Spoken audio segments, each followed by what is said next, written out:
Rich Dad, Poor Dad. What the rich teach their kids about money that the poor and middle class do not. By Robert T. Kiyosaki. To parents everywhere, a child's first and most important teachers, and to all those who educate, influence, and lead by example. Acknowledgements. How does a person say thank you when there are so many people to thank? Obviously, this book is a thank you to my two fathers, who were powerful role models, and to my mom, who taught me love and kindness. The person most responsible for this book becoming a reality is my wife, Kim, my partner in marriage, business, and in life. She makes my life complete. Introduction. Rich Dad, Poor Dad.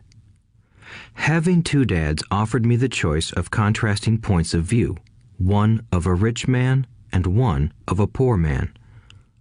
I had two fathers, a rich one and a poor one. One was highly educated and intelligent. He had a PhD and completed 4 years of undergraduate work in less than 2 years. He then went on to Stanford University, the University of Chicago, and Northwestern University to do his advanced studies, all on full financial scholarships. The other father never finished the 8th grade. Both men were successful in their careers, working hard all their lives. Both earned substantial incomes, yet one always struggled financially. The other would become one of the richest men in Hawaii.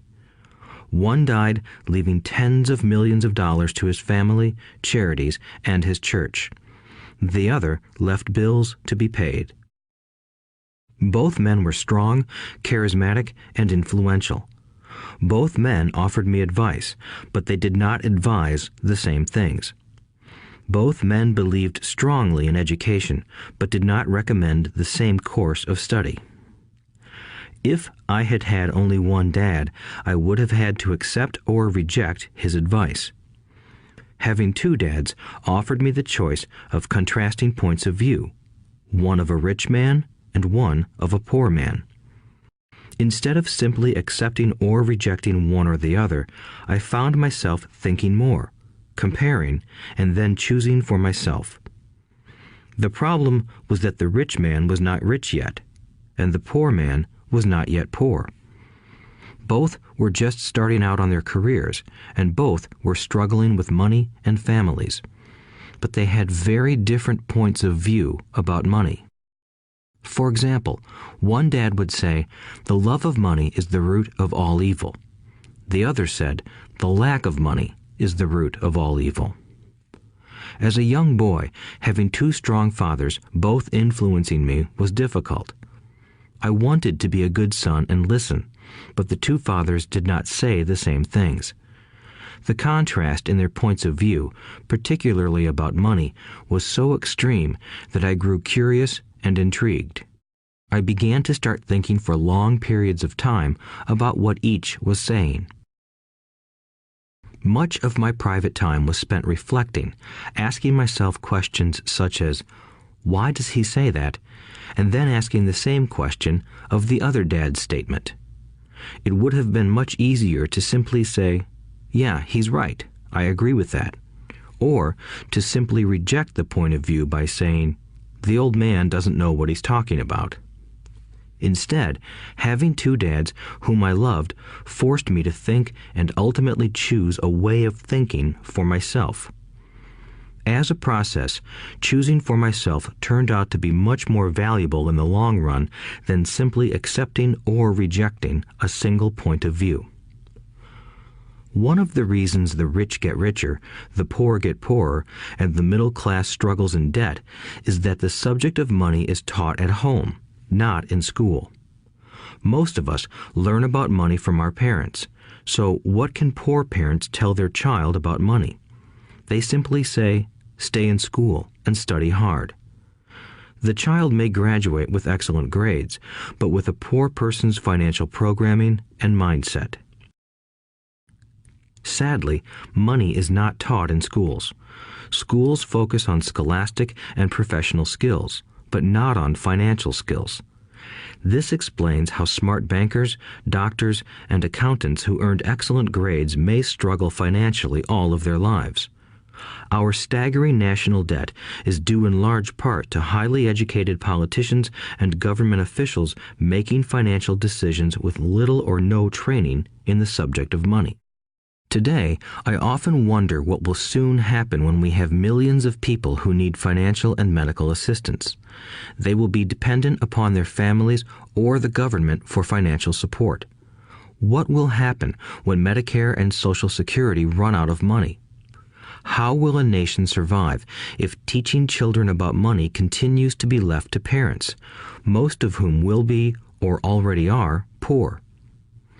Because I had two influential fathers, I learned from both of them. I had to think about each dad's advice, and in doing so, I gained valuable insight into the power and effect of one's thoughts on one's life. For example, one dad had a habit of saying, "I can't afford it." The other dad forbade those words to be used. He insisted I ask, "How can I afford it?" One is a statement, and the other is a question. One lets you off the hook, and the other forces you to think. My soon-to-be rich dad would explain that by automatically saying the words, "I can't afford it," your brain stops working. By asking the question, "How can I afford it?" your brain is put to work. He did not mean that you should buy everything you want. He was fanatical about exercising your mind, the most powerful computer in the world. He'd say, "My brain gets stronger every day because I exercise it. The stronger it gets, the more money I can make." He believed that automatically saying, "I can't afford it," was a sign of mental laziness. Although both dads worked hard, I noticed that one dad had a habit of putting his brain to sleep when it came to finances, and the other had a habit of exercising his brain. The long-term result was that one dad grew stronger financially, and the other grew weaker.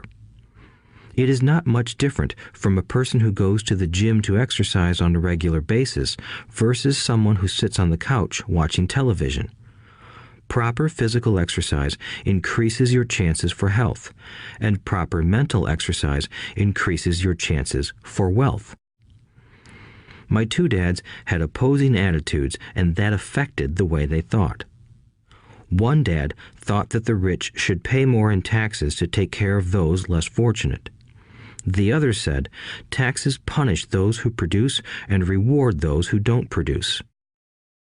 One dad recommended, study hard so you can find a good company to work for. The other recommended, study hard so you can find a good company to buy. One dad said, the reason I'm not rich is because I have you kids. The other said, the reason I must be rich is because I have you kids. One encouraged talking about money and business at the dinner table, while the other forbade the subject of money to be discussed over a meal. One said, when it comes to money, play it safe, don't take risks. The other said, learn to manage risk. One believed, our home is our largest investment and our greatest asset. The other believed, my house is a liability, and if your house is your largest investment, you're in trouble. Both dads paid their bills on time, yet one paid his bills first while the other paid his bills last. One dad believed in a company or the government taking care of you and your needs. He was always concerned about pay raises, retirement plans, medical benefits, sick leave, vacation days, and other perks. He was impressed with two of his uncles who joined the military and earned a retirement and entitlement package for life after 20 years of active service. He loved the idea of medical benefits and PX privileges the military provided its retirees. He also loved the tenure system available through the university. The idea of job protection for life and job benefits seemed more important at times than the job. He would often say, I've worked hard for the government and I'm entitled to these benefits. The other believed in total financial self-reliance. He spoke out against the entitlement mentality and how it created weak and financially needy people. He was emphatic about being financially competent. One dad struggled to save a few dollars. The other created investments.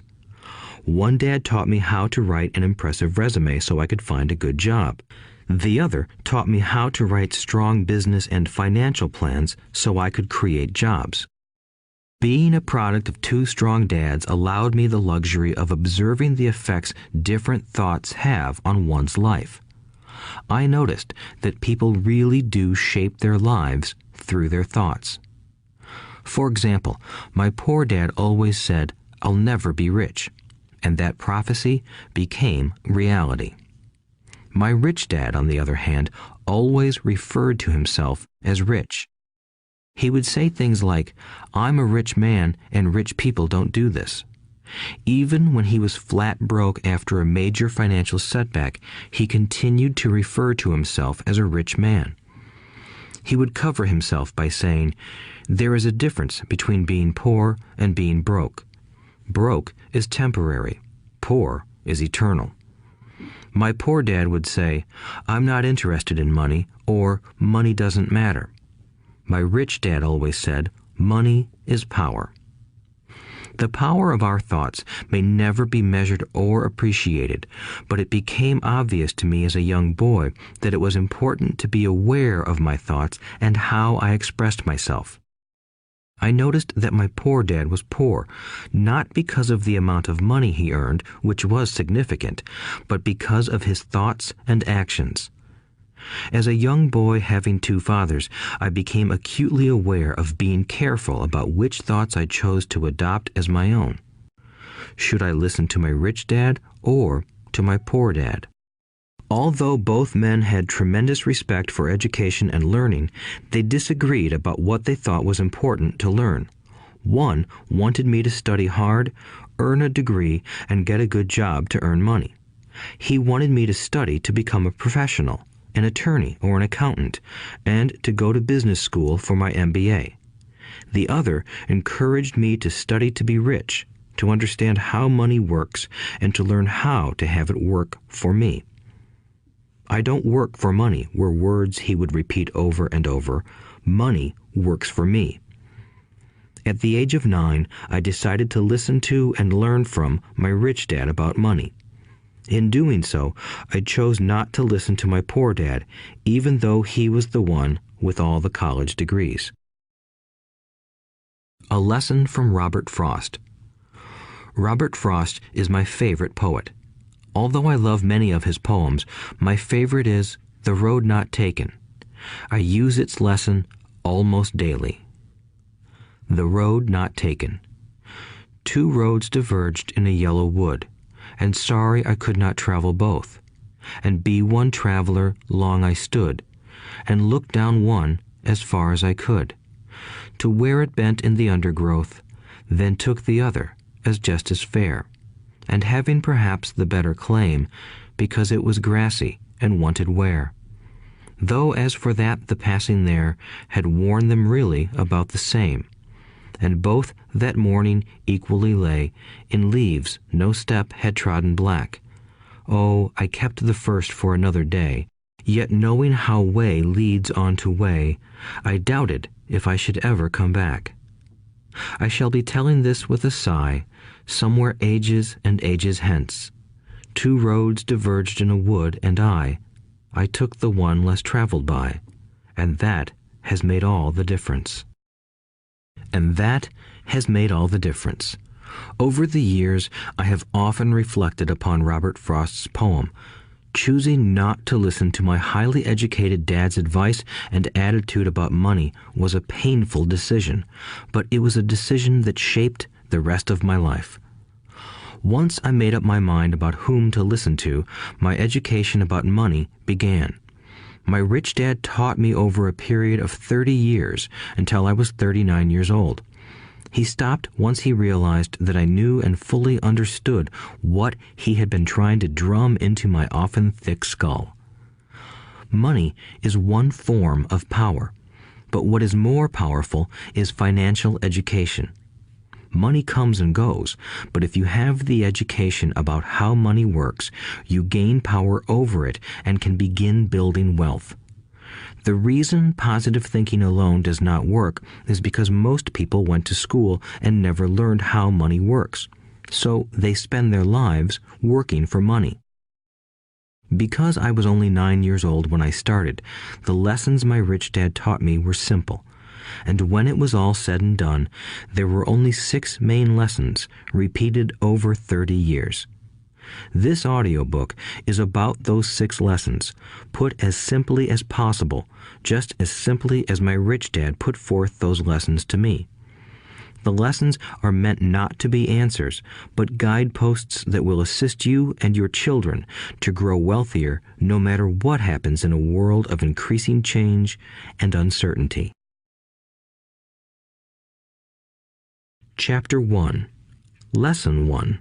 The rich don't work for money. The poor and the middle class work for money. The rich have money work for them. Dad, can you tell me how to get rich? My dad put down the evening paper. Why do you want to get rich, son? Because today Jimmy's mom drove up in their new Cadillac and they were going to their beach house for the weekend. He took 3 of his friends, but Mike and I weren't invited. They told us we weren't invited because we were poor kids. They did? My dad asked incredulously. Yeah, they did, I replied in a hurt tone. My dad silently shook his head, pushed his glasses up the bridge of his nose, and went back to reading the paper. I stood waiting for an answer. The year was 1956. I was 9 years old. By some twist of fate, I attended the same public school where the rich people sent their kids. We were primarily a sugar plantation town. The managers of the plantation and the other affluent people, such as doctors, business owners, and bankers, sent their children to this elementary school. After grade 6, their children were generally sent off to private schools. Because my family lived on one side of the street, I went to this school. Had I lived on the other side of the street, I would have gone to a different school with kids from families more like mine. After grade 6, these kids and I would go on to the public intermediate and high school. There was no private school for them or for me. My dad finally put down the paper.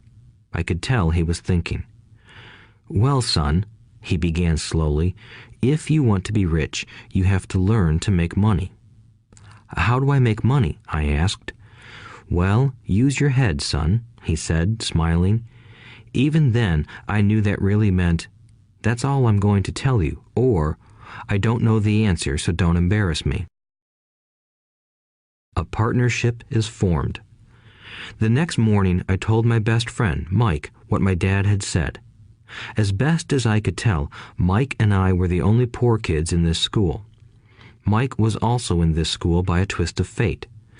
Someone had drawn a jog in the line for the school district, and we wound up in school with the rich kids.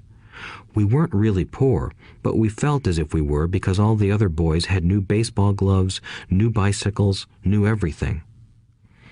Mom and Dad provided us with the basics, like food and shelter and clothes, but that was about it. My dad used to say, if you want something, work for it. We wanted things, but there was not much work available for 9-year-old boys. So what do we do to make money? Mike asked.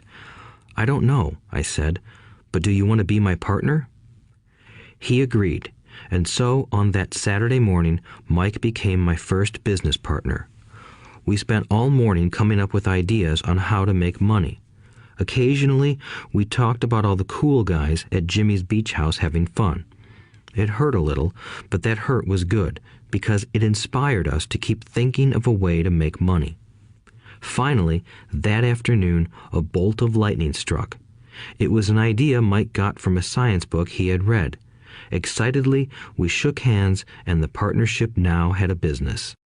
For the next several weeks, Mike and I ran around our neighborhood, knocking on doors and asking our neighbors if they would save their toothpaste tubes for us.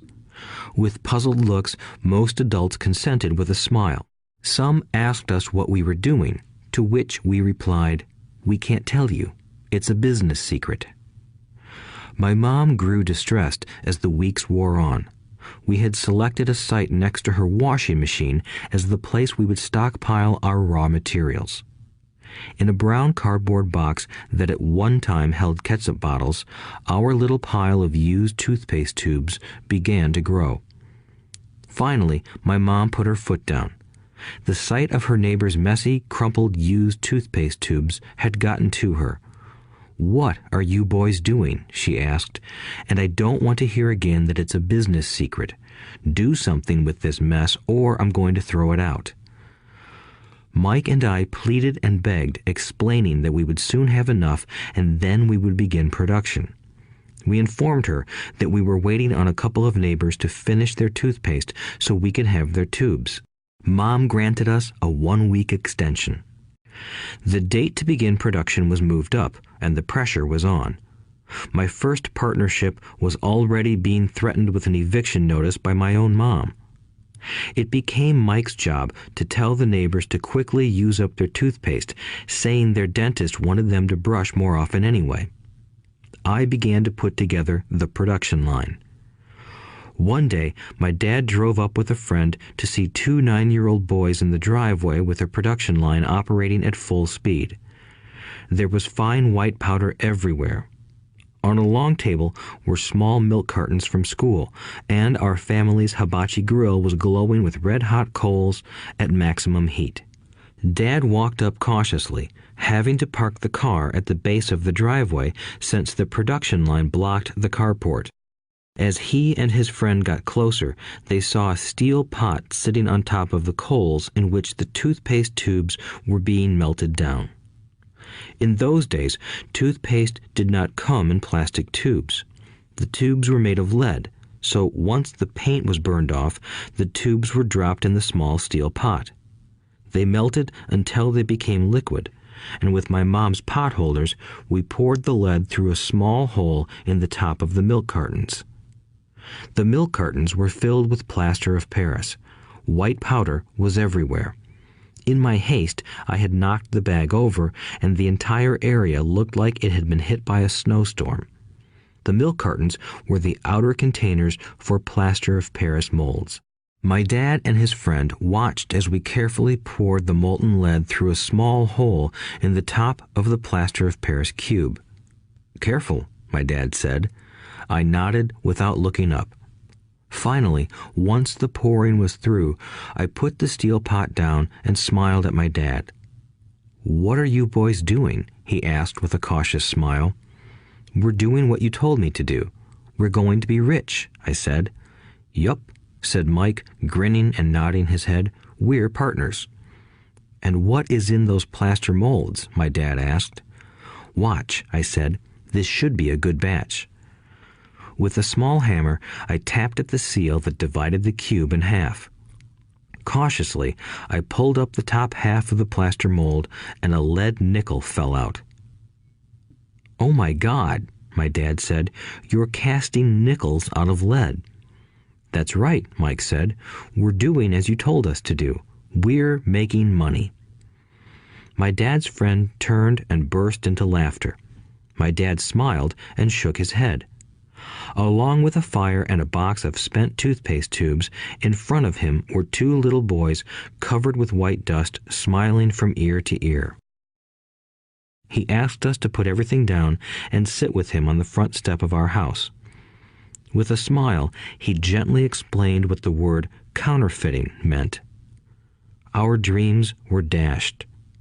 "You mean this is illegal?" asked Mike in a quivering voice. "Let them go," my dad's friend said. "They might be developing a natural talent."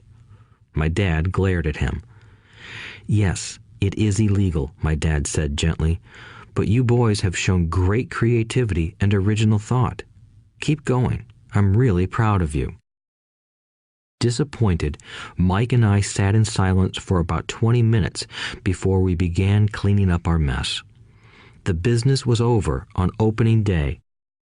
Sweeping the powder up, I looked at Mike and said, "I guess Jimmy and his friends are right. We are poor." My father was just leaving as I said that. "Boys," he said, "you're only poor if you give up. The most important thing is that you did something. Most people only talk and dream of getting rich. You've done something. I'm very proud of the two of you. I will say it again. Keep going. Don't quit. Mike and I stood there in silence. They were nice words, but we still did not know what to do. "So how come you're not rich, Dad?" I asked. "Because I chose to be a school teacher. School teachers really don't think about being rich. We just like to teach. I wish I could help you, but I really don't know how to make money." Mike and I turned and continued our cleanup. "I know," said my dad. "If you boys want to learn how to be rich, don't ask me. Talk to your dad, Mike." "My dad?" asked Mike with a scrunched-up face. "Yeah, your dad," repeated my dad with a smile. "Your dad and I have the same banker, and he raves about your father. He's told me several times that your father is brilliant when it comes to making money." "My dad?" Mike asked again in disbelief. "Then how come we don't have a nice car and a nice house like the rich kids at school?" "A nice car and a nice house don't necessarily mean you're rich or you know how to make money," my dad replied. "Jimmy's dad works for the sugar plantation. He's not much different from me. He works for a company and I work for the government. The company buys the car for him.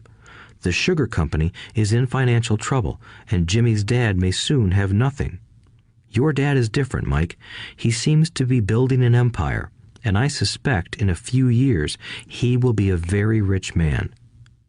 With that, Mike and I got excited again. With new vigor, we began cleaning up the mess caused by our now defunct first business. As we were cleaning, we made plans for how and when to talk to Mike's dad. The problem was that Mike's dad worked long hours and often did not come home until late.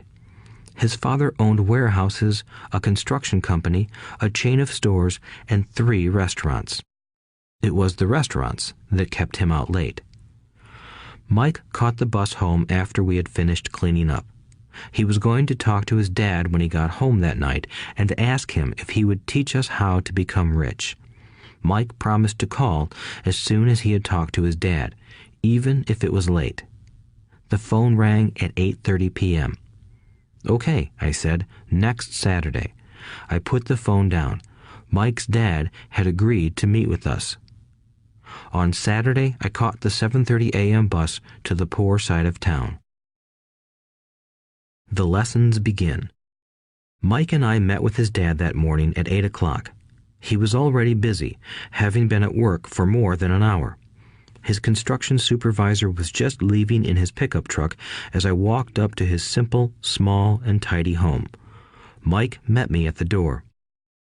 "Dad's on the phone, and he said to wait on the back porch," Mike said as he opened the door. The old wooden floor creaked as I stepped across the threshold of the aging house. There was a cheap mat just inside the door. The mat was there to hide the years of wear from countless footsteps that the floor had supported. Although clean, it needed to be replaced. I felt claustrophobic as I entered the narrow living room that was filled with old, musty, overstuffed furniture that today would be collector's items. Sitting on the couch were 2 women, both a little older than my mom. Across from the women sat a man in workman's clothes. He wore khaki slacks and a khaki shirt, neatly pressed but without starch, and polished work boots. He was about 10 years older than my dad. They smiled as Mike and I walked past them toward the back porch. I smiled back shyly. "Who are those people?" I asked. "Oh, they work for my dad. The older man runs his warehouses, and the women are the managers of the restaurants. And as you arrived, you saw the construction supervisor who was working on a road project about 50 miles from here. His other supervisor, who was building a track of houses, left before you got here." "Does this go on all the time?" I asked. "Not always, but quite often," said Mike, smiling as he pulled up a chair to sit down next to me. "I asked my dad if he would teach us to make money," Mike said. "Oh, and what did he say to that?" I asked with cautious curiosity. "Well, he had a funny look on his face at first, and then he said he would make us an offer."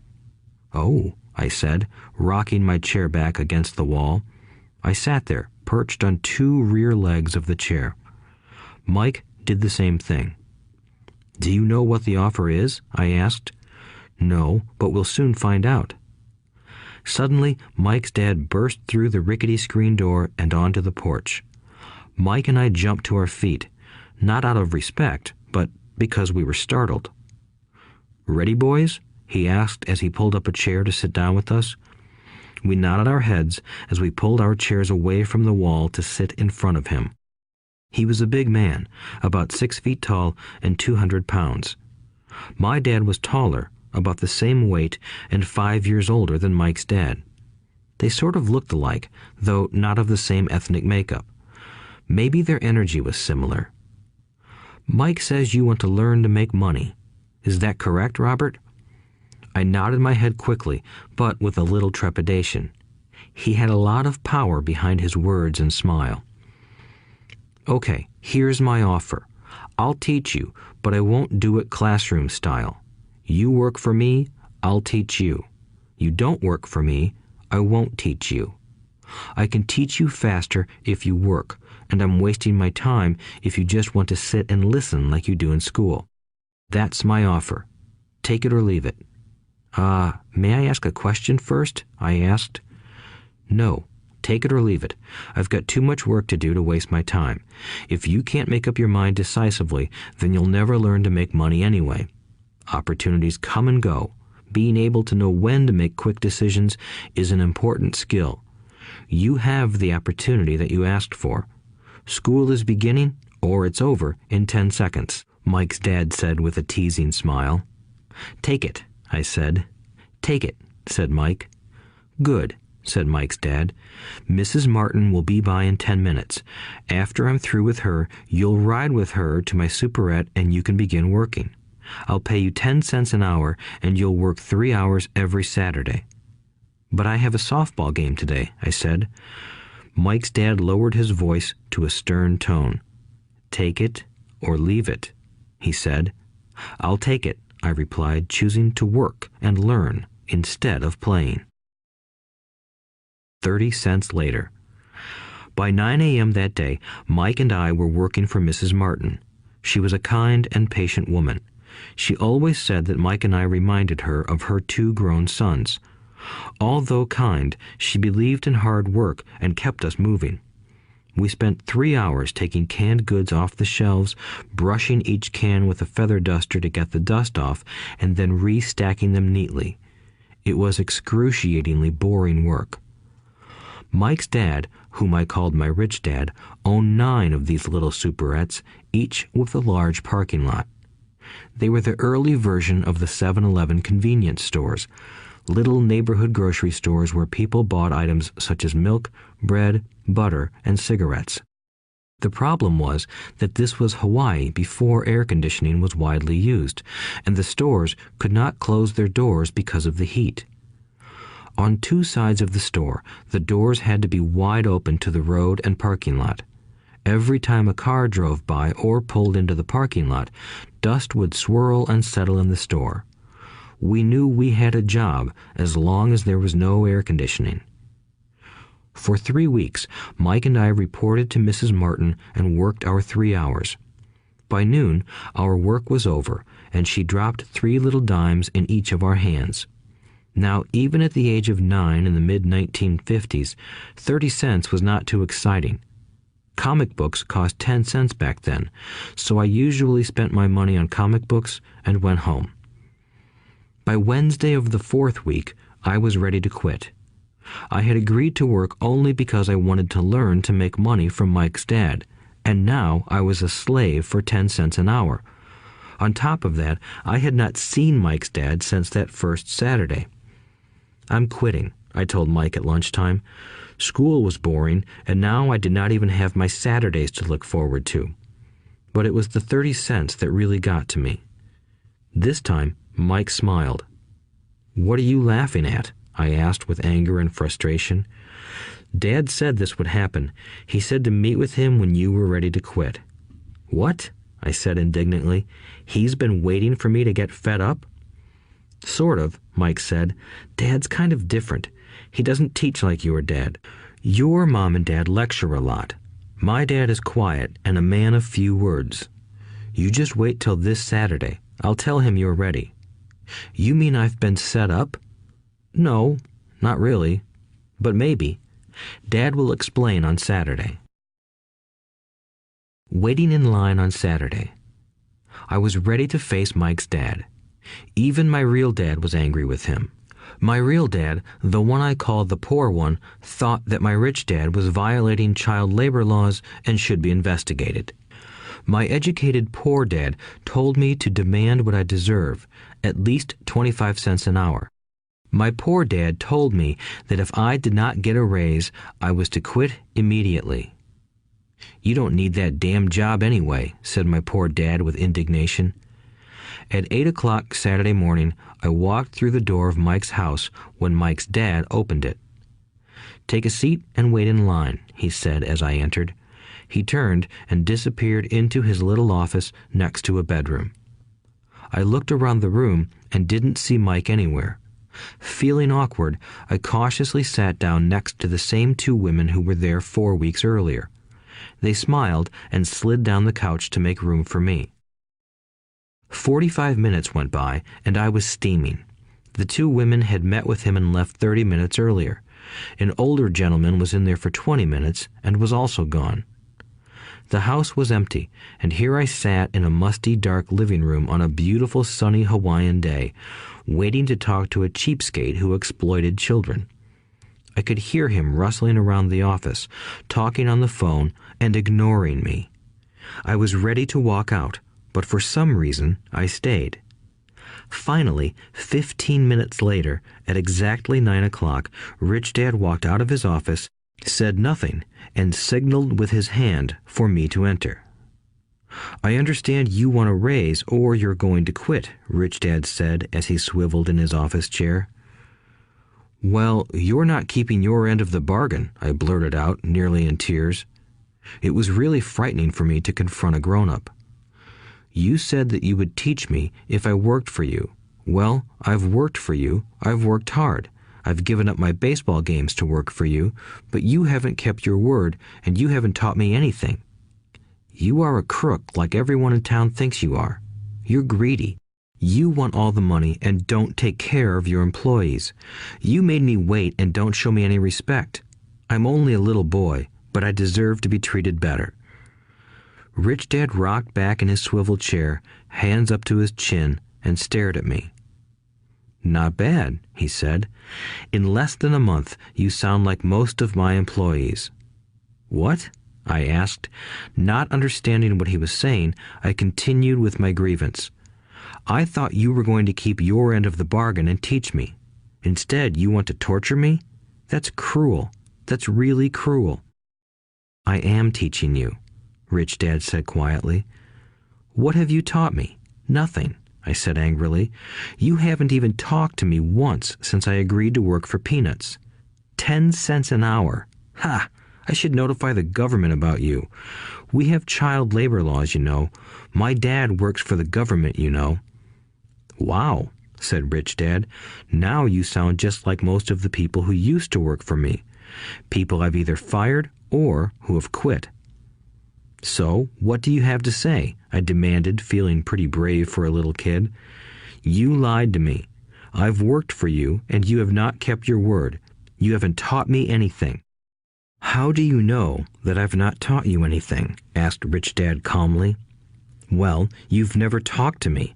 I've worked for 3 weeks, and you have not taught me anything, I said with a pout. Does teaching mean talking or a lecture? Rich Dad asked. Well, yes, I replied. That's how they teach you in school, he said, smiling. But that is not how life teaches you, and I would say that life is the best teacher of all. Most of the time, life does not talk to you. It just sort of pushes you around.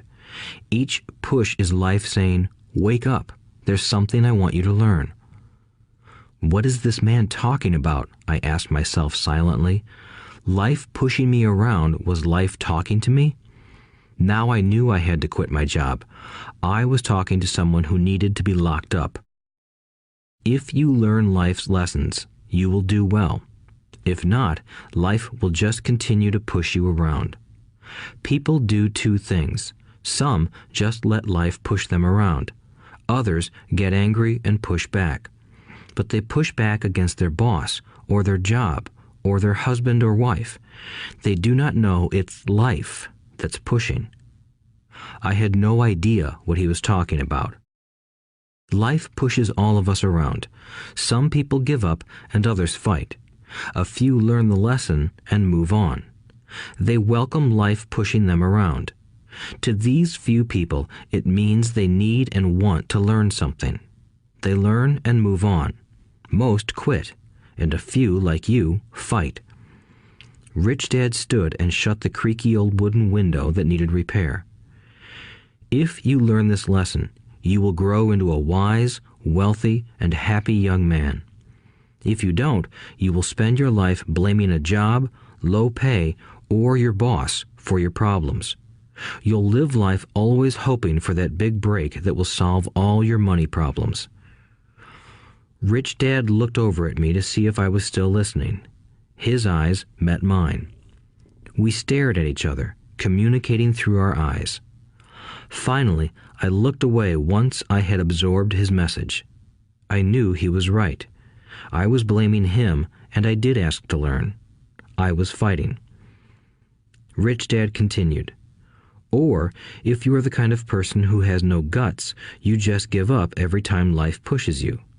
If you are that kind of person, you'll live all your life playing it safe, doing the right things, saving yourself for some event that never happens. Then you die a boring old man. You'll have lots of friends who really like you because you were such a nice, hard-working guy. But the truth is that you let life push you into submission. Deep down, you were terrified of taking risks.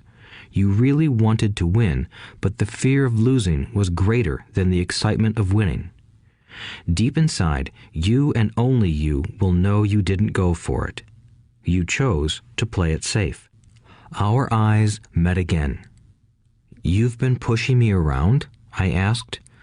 "Some people might say that," smiled Rich Dad. "I would say that I just gave you a taste of life." "What taste of life?" I asked, still angry, but now curious and ready to learn. "You boys are the first people that have ever asked me to teach them how to make money. I have more than 150 employees, and not one of them has asked me what I know about money. They ask me for a job and a paycheck, but never to teach them about money. So most will spend the best years of their lives working for money, not really understanding what it is they are working for." I sat there listening intently. "So when Mike told me you wanted to learn how to make money, I decided to design a course that mirrored real life. I could talk until I was blue in the face, but you wouldn't hear a thing. So I decided to let life push you around a bit so you could hear me. That's why I only paid you 10 cents. "So what is the lesson I learned from working for only 10 cents an hour?" I asked. "That you're cheap and exploit your workers?" Rich Dad rocked back and laughed heartily.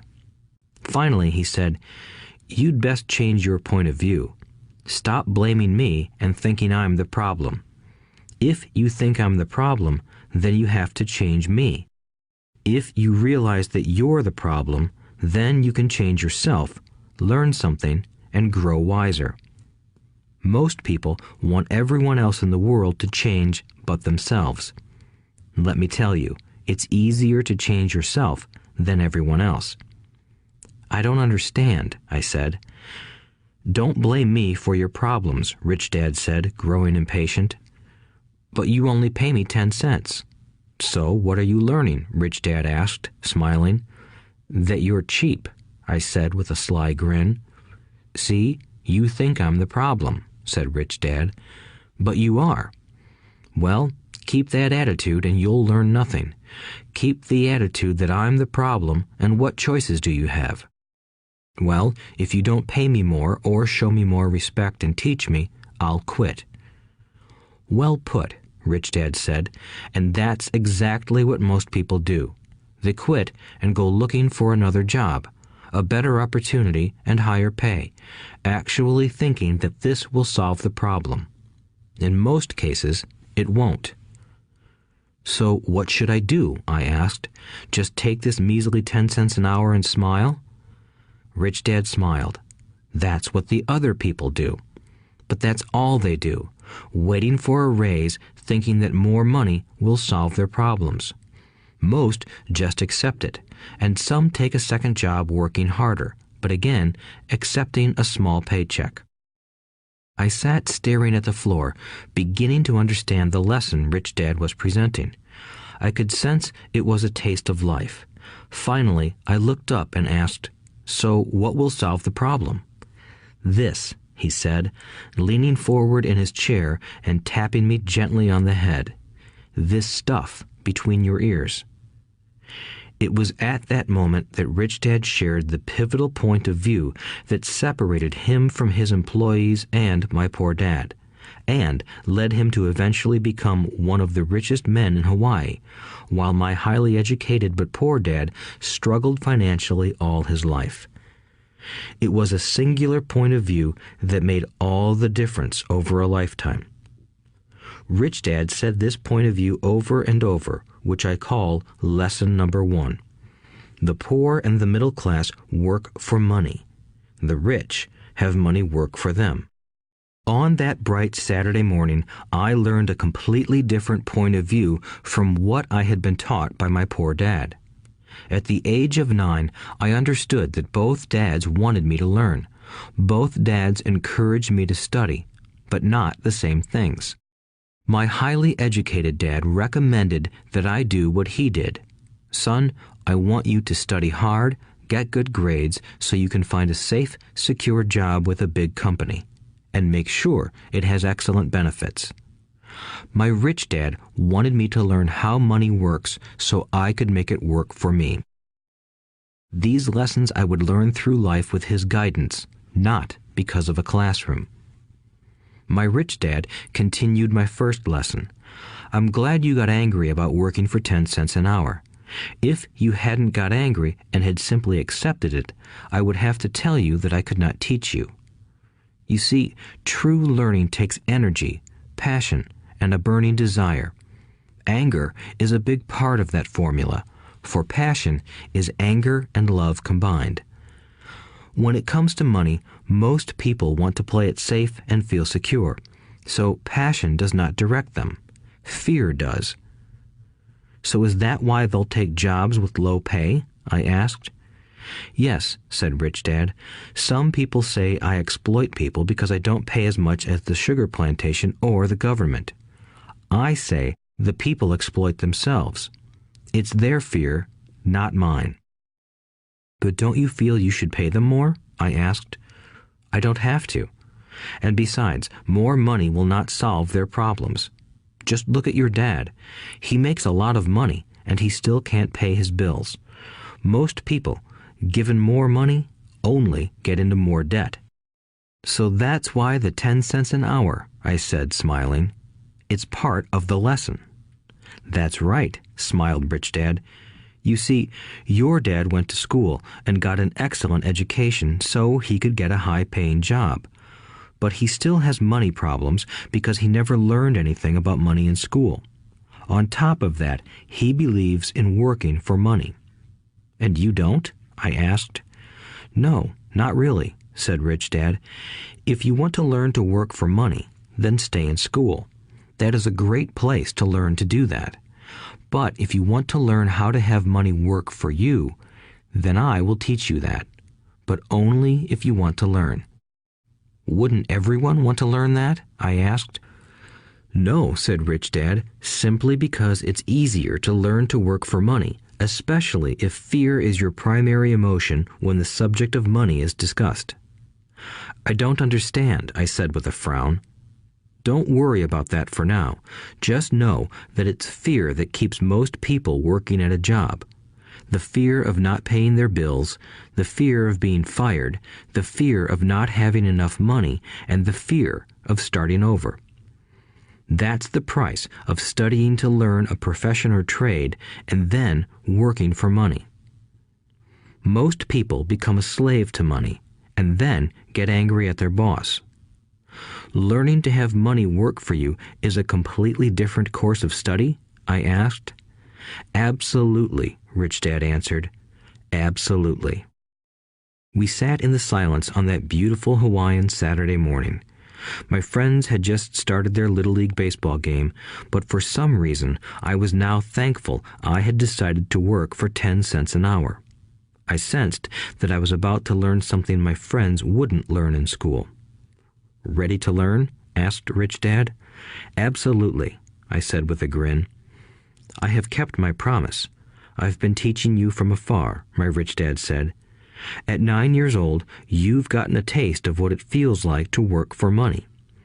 Just multiply your last month by 50 years, and you will have an idea of what most people spend their life doing. I don't understand, I said. How did you feel waiting in line to see me, once to get hired and once to ask for more money? Terrible, I said. If you choose to work for money, that is what life will be like, said Rich Dad. And how did you feel when Mrs. Martin dropped 3 dimes in your hand for 3 hours of work? I felt like it wasn't enough. It seemed like nothing. I was disappointed, I said. And that is how most employees feel when they look at their paychecks, especially after all the tax and other deductions are taken out. At least you got 100%. You mean most workers don't get paid everything? I asked with amazement. Heavens no, said Rich Dad. The government always takes its share first. How do they do that? I asked. Taxes, said Rich Dad. You're taxed when you earn. You're taxed when you spend. You're taxed when you save. You're taxed when you die. Why do people let the government do that to them? The rich don't, said Rich Dad with a smile. The poor and the middle class do. I'll bet you that I earn more than your dad, yet he pays more in taxes. How can that be? I asked. At my age, that made no sense to me. Why would someone let the government do that to them? Rich Dad rocked slowly and silently in his chair, just looking at me. Ready to learn? He asked. I nodded my head slowly. As I said, there is a lot to learn. Learning how to have money work for you is a lifetime study. Most people go to college for 4 years and their education ends.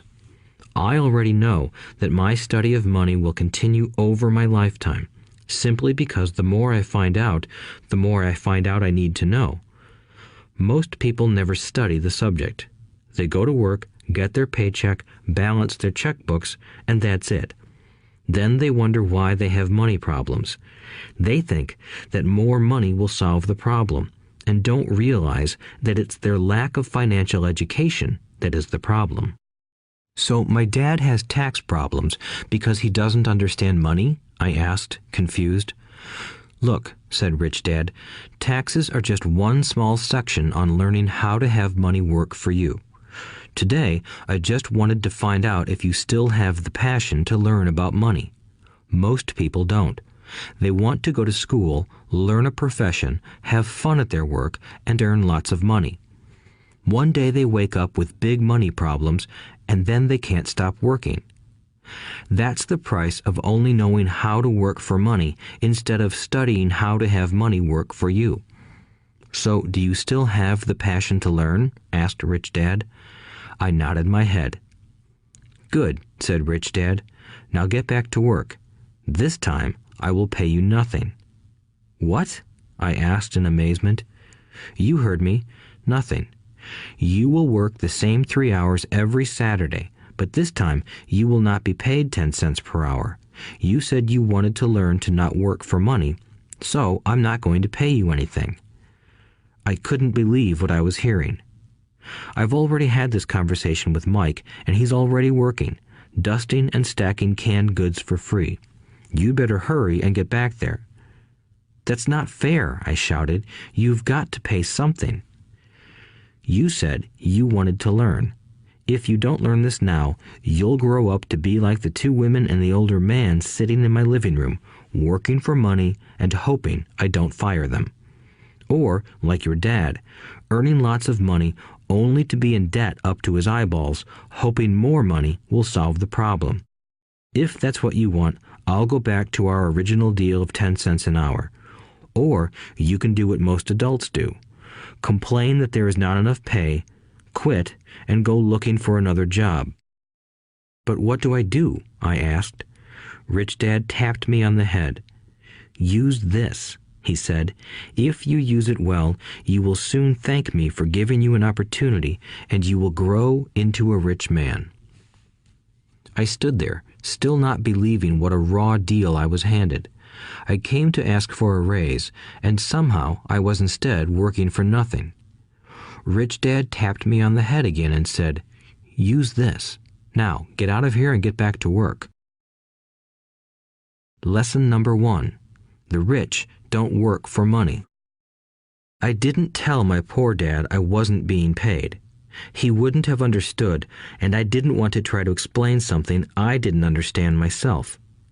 For 3 more weeks, Mike and I worked 3 hours every Saturday for nothing. The work didn't bother me, and the routine got easier. But it was the missed baseball games and not being able to afford to buy a few comic books that got to me. Rich Dad stopped by at noon on the 3rd week. We heard his truck pull up in the parking lot and sputter when the engine was turned off. He entered the store and greeted Mrs. Martin with a hug. After finding out how things were going in the store, he reached into the ice cream freezer, pulled out 2 bars, paid for them, and signaled to Mike and me. "Let's go for a walk, boys." We crossed the street, dodging a few cars, and walked across a large grassy field where a few adults were playing softball. Sitting down at a lone picnic table, he handed Mike and me the treats. "How's it going, boys?" "Okay," Mike said. I nodded in agreement. "Learn anything yet?" Rich Dad asked. Mike and I looked at each other, shrugged our shoulders, and shook our heads in unison. Avoiding one of life's biggest traps. Well, you boys had better start thinking. You're staring at one of life's biggest lessons. If you learn it, you'll enjoy a life of great freedom and security. If you don't, you'll wind up like Mrs. Martin and most of the people playing softball in this park. They work very hard for little money, clinging to the illusion of job security and looking forward to a 3-week vacation each year and maybe a skimpy pension after 45 years of service. If that excites you, I'll give you a raise to 25 cents an hour. But these are good, hard-working people. Are you making fun of them? I demanded. A smile came over Rich Dad's face. Mrs. Martin is like a mother to me. I would never be that cruel. I may sound unkind because I'm doing my best to point something out to the 2 of you. I want to expand your point of view so you can see something most people never have the benefit of seeing because their vision is too narrow. Most people never see the trap they are in. Mike and I sat there, uncertain of his message. He sounded cruel, yet we could sense he was trying to drive home a point. With a smile, Rich Dad said, "Doesn't that 25 cents an hour sound good? Doesn't it make your heart beat a little faster?" I shook my head no, but it really did. 25 cents an hour would be big bucks to me. "Okay, I'll pay you $1 an hour," Rich Dad said, with a sly grin. Now my heart started to race. My brain was screaming, "Take it, take it." I could not believe what I was hearing. Still, I said nothing. "Okay, $2 an hour." My little brain and heart nearly exploded. After all, it was 1956, and being paid $2 an hour would have made me the richest kid in the world. I couldn't imagine earning that kind of money. I wanted to say yes. I wanted the deal. I could picture a new bicycle, new baseball glove, and the adoration of my friends when I flashed some cash. On top of that, Jimmy and his rich friends could never call me poor again. But somehow, my mouth stayed shut. The ice cream had melted and was running down my hand. Rich Dad was looking at two boys staring back at him, eyes wide open and brains empty. He was testing us, and he knew there was a part of our emotions that wanted to take the deal. He understood that every person has a weak and needy part of their soul that can be bought, and he knew that every individual also had a part of their soul that was resilient and could never be bought. It was only a question of which one was stronger. Okay, $5 an hour. Suddenly, I was silent. Something had changed. The offer was too big and ridiculous. Not many grown-ups in 1956 made more than that, but quickly my temptation disappeared and calm set in. Slowly, I turned to my left to look at Mike. He looked back at me. The part of my soul that was weak and needy was silenced. The part of me that had no price took over. I knew Mike had gotten to that point too. "Good," said Rich Dad softly. "Most people have a price, and they have a price because of human emotions named fear and greed. First, the fear of being without money motivates us to work hard, and then, once we get that paycheck, greed or desire starts us thinking about all the wonderful things money can buy. The pattern is then set." "What pattern?" I asked. "The pattern of get up, go to work, pay bills, get up, go to work, pay bills." People's lives are forever controlled by two emotions, fear and greed. Offer them more money, and they continue the cycle by increasing their spending. This is what I call the rat race. "There is another way?" Mike asked. "Yes," said Rich Dad slowly, "but only a few people find it." "And what is that way?" Mike asked. "That's what I hope you boys will learn as you work and study with me. That is why I took away all forms of pay." "Any hints?" Mike asked. "We're kind of tired of working hard, especially for nothing." "Well, the first step is telling the truth," said Rich Dad. "We haven't been lying," I said. "I did not say you were lying. I said to tell the truth," Rich Dad retorted. "The truth about what?" I asked. "How you're feeling," Rich Dad said. "You don't have to say it to anyone else. Just admit it to yourself." "You mean the people in this park, the people who work for you, Mrs. Martin, they don't do that?" I asked. "I doubt it," said Rich Dad. "Instead, they feel the fear of not having money. They don't confront it logically. They react emotionally instead of using their heads," Rich Dad said. "Then they get a few bucks in their hands, and again, the emotions of joy, desire, and greed take over.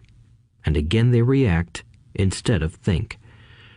"So their emotions control their brain," Mike said. "That's correct," said Rich Dad. "Instead of admitting the truth about how they feel, they react to their feelings and fail to think.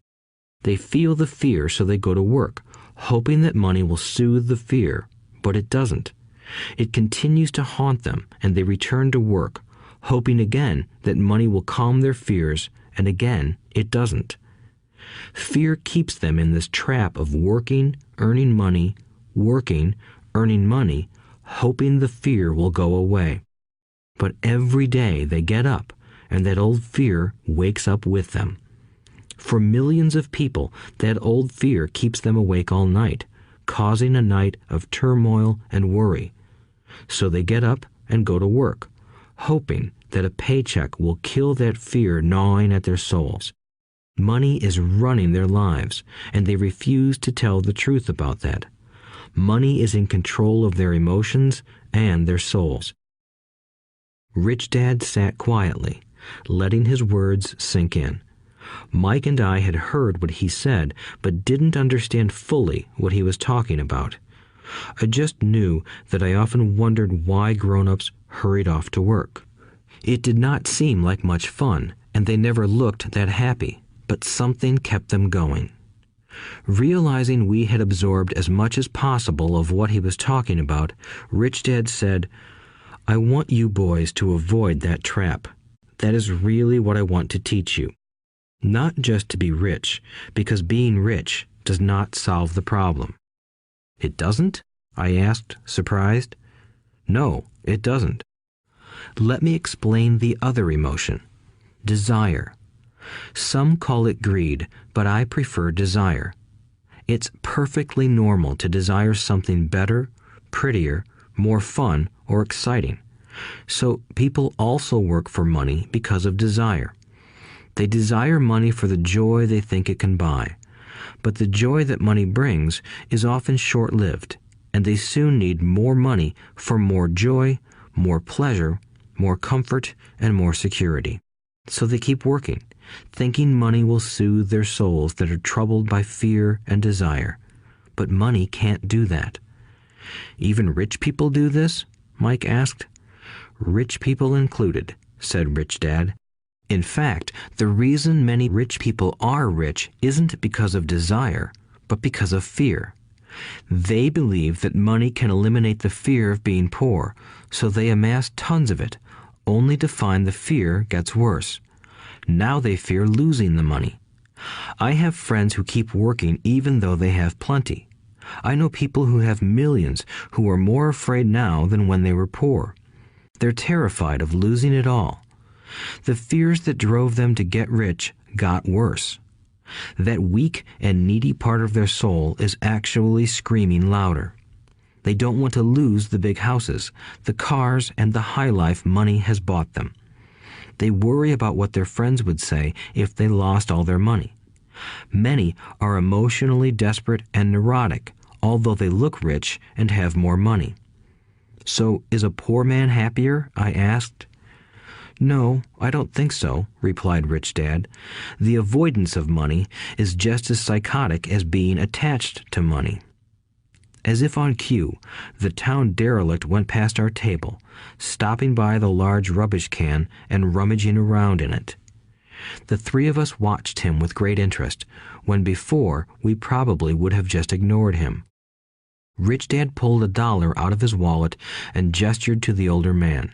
Seeing the money, the derelict came over immediately, took the bill, thanked Rich Dad profusely, and hurried off, ecstatic with his good fortune. He's not much different from most of my employees, said Rich Dad. I've met so many people who say, "Oh, I'm not interested in money," yet they'll work at a job for 8 hours a day. That's a denial of truth. If they weren't interested in money, then why are they working? That kind of thinking is probably more psychotic than a person who hoards money. As I sat there listening to my Rich Dad, my mind flashed back to the countless times my own dad said, "I'm not interested in money." He said those words often. He also covered himself by always saying, "I work because I love my job." So, what do we do? I asked. Not work for money until all traces of fear and greed are gone?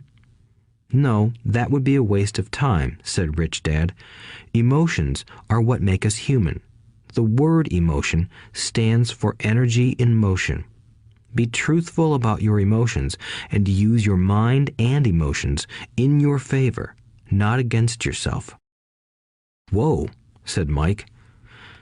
Don't worry about what I just said. It will make more sense in years to come. Just be an observer, not a reactor, to your emotions. Most people do not know that it's their emotions that are doing the thinking. Your emotions are your emotions, but you have got to learn to do your own thinking. Can you give me an example? I asked. Sure, replied Rich Dad. When a person says, "I need to find a job," it's most likely an emotion doing the thinking. Fear of not having money generates that thought. But people do need money if they have bills to pay, I said. Sure they do, smiled Rich Dad. All I'm saying is that it's fear that is all too often doing the thinking. I don't understand, said Mike. For example, said Rich Dad, if the fear of not having enough money arises, instead of immediately running out to get a job, they instead might ask themselves this question. Will a job be the best solution to this fear over the long run? In my opinion, the answer is no. A job is really a short-term solution to a long-term problem. But my dad is always saying, stay in school and get good grades so you can find a safe, secure job, I interjected, somewhat confused. Yes, I understand he says that, said Rich Dad, smiling. Most people recommend that, and it's a good path for most people. But people make that recommendation primarily out of fear.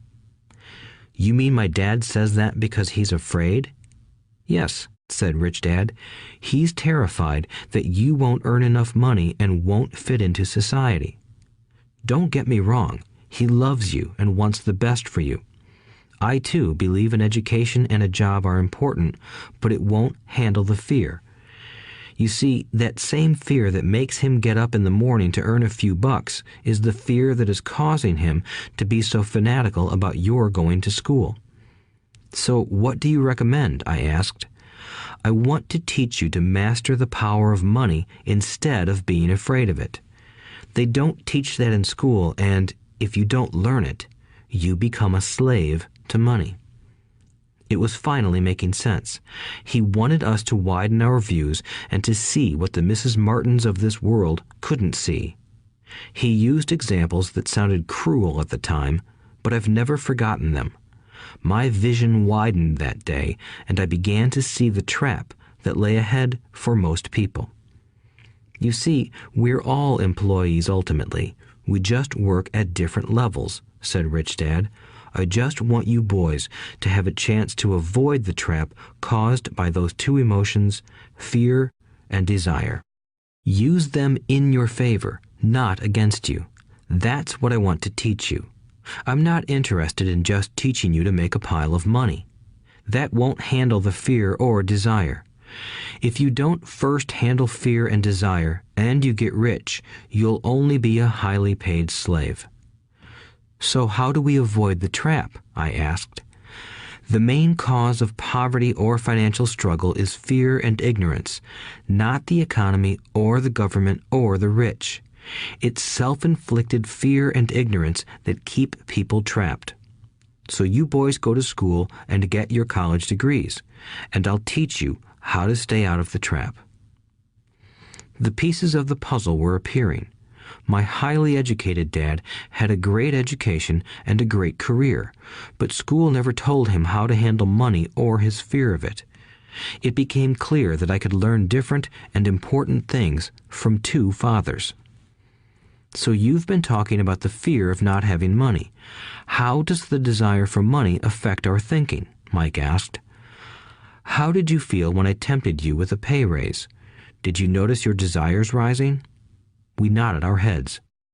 By not giving in to your emotions, you were able to delay your reactions and think. That is important. We will always have emotions of fear and greed. From here on in, it's imperative for you to use those emotions to your advantage, and for the long term to not let your emotions control your thinking. Most people use fear and greed against themselves. That's the start of ignorance. Most people live their lives chasing paychecks, pay raises, and job security because of the emotions of desire and fear, not really questioning where those emotion-driven thoughts are leading them. It's just like the picture of a donkey dragging a cart with its owner dangling a carrot just in front of its nose. The donkey's owner may be going where he wants to, but the donkey is chasing an illusion. Tomorrow, there will only be another carrot for the donkey. You mean the moment I pictured a new baseball glove, candy, and toys, that's like a carrot to a donkey? Mike asked. Yes, and as you get older, your toys get more expensive. A new car, a boat, and a big house to impress your friends, said Rich Dad with a smile. Fear pushes you out the door, and desire calls to you. That's the trap. So what's the answer? Mike asked. What intensifies fear and desire is ignorance. That is why rich people with lots of money often have more fear the richer they get. Money is the carrot, the illusion. If the donkey could see the whole picture, it might rethink its choice to chase the carrot. Rich Dad went on to explain that a human's life is a struggle between ignorance and illumination. He explained that once a person stops searching for information and self-knowledge, ignorance sets in. That struggle is a moment-to-moment decision to learn to open or close one's mind. Look, school is very important. You go to school to learn a skill or profession to become a contributing member of society. Every culture needs teachers, doctors, mechanics, artists, cooks, business people, police officers, firefighters, and soldiers. Schools train them so society can thrive and flourish, said Rich Dad. Unfortunately, for many people, school is the end, not the beginning. There was a long silence. Rich Dad was smiling. I didn't comprehend everything he said that day, but as with most great teachers, his words continued to teach for years. I've been a little cruel today, said Rich Dad, but I want you to always remember this talk. I want you to always think of Mrs. Martin, and I want you always to remember that donkey. Never forget that fear and desire can lead you into life's biggest trap if you are not aware of them controlling your thinking. To spend your life living in fear, never exploring your dreams, is cruel. To work hard for money, thinking that it will buy you things that will make you happy, is also cruel.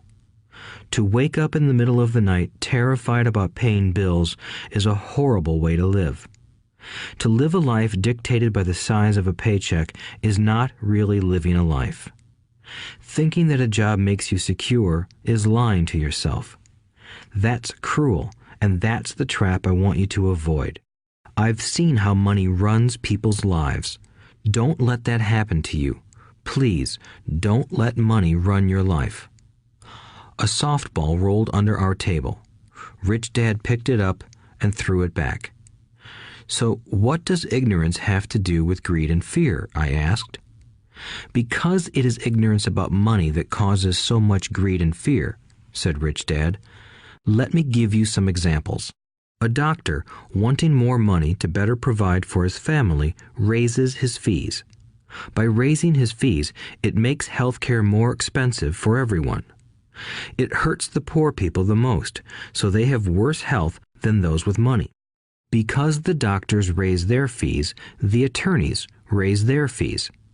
Because the attorneys' fees have gone up, school teachers want a raise, which raises our taxes, and on and on and on.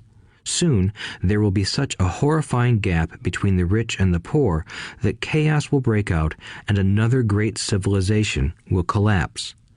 History proves that great civilizations collapse when the gap between the haves and have-nots is too great.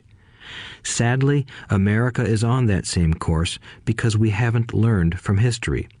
We only memorize historical dates and names, not the lesson. Aren't prices supposed to go up? I asked.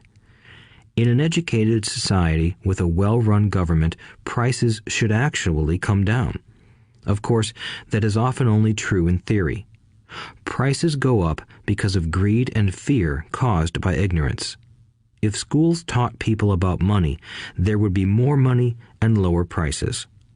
But schools focus only on teaching people to work for money, not how to harness money's power.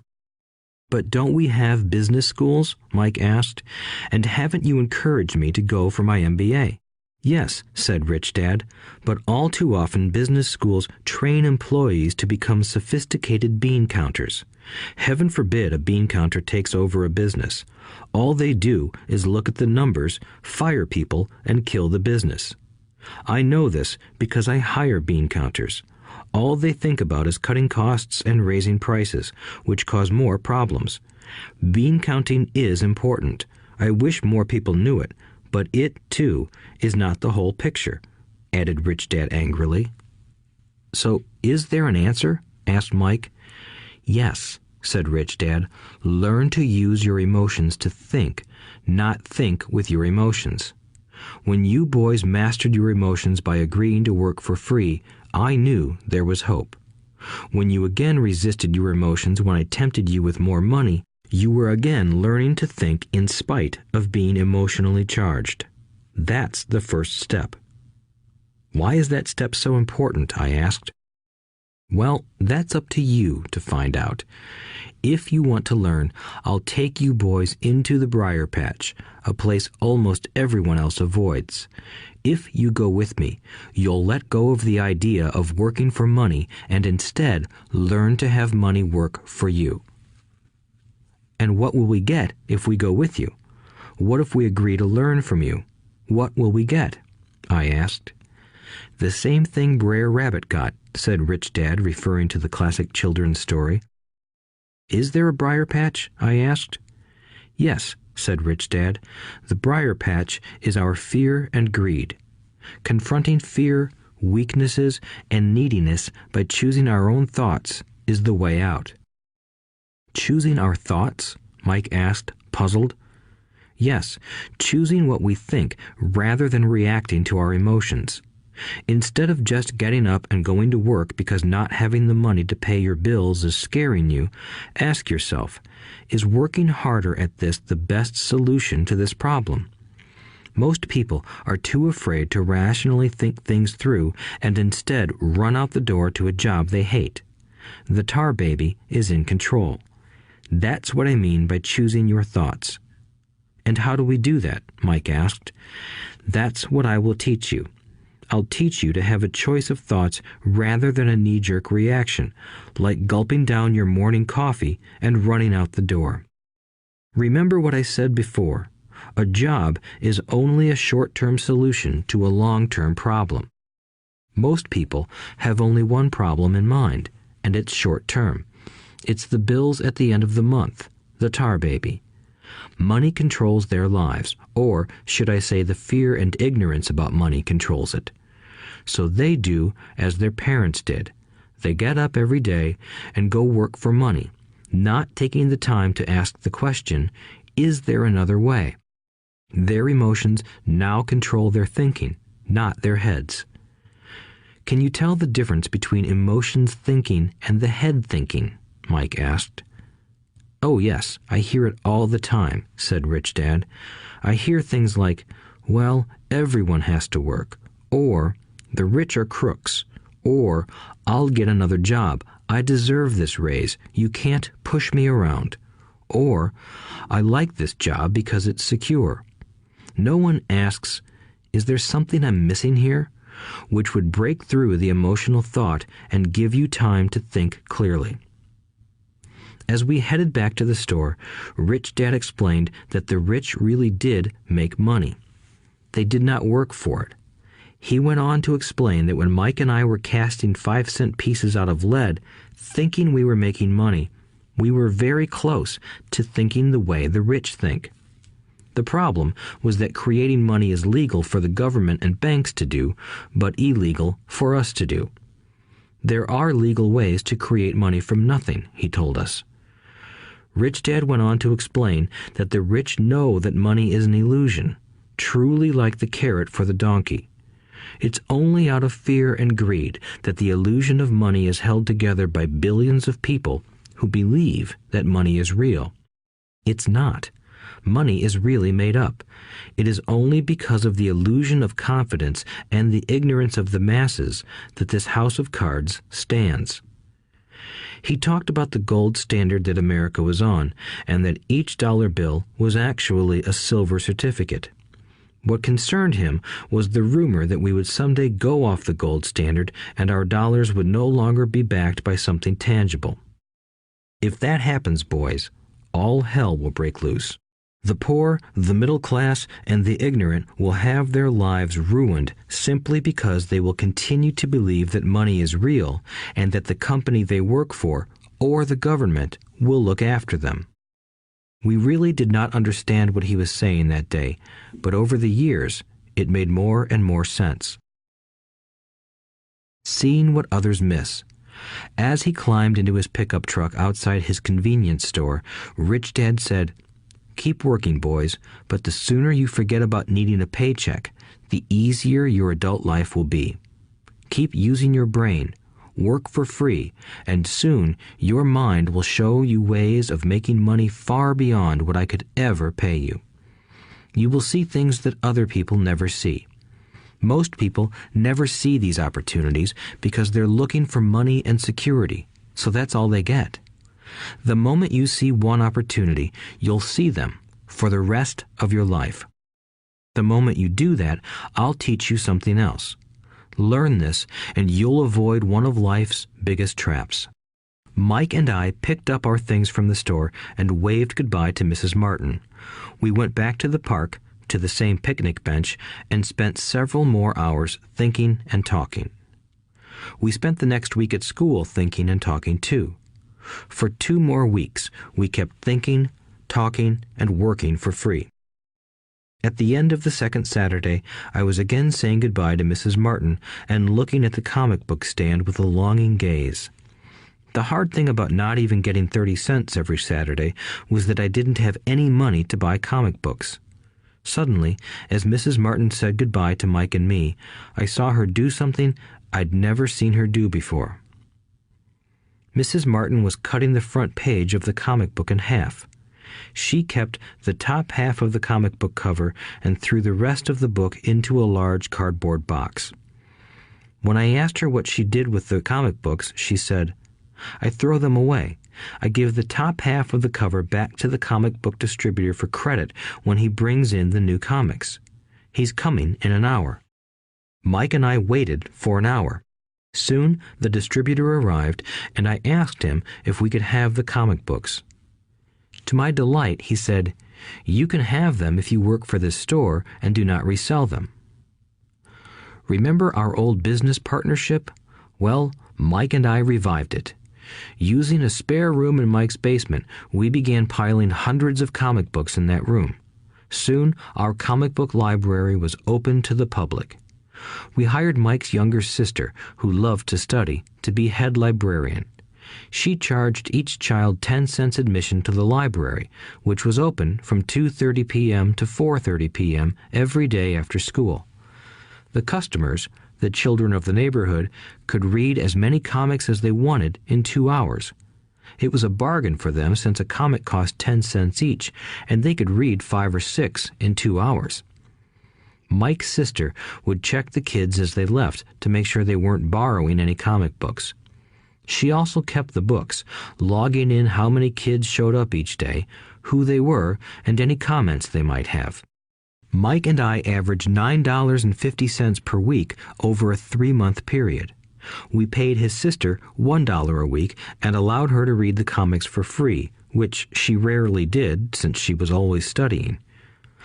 Mike and I kept our agreement by working in the store every Saturday and collecting all the comic books from the different stores.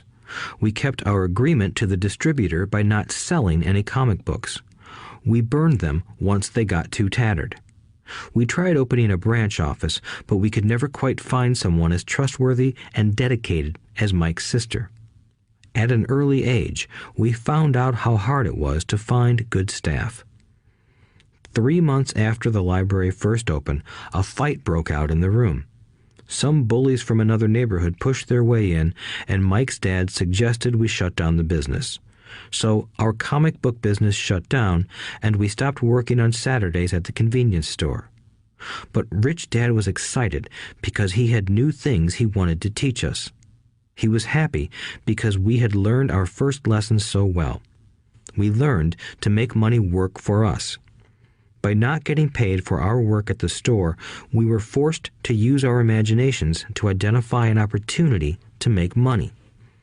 By starting our own business, the comic book library, we were in control of our own finances, not dependent on an employer. The best part was that our business generated money for us even when we weren't physically there. Our money worked for us. Instead of paying us money, Rich Dad had given us so much more. Chapter 2. Lesson 2.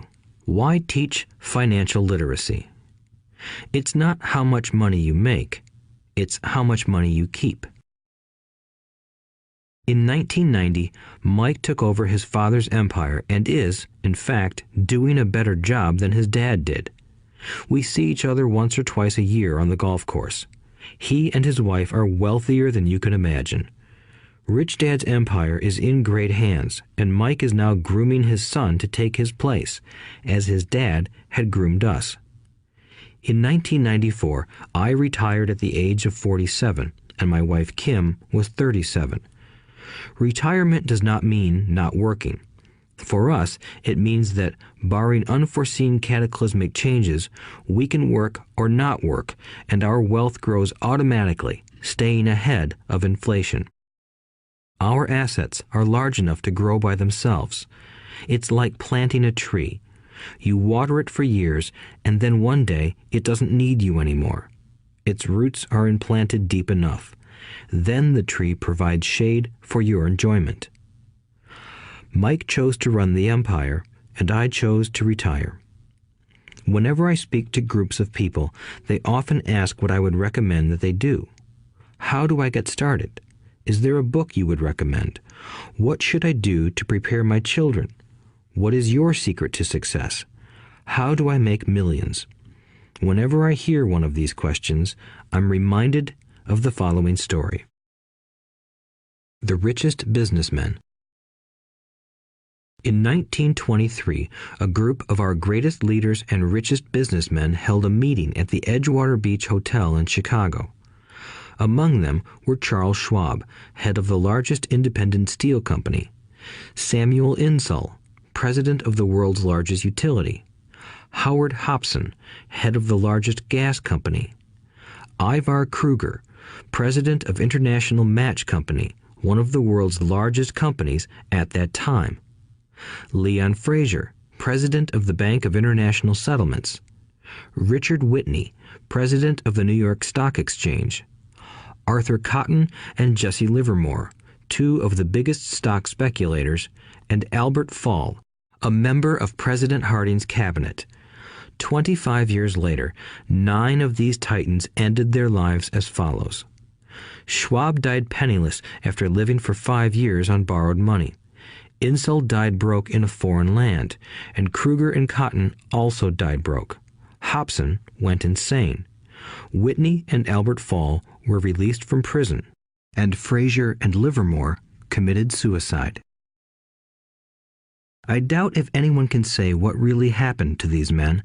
If you look at the date, 1923, it was just before the 1929 market crash and the Great Depression, which I suspect had a great impact on these men and their lives. The point is this. Today, we live in times of greater and faster change than these men did. I suspect there will be many booms and busts in the coming years that will parallel the ups and downs these men faced. I am concerned that too many people are too focused on money and not on their greatest wealth, their education. If people are prepared to be flexible, keep an open mind and learn, they will grow richer and richer despite tough changes. If they think money will solve problems, they will have a rough ride. Intelligence solves problems and produces money. Money without financial intelligence is money soon gone. Most people fail to realize that in life, it's not how much money you make, it's how much money you keep. We've all heard stories of lottery winners who are poor, then suddenly rich, and then poor again. They win millions, yet are soon back where they started. Or stories of professional athletes who at the age of 24 are earning millions, but are sleeping under a bridge 10 years later. I remember a story of a young basketball player who a year ago had millions. Today, at just 29, he claims his friends, attorney, and accountant took his money and he was forced to work at a car wash for minimum wage. He was fired from the car wash because he refused to take off his championship ring as he was wiping off the cars. His story made national news, and he is appealing his termination, claiming hardship and discrimination. He claims that the ring is all he has left, and if it was stripped away, he'll crumble. I know so many people who became instant millionaires, and while I am glad some people have become richer and richer, I caution them that in the long run, it's not how much money you make, it's how much you keep and how many generations you keep it. So when people ask, where do I get started, or tell me how to get rich quick, they often are greatly disappointed with my answer. I simply say to them what my rich dad said to me when I was a little kid. If you want to be rich, you need to be financially literate. That idea was drummed into my head every time we were together. As I said, my educated dad stressed the importance of reading books, while my rich dad stressed the need to master financial literacy. If you are going to build the Empire State Building, the first thing you need to do is dig a deep hole and pour a strong foundation. If you are going to build a home in the suburbs, all you need to do is pour a 6-inch slab of concrete. Most people, in their drive to get rich, are trying to build an Empire State Building on a 6-inch slab. Our school system, created in the agrarian age, still believes in homes with no foundation. Dirt floors are still the rage, so kids graduate from school with virtually no financial foundation. One day, sleepless and deep in debt in suburbia, living the American dream, they decide that the answer to their financial problems is to find a way to get rich quick.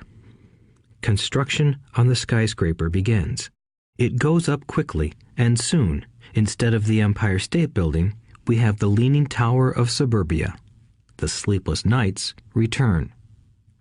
As for Mike and me in our adult years, both of our choices were possible because we were taught to pour a strong financial foundation when we were just kids.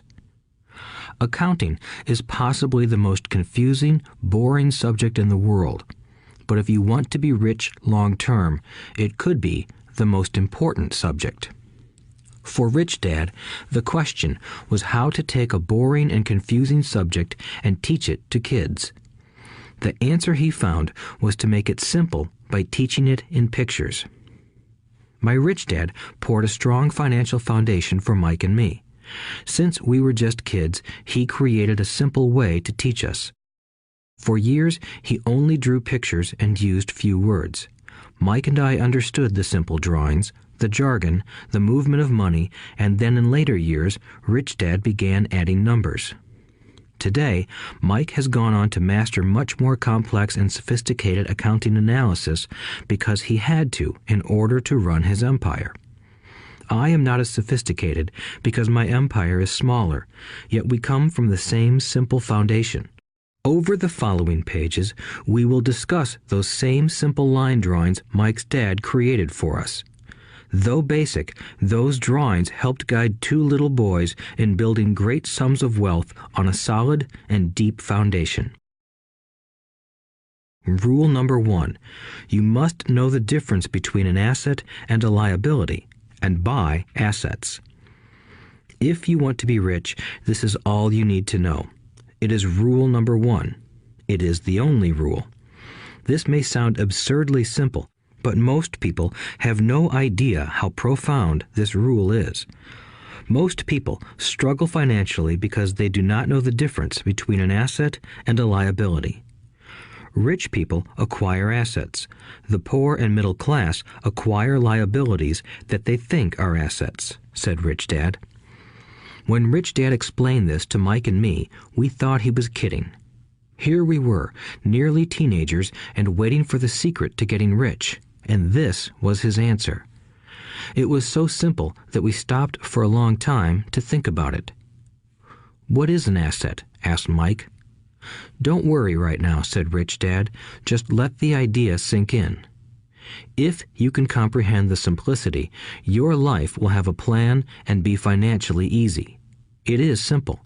That is why the idea is missed." "You mean all we need to know is what an asset is, acquire them, and we'll be rich?" I asked. Rich Dad nodded his head. "It's that simple." "If it's that simple, how come everyone is not rich?" I asked. Rich Dad smiled. "Because people do not know the difference between an asset and a liability." I remember asking, how could adults be so misguided? If it is that simple, if it is that important, why would everyone not want to find out? It took Rich Dad only a few minutes to explain what assets and liabilities were. As an adult, I have difficulty explaining it to other adults. The simplicity of the idea escapes them because they have been educated differently. They were taught by other educated professionals, such as bankers, accountants, real estate agents, financial planners, and so forth. The difficulty comes in asking adults to unlearn or become children again. An intelligent adult often feels it is demeaning to pay attention to simplistic definitions. Rich Dad believed in the KISS principle: keep it simple, stupid, or keep it super simple. So he kept it simple for us, and that made our financial foundation strong. So what causes the confusion? How could something so simple be so screwed up? Why would someone buy an asset that was really a liability? The answer is found in basic education. We focus on the word literacy and not financial literacy. What defines something to be an asset or a liability are not words. In fact, if you really want to be confused, look up the words asset and liability in the dictionary. I know the definition may sound good to a trained accountant, but for the average person, it makes no sense. But we adults are often too proud to admit that something does not make sense. To us young boys, Rich Dad said, "What defines an asset are not words, but numbers. And if you can't read the numbers, you can't tell an asset from a hole in the ground." In accounting, Rich Dad would say, it's not the numbers, but what the numbers are telling you. It's just like words. It's not the words, but the story the words are telling you. If you want to be rich, you've got to read and understand numbers. If I heard that once, I heard it 1,000 times from my rich dad. And I also heard the rich acquire assets and the poor and middle class acquire liabilities. Here is how to tell the difference between an asset and a liability. Most accountants and financial professionals do not agree with the definitions, but these simple drawings were the start of strong financial foundations for two young boys. An asset is something that puts money in my pocket. A liability is something that takes money out of my pocket. This is really all you need to know. If you want to be rich, simply spend your life buying assets. If you want to be poor or middle class, spend your life buying liabilities. Illiteracy, both in words and numbers, is the foundation of financial struggle. If people are having difficulties financially, there is something that they don't understand, either in words or numbers. The rich are rich because they are more literate in different areas than people who struggle financially. So if you want to be rich and maintain your wealth, it's important to be financially literate in words as well as numbers. Numbers alone mean little, just as words out of context mean little. It's the story that counts. In financial reporting, reading numbers is looking for the plot, the story of where the cash is flowing. In 80% of most families, the financial story paints a picture of hard work to get ahead. However, this effort is for naught because they spend their lives buying liabilities instead of assets. Everyone has living expenses, the need for food, shelter, and clothing. It is the cash flow that tells the story of how a person handles their money. The reason I started with the story of the richest men in America is to illustrate the flaw in believing that money will solve all problems. That is why I cringe whenever I hear people ask me how to get rich quicker or where they should start. I often hear, "I'm in debt, so I need to make more money." But more money will often not solve the problem. In fact, it may compound the problem. Money often makes obvious our tragic human flaws, putting a spotlight on what we don't know.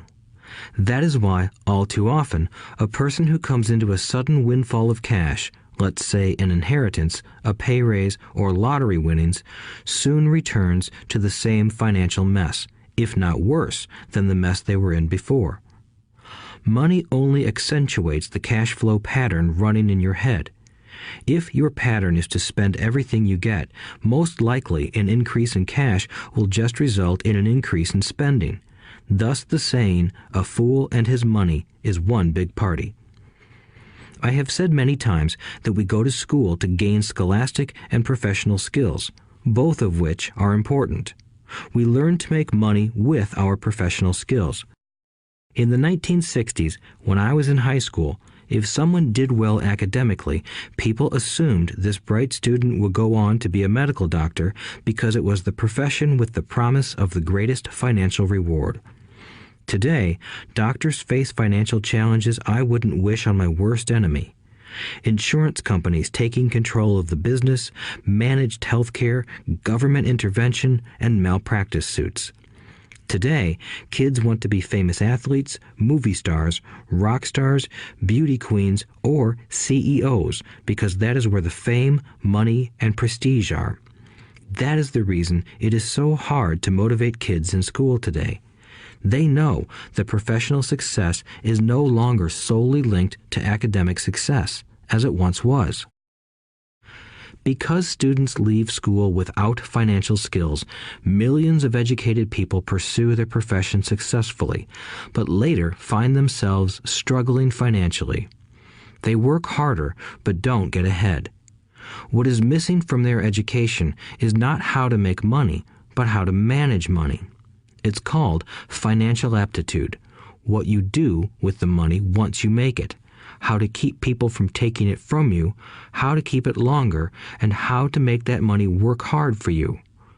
Most people don't understand why they struggle financially because they don't understand cash flow. A person can be highly educated, professionally successful, and financially illiterate. These people often work harder than they need to because they learned how to work hard, but not how to have their money work hard for them. The story of how the quest for a financial dream turns into a financial nightmare. The classic story of hardworking people has set a pattern. Recently married, the happy, highly educated young couple moves into one of their cramped, rented apartments. Immediately, they realize that they are saving money because two can live as cheaply as one. The problem is the apartment is cramped. They decide to save money to buy their dream home so they can have kids. They now have two incomes, and they begin to focus on their careers. Their incomes begin to increase. As their incomes go up, their expenses go up as well. The number one expense for most people is taxes. Many people think it's income tax, but for most Americans, their highest tax is Social Security. As an employee, it appears as if the Social Security tax combined with the Medicare tax rate is roughly 7.5%, but it's really 15% since the employer must match the Social Security amount. In essence, it is money the employer can't pay you. On top of that, you still have to pay income tax on the amount deducted from your wages for Social Security tax. Income you never received because it went directly to Social Security through withholding.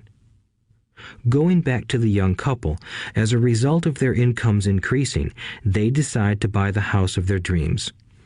Once in their house, they have a new tax called property tax.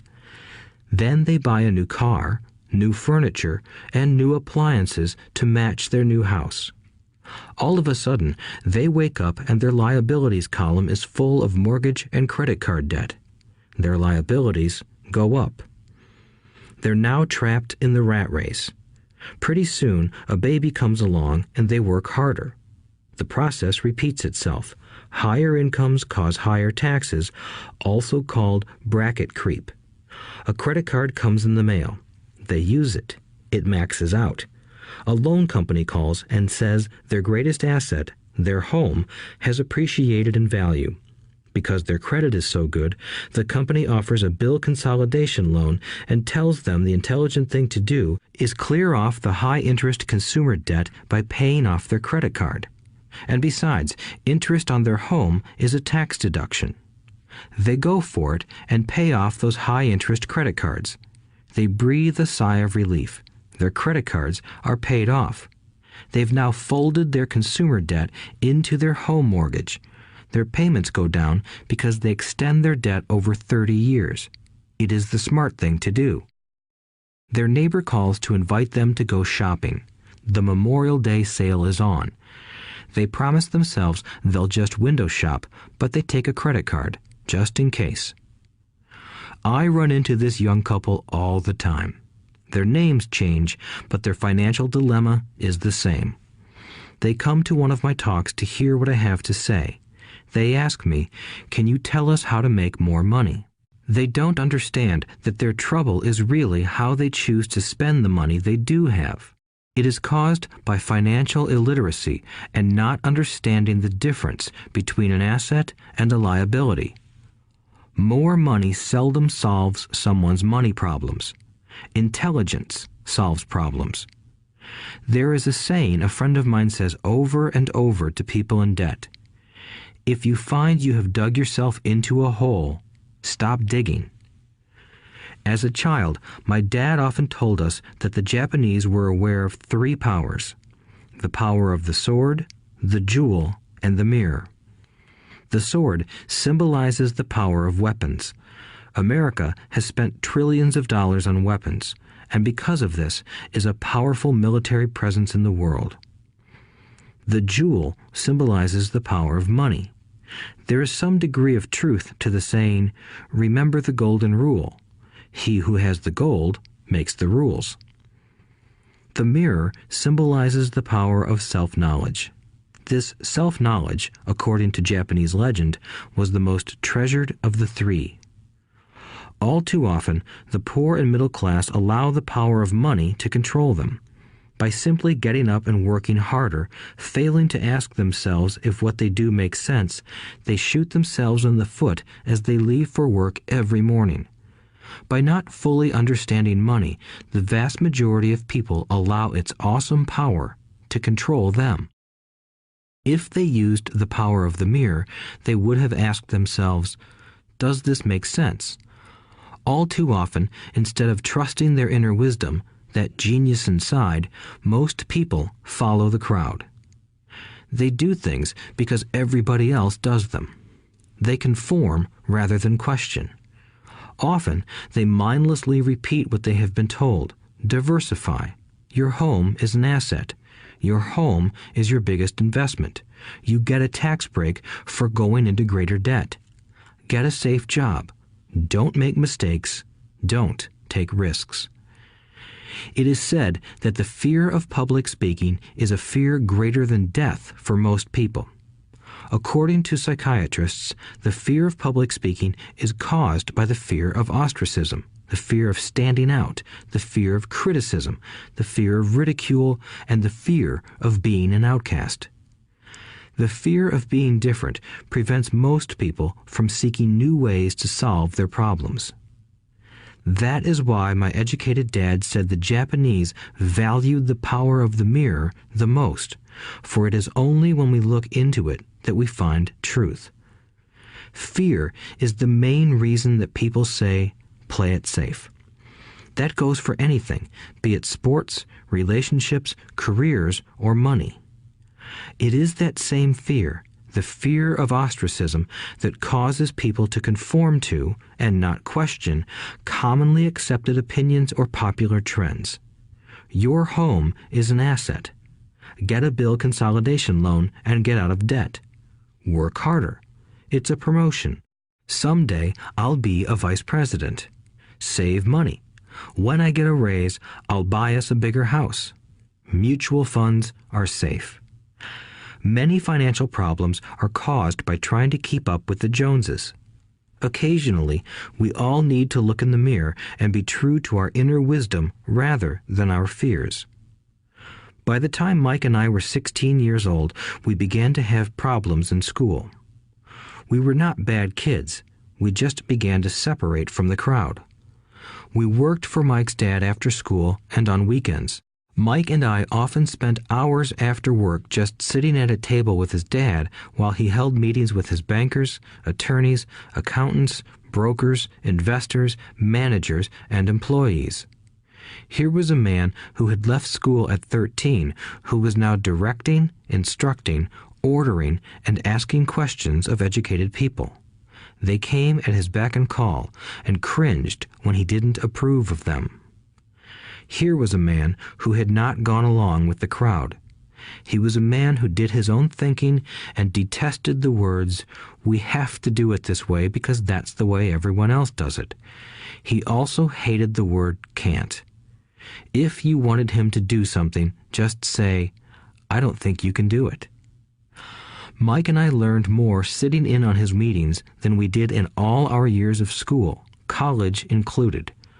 Mike's dad was not book smart, but he was financially educated and successful as a result. He told us over and over again, an intelligent person hires people who are more intelligent than he is. So Mike and I had the benefit of spending hours listening to and learning from intelligent people. But because of this, Mike and I couldn't go along with the standard dogma our teachers preached, and that caused problems. Whenever the teacher said, "If you don't get good grades, you won't do well in the real world," Mike and I just raised our eyebrows. When we were told to follow set procedures and not deviate from the rules, we could see how school discouraged creativity. We started to understand why our rich dad told us that schools were designed to produce good employees instead of employers. Occasionally, Mike or I would ask our teachers how what we studied was applicable to the real world, or why we never studied money and how it worked. To the latter question, we often got the answer that money was not important, that if we excelled in our education, the money would follow. The more we knew about the power of money, the more distant we grew from the teachers and our classmates. My highly educated dad never pressured me about my grades, but we did begin to argue about money. By the time I was 16, I probably had a far better foundation with money than both my parents. I could keep books, I listened to tax accountants, corporate attorneys, bankers, real estate brokers, investors, and so forth. By contrast, my dad talked to other teachers. One day, my dad told me that our home was his greatest investment. A not too pleasant argument took place when I showed him why I thought a house was not a good investment. I showed him the ancillary expenses that went along with owning the home. A bigger home meant bigger expenses, and the cash flow kept going out through the expense column. Today, people still challenge me on the idea of a house not being an asset. I know that for many people, it is their dream as well as their largest investment. And owning your own home is better than nothing. I simply offer an alternative way of looking at this popular dogma. If my wife and I were to buy a bigger, flashier house, we realize it wouldn't be an asset. It would be a liability since it would take money out of our pocket. So here is the argument I put forth. I really don't expect most people to agree with it because your home is an emotional thing, and when it comes to money, high emotions tend to lower financial intelligence. I know from personal experience that money has a way of making every decision emotional. 1. When it comes to houses, most people work all their lives paying for a home they never own. In other words, most people buy a new house every few years, each time incurring a new 30-year loan to pay off the previous one. 2.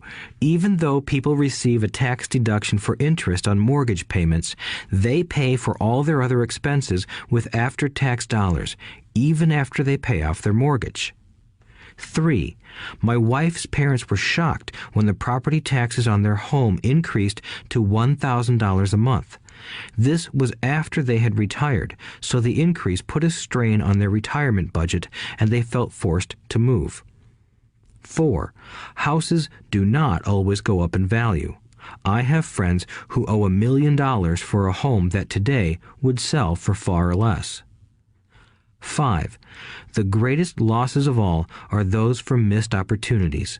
If all your money is tied up in your house, you may be forced to work harder because your money continues blowing out of the expense column instead of adding to the asset column, the classic middle-class cash flow pattern. If a young couple would put more money into their asset column early on, their later years would be easier. Their assets would have grown and would be available to help cover expenses. All too often, a house only serves as a vehicle for incurring a home equity loan to pay for mounting expenses. In summary, the end result in making a decision to own a house that is too expensive in lieu of starting an investment portfolio impacts an individual in at least the following 3 ways. 1. Loss of time during which other assets could have grown in value. 2. Loss of additional capital which could have been invested instead of paying for high maintenance expenses related directly to the home. 3. Loss of education. Too often, people count their house and savings and retirement plans as all they have in their asset column.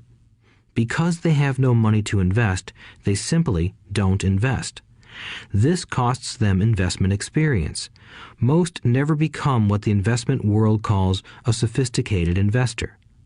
And the best investments are usually first sold to sophisticated investors, who then turn around and sell them to the people playing it safe. I am not saying don't buy a house.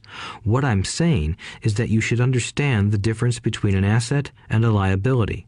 When I want a bigger house, I first buy assets that will generate the cash flow to pay for the house. My educated dad's personal financial statement best demonstrates the life of someone caught in the rat race. His expenses match his income, never allowing him enough left over to invest in assets. As a result, his liabilities are larger than his assets. Why the rich get richer. A review of my rich dad's financial statement shows why the rich get richer. The asset column generates more than enough income to cover expenses, with the balance reinvested into the asset column.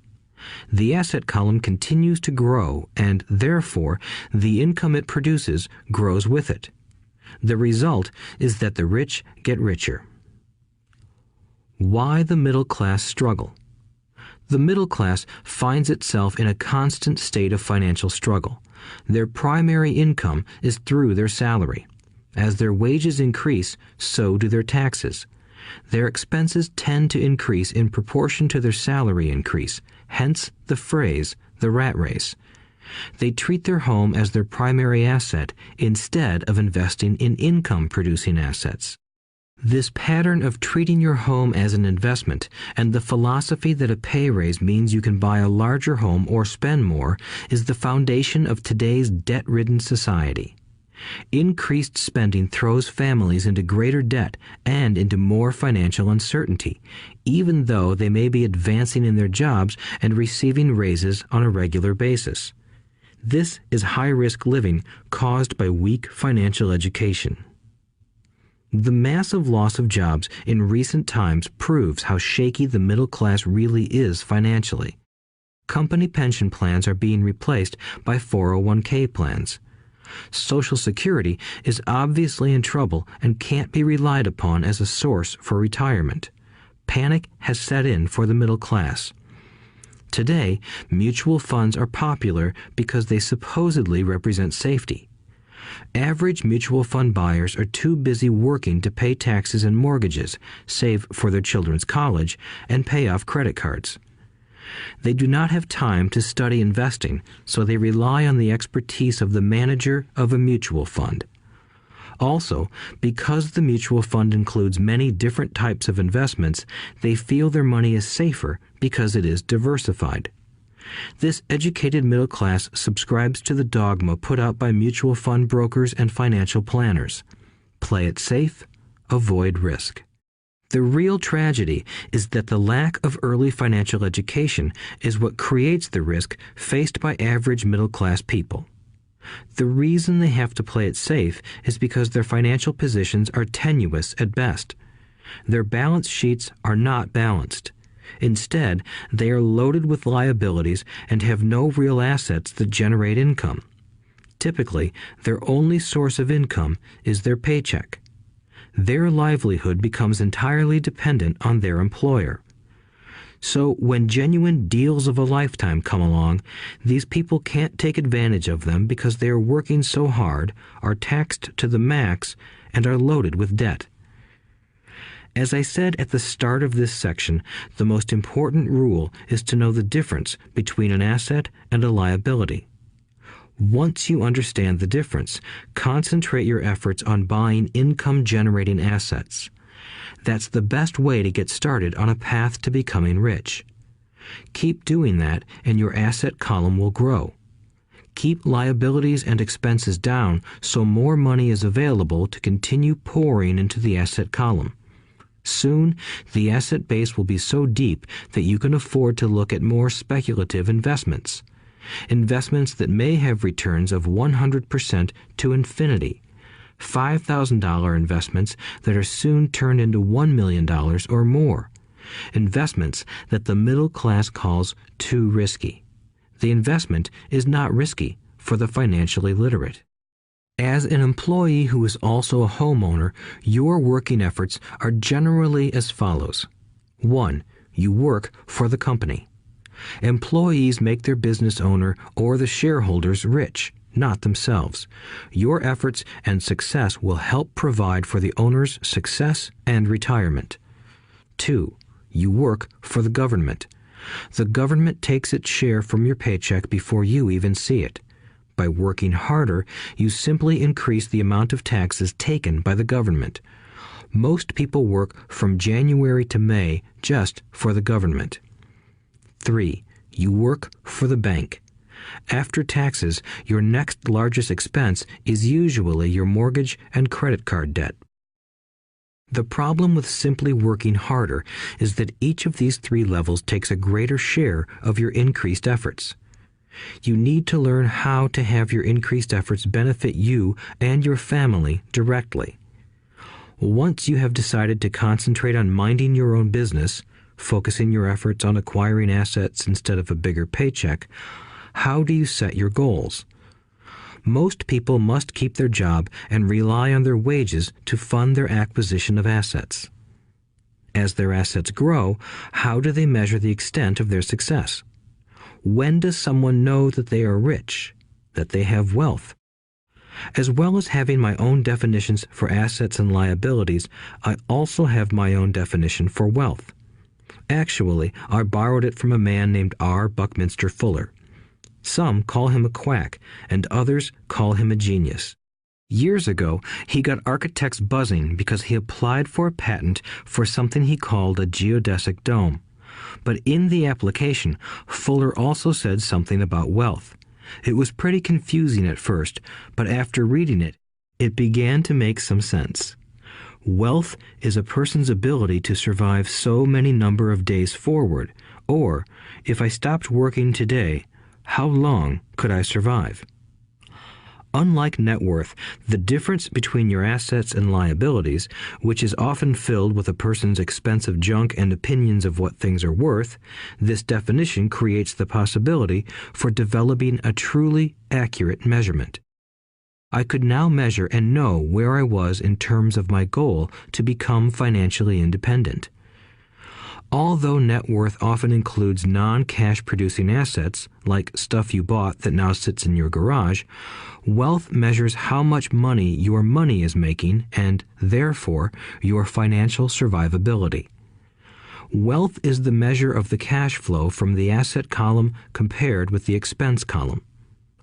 Let's use an example. Let's say I have cash flow from my asset column of $1,000 a month, and I have monthly expenses of $2,000 a month. What is my wealth? Let's go back to Buckminster Fuller's definition. Using his definition, how many days forward can I survive? Assuming a 30-day month, I have enough cash flow for half a month. When I achieve $2,000 a month cash flow from my assets, then I will be wealthy. So, while I'm not yet rich, I am wealthy. I now have income generated from assets each month that fully cover my monthly expenses. If I want to increase my expenses, I first must increase my cash flow to maintain this level of wealth. Also note that it is at this point that I'm no longer dependent on my wages. I have focused on and been successful in building an asset column that has made me financially independent. If I quit my job today, I would be able to cover my monthly expenses with the cash flow from my assets. My next goal would be to have the excess cash flow from my assets reinvested into the asset column. The more money that goes into my asset column, the more my asset column grows. The more my assets grow, the more my cash flow grows. And as long as I keep my expenses less than the cash flow from these assets, I grow richer with more and more income from sources other than my physical labor. As this reinvestment process continues, I am well on my way to becoming rich. Just remember this simple observation. The rich buy assets. The poor only have expenses. The middle class buy liabilities they think are assets. So how do I start minding my own business? What is the answer? Listen to the founder of McDonald's in the next chapter. Chapter 3. Lesson 3. Mind your own business. The rich focus on their asset columns while everyone else focuses on their income statements. In 1974, Ray Kroc, the founder of McDonald's, was asked to speak to the MBA class at the University of Texas at Austin. A friend of mine was a student in that MBA class. After a powerful and inspiring talk, the class adjourned and the students asked Ray if he would join them at their favorite hangout to have a few beers. Ray graciously accepted. "What business am I in?" Ray asked once the group had all their beers in hand. Everyone laughed, my friend said. Most of the MBA students thought Ray was just fooling around. No one answered, so Ray asked again. "What business do you think I'm in?"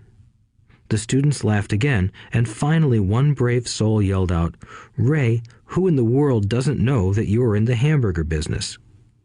Ray chuckled. "That's what I thought you would say." He paused and then quickly added, "Ladies and gentlemen, I'm not in the hamburger business.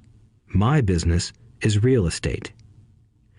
As my friend tells the story, Ray spent a good amount of time explaining his viewpoint.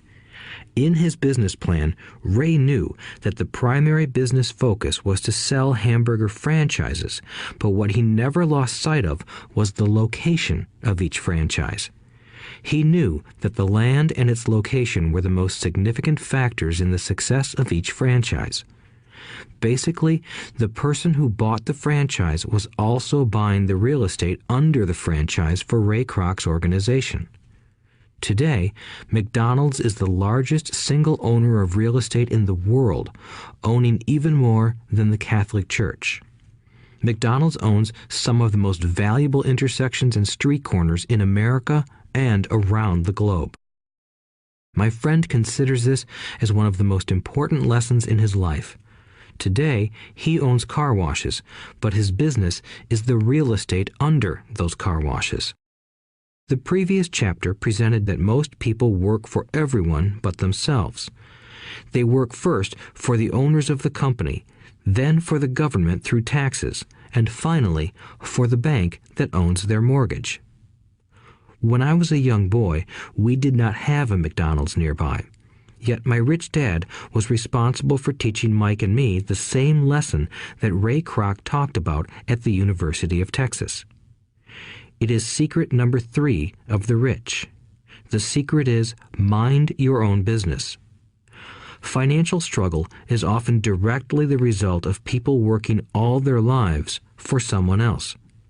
Many people will simply have nothing at the end of their working days to show for their efforts. Our current educational system focuses on preparing today's youth to get good jobs by developing scholastic skills. Their lives will revolve around their wages or, as described earlier, their income column. Many will study further to become engineers, scientists, cooks, police officers, artists, writers, and so on. These professional skills allow them to enter the workforce and work for money. But there is a big difference between your profession and your business. Often I ask people, "What is your business?"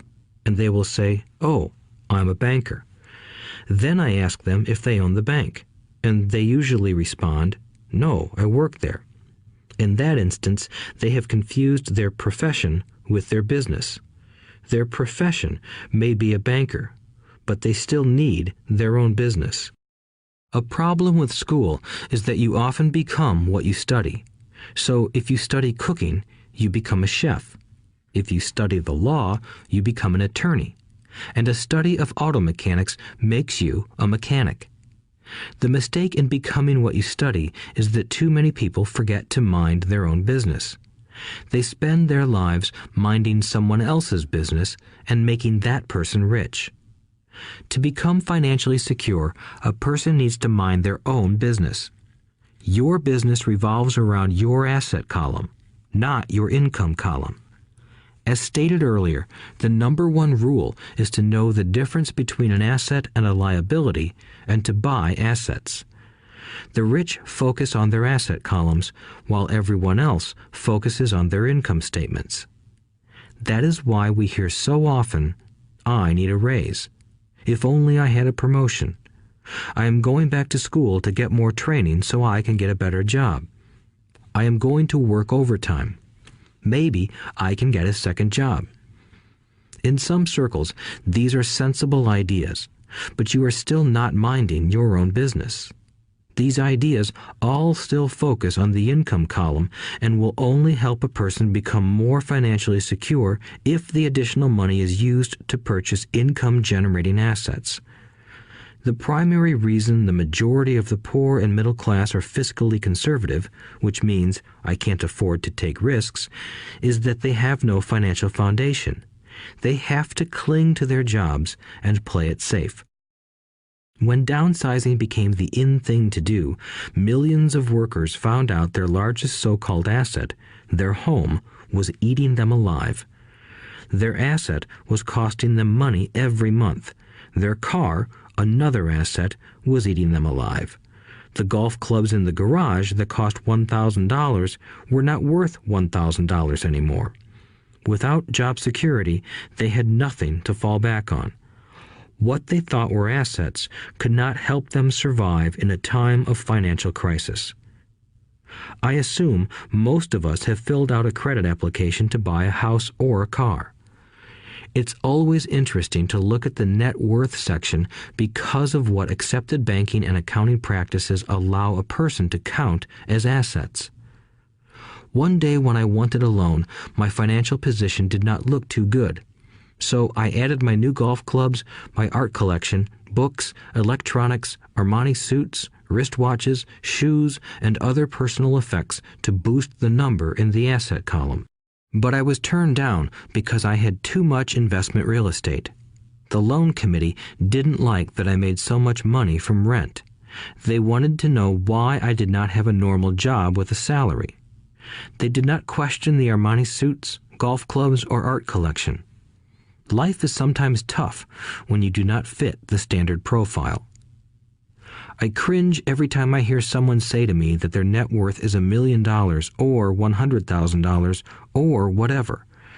One of the main reasons net worth is not accurate is simply because the moment you begin selling your assets, you are taxed for any gains.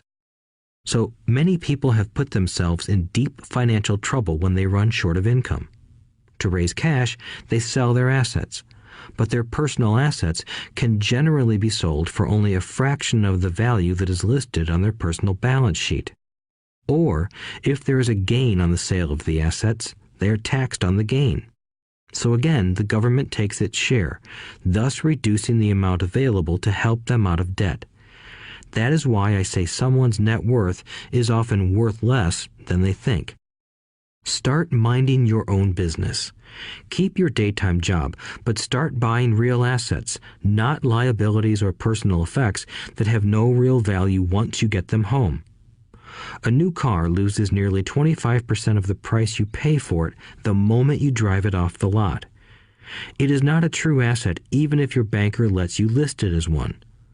My $400 new titanium driver was worth $150 the moment I teed off. Keep expenses low, reduce liabilities, and diligently build a base of solid assets. For young people who have not yet left home, it is important for parents to teach them the difference between an asset and a liability. Get them to start building a solid asset column before they leave home, get married, buy a house, have kids, and get stuck in a risky financial position, clinging to a job and buying everything on credit. I see so many young couples who get married and trap themselves into a lifestyle that will not let them get out of debt for most of their working years. For many people, just as the last child leaves home, the parents realize they have not adequately prepared for retirement and they begin to scramble to put some money away. Then their own parents become ill and they find themselves with new responsibilities. So, what kind of assets am I suggesting that you or your children acquire? In my world, real assets fall into the following categories. Businesses that do not require my presence. I own them, but they are managed or run by other people. If I have to work there, it's not a business. It becomes my job. Stocks, bonds, income-generating real estate, notes, IOUs, royalties from intellectual property such as music, scripts, and patents. Anything else that has value, produces income, or appreciates, and has a ready market. As a young boy, my educated dad encouraged me to find a safe job, but my rich dad encouraged me to begin acquiring assets that I loved. If you don't love it, you won't take care of it. I collect real estate simply because I love buildings and land. I love shopping for them, and I could look at them all day long. When problems arise, the problems aren't so bad that it changes my love for real estate. For people who hate real estate, they shouldn't buy it. I also love stocks of small companies, especially startups, because I am an entrepreneur, not a corporate person. In my early years, I worked in large organizations such as Standard Oil of California, the U.S. Marine Corps, and Xerox Corporation. I enjoyed my time with those organizations and have fond memories, but I know deep down I am not a company man. I like starting companies, not running them. So my stock buys are usually of small companies. Sometimes I even start the company and take it public. Fortunes are made in new stock issues, and I love the game. Many people are afraid of small-cap companies and call them risky, and they are. But that risk is diminished if you love what the investment is, understand it, and know the game. With small companies, my investment strategy is to be out of the stock in a year. On the other hand, my real estate strategy is to start small and keep trading up for bigger properties, and, therefore, delay paying taxes on the gain. This allows the value to increase dramatically. I generally hold real estate less than 7 years. For years, even while I was with the Marine Corps and Xerox, I did what my rich dad recommended. I kept my day job, but I still minded my own business. I was active in my asset column trading real estate and small stocks. Rich Dad always stressed the importance of financial literacy. The better I was at understanding the accounting and cash management, the better I would be at analyzing investments and eventually starting and building my own company. I don't encourage anyone to start a company unless they really want to. Knowing what I know about running a company, I wouldn't wish that task on anyone. There are times when people can't find employment and starting a company seems like the best solution. But the odds are against success. 9 out of 10 companies fail in 5 years. Of those that survive the first 5 years, 9 out of every 10 of those eventually fail as well. So only if you really have the desire to own your own company do I recommend it. Otherwise, keep your day job and mind your own business. When I say mind your own business, I mean to build and keep your asset column strong. Once a dollar goes into it, never let it come out. Think of it this way.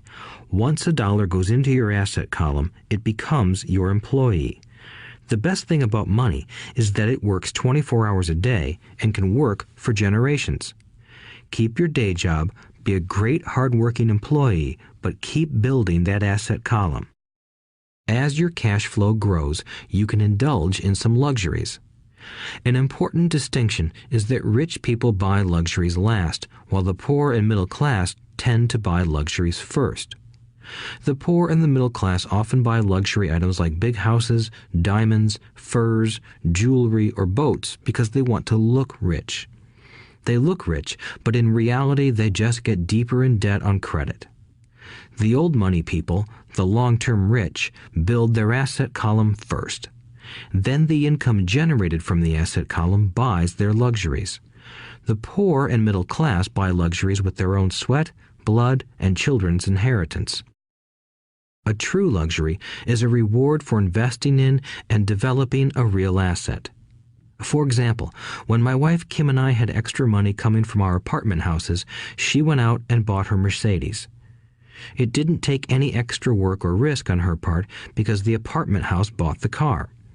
She did, however, have to wait 4 years while the real estate investment portfolio grew and began generating enough extra cash flow to pay for the car. But the luxury, the Mercedes, was a true reward because she proved she knew how to grow her asset column. That car now means a lot more to her than simply another pretty car. It means she used her financial intelligence to afford it. Instead, most people impulsively go out and buy a new car or some other luxury on credit. They may feel bored and just want a new toy. Buying a luxury on credit often causes a person to eventually resent that luxury because the debt becomes a financial burden. After you've taken the time and invested in and built your own business, you are now ready to learn the biggest secret of the rich, the secret that puts the rich way ahead of the pack. Chapter 4. Lesson 4. The History of Taxes and the Power of Corporations. My rich dad just played the game smart, and he did it through corporations, the biggest secret of the rich. I remember in school being told the story of Robin Hood and his merry men. My teacher thought it was a wonderful story of a romantic hero who robbed from the rich and gave to the poor. My rich dad did not see Robin Hood as a hero. He called Robin Hood a crook. Robin Hood may be long gone, but his followers live on. I often still hear people say, "Why don't the rich pay for it?" Or, "The rich should pay more in taxes and give it to the poor." It is this Robin Hood fantasy, or taking from the rich to give to the poor, that has caused the most pain for the poor and the middle class. The reason the middle class is so heavily taxed is because of the Robin Hood ideal. The reality is that the rich are not taxed. It's the middle class who pays for the poor, especially the educated, upper-income middle class. Again, to understand fully how things happen, we need to look at the history of taxes. Although my highly educated dad was an expert on the history of education, my rich dad fashioned himself an expert on the history of taxes.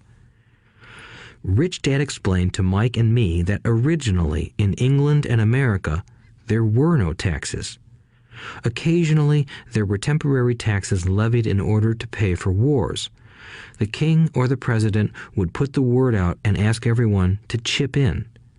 Taxes were levied in Britain for the fight against Napoleon from 1799 to 1816, and in America to pay for the Civil War from 1861 to 1865.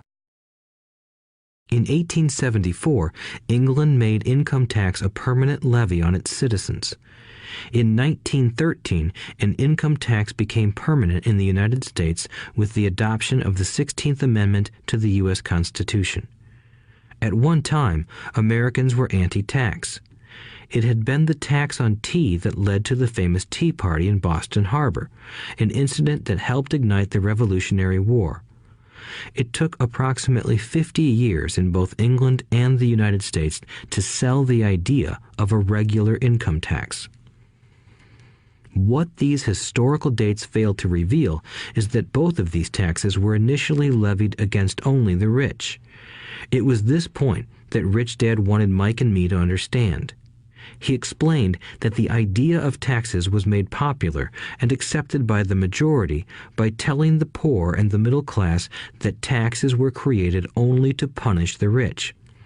This is how the masses voted for the law, and it became constitutionally legal. Although it was intended to punish the rich, in reality it wound up punishing the very people who voted for it, the poor and middle class. Once government got a taste of money, its appetite grew, said Rich Dad. Your dad and I are exactly opposite. He's a government bureaucrat, and I am a capitalist. We get paid, and our success is measured on opposite behaviors. He gets paid to spend money and hire people. The more he spends and the more people he hires, the larger his organization becomes. In the government, a large organization is a respected organization. On the other hand, within my organization, the fewer people I hire and the less money I spend, the more I am respected by my investors. That's why I don't like government people. They have different objectives than most business people. As the government grows, more and more tax dollars are needed to support it. My educated dad sincerely believed that government should help people. He loved John F. Kennedy and especially the idea of the Peace Corps. He loved the idea so much that both he and my mom worked for the Peace Corps, training volunteers to go to Malaysia, Thailand, and the Philippines. He always strived for additional grants and budget increases so he could hire more people, both in his job with the Education Department and in the Peace Corps. From the time I was about 10 years old, I would hear from my rich dad that government workers were a pack of lazy thieves, and from my poor dad I would hear how the rich were greedy crooks who should be made to pay more taxes. Both sides had valid points. It was difficult to go to work for one of the biggest capitalists in town and come home to a father who was a prominent government leader. It was not easy to know which dad to believe. Yet, when you study the history of taxes, an interesting perspective emerges. As I said, the passage of taxes was only possible because the masses believed in the Robin Hood theory of economics. Take from the rich and give to everyone else. The problem was that the government's appetite for money was so great that taxes soon needed to be levied on the middle class, and from there it kept trickling down. However, the rich saw an opportunity because they don't play by the same set of rules. The rich knew about corporations, which became popular in the days of sailing ships. The rich created the corporation as a vehicle to limit their risk to the assets of each voyage. The rich put their money into a corporation to finance the voyage. The corporation would then hire a crew to sail to the New World to look for treasure. If the ship was lost, the crew lost their lives, but the loss to the rich would be limited only to the money they invested for that particular voyage. It is the knowledge of the legal corporate structure that really gives the rich a vast advantage over the poor and middle class. Having two fathers teaching me, one a socialist and the other a capitalist, I quickly began to realize that the philosophy of the capitalist made more financial sense to me. It seemed to me that the socialists ultimately penalized themselves due to their lack of financial education. No matter what the take from the rich crowd came up with, the rich always found a way to outsmart them. That is how taxes were eventually levied on the middle class. The rich outsmarted the intellectuals solely because they understood the power of money, a subject not taught in schools. How did the rich outsmart the intellectuals? Once the take from the rich tax was passed, cash started flowing into government coffers. Initially, people were happy. Money was handed out to government workers and the rich. It went to government workers in the form of jobs and pensions, and it went to the rich via their factories receiving government contracts. The government received a large pool of money, but the problem was the fiscal management of that money. The government ideal is to avoid having excess money. If you fail to spend your allotted funds, you risk losing it in the next budget. You would certainly not be recognized for being efficient. Business people, on the other hand, are rewarded for having excess money and are applauded for their efficiency. As this cycle of growing government spending continued, the demand for money increased, and the tax the rich idea was adjusted to include lower income levels down to the very people who voted it in, the poor and the middle class. True capitalists used their financial knowledge to simply find an escape. They headed back to the protection of a corporation. But what many people who have never formed a corporation don't know is that a corporation is not really a thing. A corporation is merely a file folder with some legal documents in it, sitting in some attorney's office and registered with a state government agency. It's not a big building or a factory or a group of people. A corporation is merely a legal document that creates a legal body without a soul. Using it, the wealth of the rich was once again protected. It was popular because the income tax rate of a corporation is less than the individual income tax rates. In addition, certain expenses could be paid by a corporation with pre-tax dollars. This war between the haves and have-nots has raged for hundreds of years. The battle is waged whenever and wherever laws are made, and it will go on forever. The problem is that the people who lose are the uninformed, the ones who get up every day and diligently go to work and pay taxes. If they only understood the way the rich play the game, they could play it too. Then they would be on their way to their own financial independence. This is why I cringe every time I hear a parent advise their children to go to school so they can find a safe, secure job. An employee with a safe, secure job without financial aptitude has no escape. Average Americans today work 5 to 6 months for the government just to cover their taxes. In my opinion, that is simply too long. The harder you work, the more you pay the government. That is why I believe that the idea of take from the rich backfired on the very people who voted it in. Every time people try to punish the rich don't simply comply. They react. They have the money, power, and intent to change things. They don't just sit there and voluntarily pay more taxes. Instead, they search for ways to minimize their tax burden. They hire smart attorneys and accountants and persuade politicians to change laws or create legal loopholes. They use their resources to effect change. The tax code of the United States also allows other ways to reduce taxes. Most of these vehicles are available to anyone, but it is the rich who find them because they are minding their own business. For example, 1031 is jargon for Section 1031 of the Internal Revenue Code, which allows a seller to delay paying taxes on a piece of real estate that is sold for a capital gain through an exchange for a more expensive piece of real estate. Real estate is one investment vehicle that has a great tax advantage. As long as you keep trading up in value, you will not be taxed on the gains until you liquidate. People who don't take advantage of these legal tax savings are missing a great opportunity to build their asset columns. The poor and middle class don't have the same resources. They sit there and let the government's needles enter their arm and allow the blood donation to begin.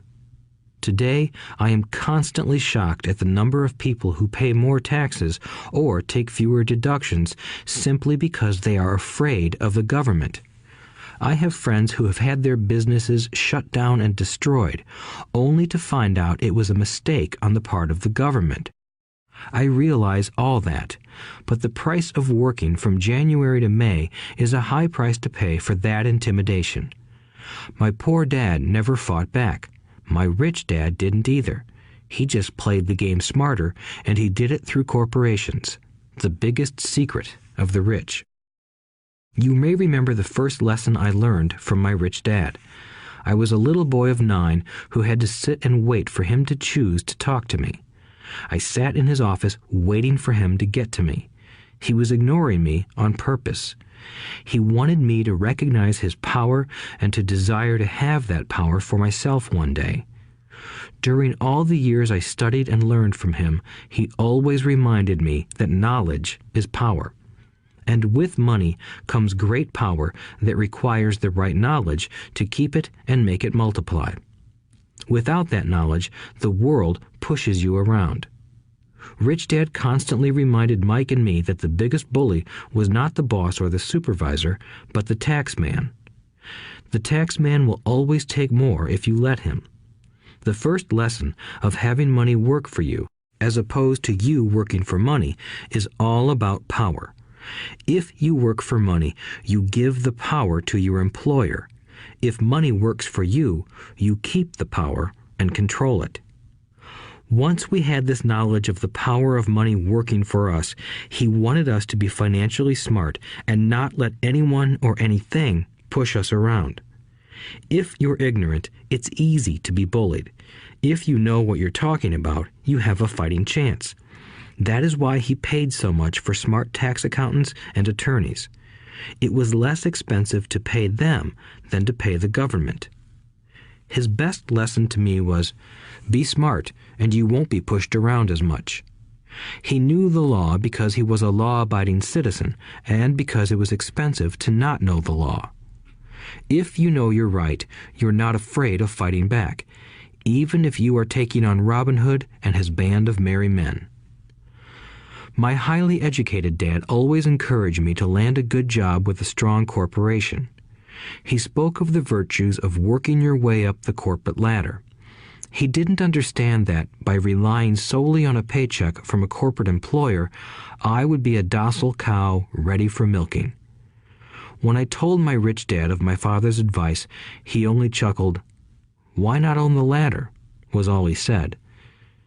As a young boy, I did not understand what Rich Dad meant by owning my own corporation. It was an idea that seemed impossible and intimidating.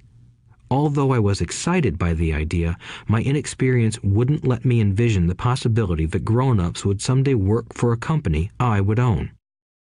The point is that, if not for my rich dad, I would have probably followed my educated dad's advice. It was merely the occasional reminder of my rich dad that kept the idea of owning my own corporation alive and kept me on a different path. By the time I was 15 or 16, I knew I wasn't going to continue down the path my educated dad recommended.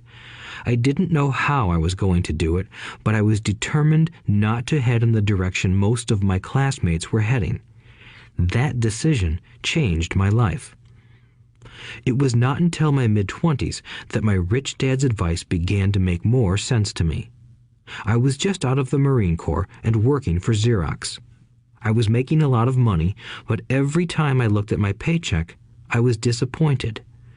The deductions were so large, and the more I worked, the greater they became. As I became more successful, my bosses talked about promotions and raises. It was flattering, but I could hear my rich dad asking in my ear, "Who are you working for? Who are you making rich?" In 1974, while still an employee for Xerox, I formed my first corporation and began minding my own business. There were already a few assets in my asset column, but now I was determined to focus on making it bigger. Those paychecks, with all the deductions, made all the years of my rich dad's advice make total sense. I could see the future if I followed my educated dad's advice. Many employers feel that advising their workers to mind their own business is bad for business. But for me, focusing on my own business and developing assets made me a better employee because I now had a purpose. I came in early and worked diligently, amassing as much money as possible so I could invest in real estate. Hawaii was just set to boom, and there were fortunes to be made. The more I realized that we were in the beginning stages of a boom, the more Xerox machines I sold. The more I sold, the more money I made, and, of course, the more deductions came out of my paycheck. It was inspiring. I wanted out of the employee trap so badly that I worked even harder so I could invest more. By 1978, I was consistently one of the top 5 salespeople at the company. I badly wanted out of the rat race. In less than 3 years, I was making more in my real estate holding corporation than I was making at Xerox, and the money I was making in my asset column in my own corporation was money working for me, not me pounding on doors selling copiers. My rich dad's advice made much more sense. Soon, the cash flow from my properties were so strong that my company bought me my first Porsche. My fellow Xerox salespeople thought I was spending my commissions. I wasn't. I was investing my commissions in assets. My money was working hard to make more money. Each dollar in my asset column was a great employee, working hard to make more employees and buy the boss a new Porsche with before-tax dollars. I began to work harder for Xerox. The plan was working, and my Porsche was the proof. By using the lessons I learned from my rich dad, I was able to get out of the proverbial rat race at an early age. It was made possible because of the strong financial knowledge I had acquired through Rich Dad's lessons. Without this financial knowledge, which I call financial intelligence or financial IQ, my road to financial independence would have been much more difficult. I now teach others in the hope that I may share my knowledge with them. I remind people that financial IQ is made up of knowledge from 4 broad areas of expertise. 1. Accounting. Accounting is financial literacy or the ability to read numbers. This is a vital skill if you want to build an empire. The more money you are responsible for, the more accuracy is required, or the house comes tumbling down. This is the left brain side, or the details.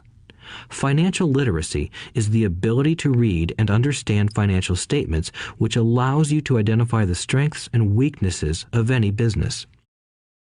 2. Investing. Investing is the science of money making money.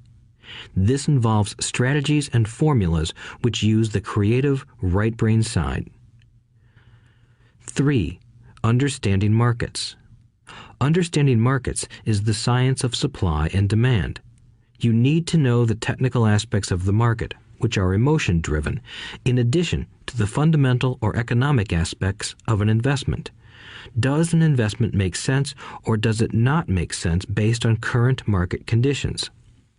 4. The law. A corporation wrapped around the technical skills of accounting, investing, and markets can contribute to explosive growth. A person who understands the tax advantages and protections provided by a corporation can get rich so much faster than someone who is an employee or a small business sole proprietor. It's like the difference between someone walking and someone flying. The difference is profound when it comes to long-term wealth. Tax advantages. A corporation can do many things that an employee cannot, like pay expenses before paying taxes.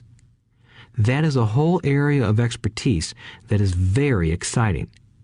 Employees earn and get taxed and then try to live on what is left. A corporation earns, spends everything it can, and is taxed on anything that is left. It's one of the biggest legal tax loopholes that the rich use. They're easy to set up and are not expensive if you own investments that are producing good cash flow.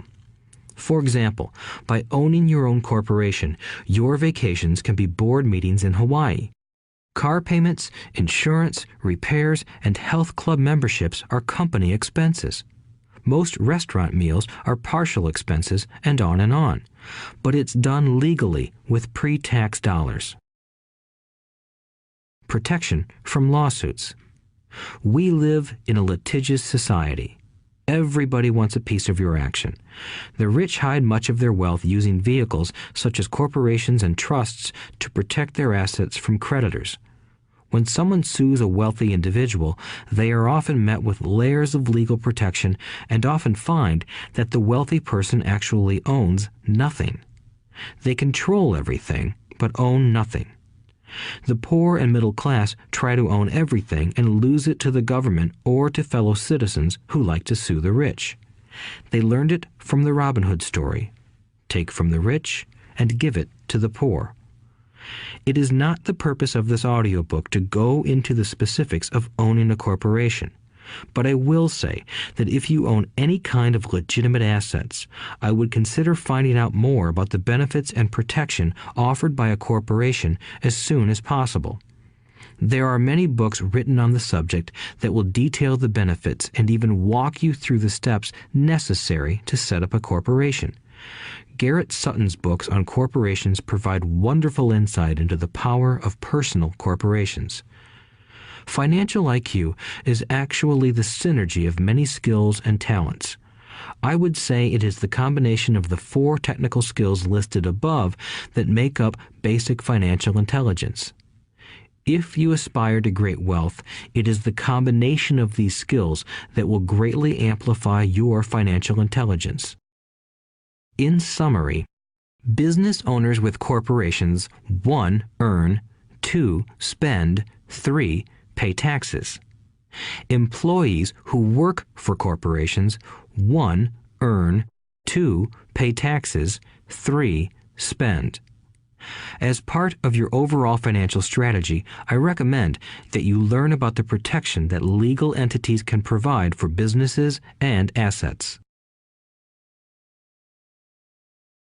Chapter 5. Lesson 5. The rich invent money. Often in the real world, it's not the smart who get ahead, but the bold. Last night, I took a break from writing and watched a TV program on the history of a young man named Alexander Graham Bell. Bell had just patented his telephone and was having growing pains because the demand for his new invention was so strong. Needing a bigger company, he then went to the giant at that time, Western Union, and asked them if they would buy his patent and his tiny company. He wanted $100,000 for the whole package. The president of Western Union scoffed at him and turned him down, saying the price was ridiculous. The rest is history. A multi-billion-dollar industry emerged, and AT&T was born. The evening news came on right after the story of Alexander Graham Bell. On the news was a story of another downsizing at a local company. The workers were angry and complained that the company ownership was unfair. A terminated manager of about 45 years of age had his wife and 2 babies at the plant and was begging the guards to let him talk to the owners to ask if they would reconsider his termination. He had just bought a house and was afraid of losing it. The camera focused in on his pleading for all the world to see. Needless to say, it held my attention. I have been teaching professionally since 1984. It has been a great experience and a rewarding one. It is also a disturbing profession, for I have taught thousands of individuals, and I see one thing in common in all of us, myself included. We all have tremendous potential, and we all are blessed with gifts. Yet the one thing that holds all of us back is some degree of self-doubt. It is not so much the lack of technical information that holds us back, but more the lack of self-confidence. Some are more affected than others. Once we leave school, most of us know that it is not so much a matter of college degrees or good grades that count. In the real world, outside of academics, something more than just grades is required. I have heard it called many things: guts, chutzpah, balls, audacity, bravado, cunning, daring, tenacity, and brilliance. This factor, whatever it is labeled, ultimately decides one's future much more than school grades do. Inside each of us is one of these brave, brilliant, and daring characters. There is also the flip side of that character, people who could get down on their knees and beg if necessary. After a year in Vietnam as a Marine Corps pilot, I got to know both of those characters inside of me intimately. One is not better than the other. Yet, as a teacher, I recognized that it was excessive fear and self-doubt that were the greatest detractors of personal genius. It broke my heart to see students know the answers, yet lack the courage to act on the answer. Often in the real world, it's not the smart who get ahead, but the bold. In my personal experience, your financial genius requires both technical knowledge as well as courage. If fear is too strong, the genius is suppressed. In my classes, I strongly urge students to learn to take risks, to be bold, and to let their genius convert that fear into power and brilliance. It works for some and just terrifies others. I have come to realize that for most people, when it comes to the subject of money, they would rather play it safe. I have had to field questions such as, why take risks? Why should I bother developing my financial IQ? Why should I become financially literate? And I answer, just to have more options. There are huge changes up ahead. In the coming years, there will be more people just like the young inventor Alexander Graham Bell. There will be 100 people like Bill Gates and hugely successful companies like Microsoft created every year all over the world. And there will also be many more bankruptcies, layoffs, and downsizings. So why bother developing your financial IQ? No one can answer that but you. Yet I can tell you why I myself do it. I do it because it is the most exciting time to be alive. I'd rather be welcoming change than dreading change.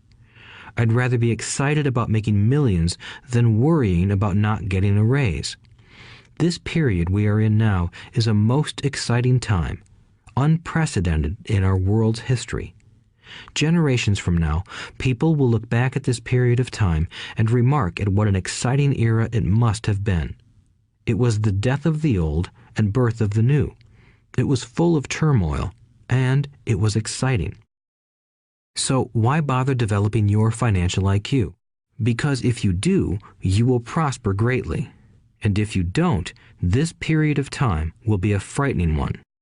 It will be a time of watching some people move boldly forward while others cling to worn-out life preservers. Land was wealth 300 years ago, so the person who owned the land owned the wealth. Later, wealth was in factories and production, and America rose to dominance. The industrialist owned the wealth. Today, wealth is in information, and the person who has the most timely information owns the wealth. The problem is that information flies around the world at the speed of light. The new wealth cannot be contained by boundaries and borders as land and factories were. The changes will be faster and more dramatic. There will be a dramatic increase in the number of new multimillionaires. There also will be those who are left behind. I find so many people struggling today, often working harder, simply because they cling to old ideas. They want things to be the way they were, and they resist change. I know people who are losing their jobs or their houses, and they blame technology or the economy or their boss. Sadly, they fail to realize that they might be the problem. Old ideas are their biggest liability. It is a liability simply because they fail to realize that while that idea or way of doing something was an asset yesterday, yesterday is gone. One afternoon, I was teaching how to invest using a board game I had invented, Cash Flow, as a teaching tool. A friend had brought someone along to attend the class. This friend of a friend was recently divorced, had been badly burned in the divorce settlement, and was now searching for some answers. Her friend thought the class might help. The game was designed to help people learn how money works. In playing the game, they learn about the interaction of the income statement with the balance sheet. They learn how cash flows between the two and how the road to wealth is through striving to increase your monthly cash flow from the asset column to the point that it exceeds your monthly expenses. Once you accomplish this, you are able to get out of the rat race and out onto the fast track. As I have said, some people hate the game, some love it, and others miss the point. This woman missed a valuable opportunity to learn something. In the opening round, she drew a doodad card with the boat on it. At first, she was happy. "Oh, I've got a boat." Then, as her friend tried to explain how the numbers worked on her income statement and balance sheet, she got frustrated because she had never liked math. The rest of her table waited while her friend continued explaining the relationship between the income statement, balance sheet, and monthly cash flow. Suddenly, when she realized how the numbers worked, it dawned on her that her boat was eating her alive. Later on in the game, she was also downsized and had a child. It was a horrible game for her. After the class, her friend came by and told me that she was upset. She had come to the class to learn about investing and did not like the idea that it took so long to play a silly game. Her friend attempted to tell her to look within herself to see if the game reflected her in any way. With that suggestion, the woman demanded her money back. She said that the very idea that a game could be a reflection of her was ridiculous. Her money was promptly refunded, and she left. Since 1984, I have made millions simply by doing what the school system does not do. In school, most teachers lecture. I hated lectures as a student. I was soon bored, and my mind would drift. In 1984, I began teaching via games and simulations, and I still rely on these tools today. I always encourage adult students to look at games as reflecting back to them what they know and what they need to learn. Most importantly, games reflect behavior. They are instant feedback systems. Instead of the teacher lecturing you, the game is giving you a personalized lecture, one that is custom-made just for you. The friend of the woman who left later called to give me an update. She said her friend was fine and had calmed down. In her cooling-off period, she could see some slight relationship between the game and her life. Although she and her husband did not own a boat, they did own everything else imaginable. She was angry after their divorce, both because he had run off with a younger woman and because, after 20 years of marriage, they had accumulated little in the way of assets. There was virtually nothing for them to split. Their 20 years of married life had been incredible fun, but all they had accumulated was a ton of doodads. She realized that her anger at doing the numbers, the income statement and balance sheet, came from her embarrassment about not understanding them. She believed that finances were the man's job. She maintained the house and did the entertaining, and he handled the finances. She was now quite certain that in the last 5 years of their marriage, he had hidden money from her. She was angry at herself for not being more aware of where the money was going, as well as for not knowing about the other woman. Just like a board game, the world is always providing us with instant feedback. We could learn a lot if we tuned in more. One day, not long ago, I complained to my wife that the cleaners must have shrunk my pants. My wife gently smiled and poked me in the stomach to inform me that the pants had not shrunk. Something else had expanded. Me. The cash flow game was designed to give every player personal feedback. Its purpose is to give you options. If you draw the boat card and it puts you into debt, the question is, now what can you do? How many different financial options can you come up with? That is the purpose of the game, to teach players to think and create new and various financial options. Thousands of people throughout the world have played this game. The players who get out of the rat race the quickest are the people who understand numbers and have creative financial minds. They recognize different financial options. Rich people are often creative and take calculated risks. People who take the longest are people who are not familiar with numbers and often do not understand the power of investing. Some people playing cash flow gain lots of money in the game, but they don't know what to do with it. Even though they have money, everyone else seems to be getting ahead of them. And that is true in real life. There are a lot of people who have a lot of money and do not get ahead financially. Limiting your options is the same as hanging on to old ideas. I have a friend from high school who now works at 3 jobs. Years ago, he was the richest of all my classmates. When the local sugar plantation closed, the company he worked for went down with the plantation. In his mind, he had but one option, and that was the old option: work hard. The problem was that he couldn't find an equivalent job that recognized his seniority from the old company. As a result, he is overqualified for the jobs he currently has. so his salary is lower. He now works 3 jobs to earn enough to survive. I have watched people playing cash flow complain that the right opportunity cards are not coming their way, so they sit there. I know people who do that in real life. They wait for the right opportunity. I have watched people get the right opportunity card and then not have enough money. Then they complain that they would have gotten out of the rat race if they had had more money. So they sit there. I know people in real life who do that also. They see all the great deals, but they have no money. And I have seen people pull a great opportunity card, read it out loud, and have no idea that it is a great opportunity. They have the money, the time is right, they have the card, but they can't see the opportunity staring them in the face. They fail to see how it fits into their financial plan for escaping the rat race. And I know more people like that than all the others combined. Most people have an opportunity of a lifetime flash right in front of them, and they fail to see it. A year later, they find out about it, after everyone else got rich. Financial intelligence is simply having more options. If the opportunities aren't coming your way, what else can you do to improve your financial position?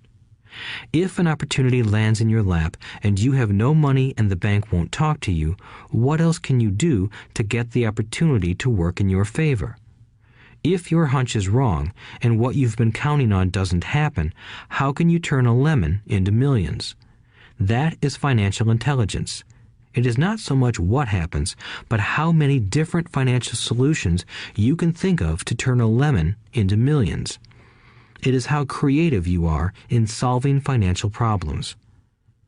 Most people only know one solution: work hard, save, and borrow. So why would you want to increase your financial intelligence? Because you want to be the kind of person who creates your own luck. You take whatever happens and make it better. Few people realize that luck is created, just as money is. And if you want to be luckier and create money instead of working hard, then your financial intelligence is important. If you are the kind of person who is waiting for the right thing to happen, you might wait for a long time. It's like waiting for all the traffic lights to be green for 5 miles before you'll start your trip. As young boys, Mike and I were constantly told by my rich dad that money is not real.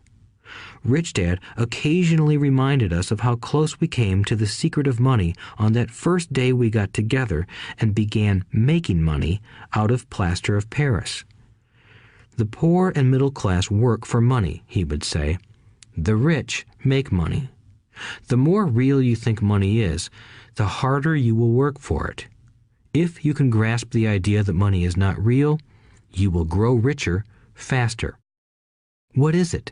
Was a question Mike and I often came back with. What is money if it is not real? What we agree it is, was all Rich Dad would say. The single most powerful asset we all have is our mind. If it is trained well, it can create enormous wealth seemingly instantaneously. An untrained mind can also create extreme poverty that can crush a family for generations. In the information age, money is increasing exponentially. A few individuals are getting ridiculously rich from nothing, just ideas and agreements. If you ask many people who trade stocks or other investments for a living, they see it done all the time. Often, millions can be made instantaneously from nothing. And by nothing, I mean no money was exchanged. It is done via agreement, a hand signal in a trading pit, a blip on a trader's screen in Lisbon from a trader's screen in Toronto and back to Lisbon, a call to my broker to buy and a moment later to sell. Money did not change hands. Agreements did. So why develop your financial genius? Only you can answer that. I can tell you why I have been developing this area of my intelligence. I do it because I want to make money fast. Not because I need to, but because I want to. It is a fascinating learning process. I develop my financial IQ because I want to participate in the fastest game and biggest game in the world. And, in my own small way, I would like to be part of this unprecedented evolution of humanity, the era where humans work purely with their minds and not with their bodies. Besides, it is where the action is. It is what is happening.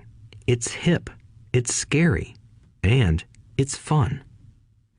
That is why I invest in my financial intelligence, developing the most powerful asset I have. I want to be with people moving boldly forward. I do not want to be with those left behind. I will give you a simple example of creating money. In the early 1990s, the economy of Phoenix, Arizona was horrible. I was watching a TV show when a financial planner came on and began forecasting doom and gloom. His advice was to save money. Put $100 away every month, he said. In 40 years, you will be a multimillionaire. Well, putting money away every month is a sound idea. It is one option, the option most people subscribe to. The problem is this: it blinds the person to what is really going on. It causes them to miss major opportunities for much more significant growth of their money. The world is passing them by. As I said, the economy was terrible at that time. For investors, this is the perfect market condition. A chunk of my money was in the stock market and in apartment houses. I was short of cash. Because people were giving properties away, I was buying. I was not saving money. I was investing. Kim and I had more than $1 million in cash working in a market that was rising fast. It was the best opportunity to invest. The economy was terrible. I just could not pass up these small deals. Houses that were once $100,000 were now $75,000. But instead of shopping with local real estate agents, I began shopping at the bankruptcy attorney's office or the courthouse steps. In these shopping places, a $75,000 house could sometimes be bought for $20,000 or less. For $2,000, which was loaned to me from a friend for 90 days for $200, I gave an attorney a cashier's check as a down payment. While the acquisition was being processed, I ran an ad advertising a $75,000 house for only $60,000 and no money down.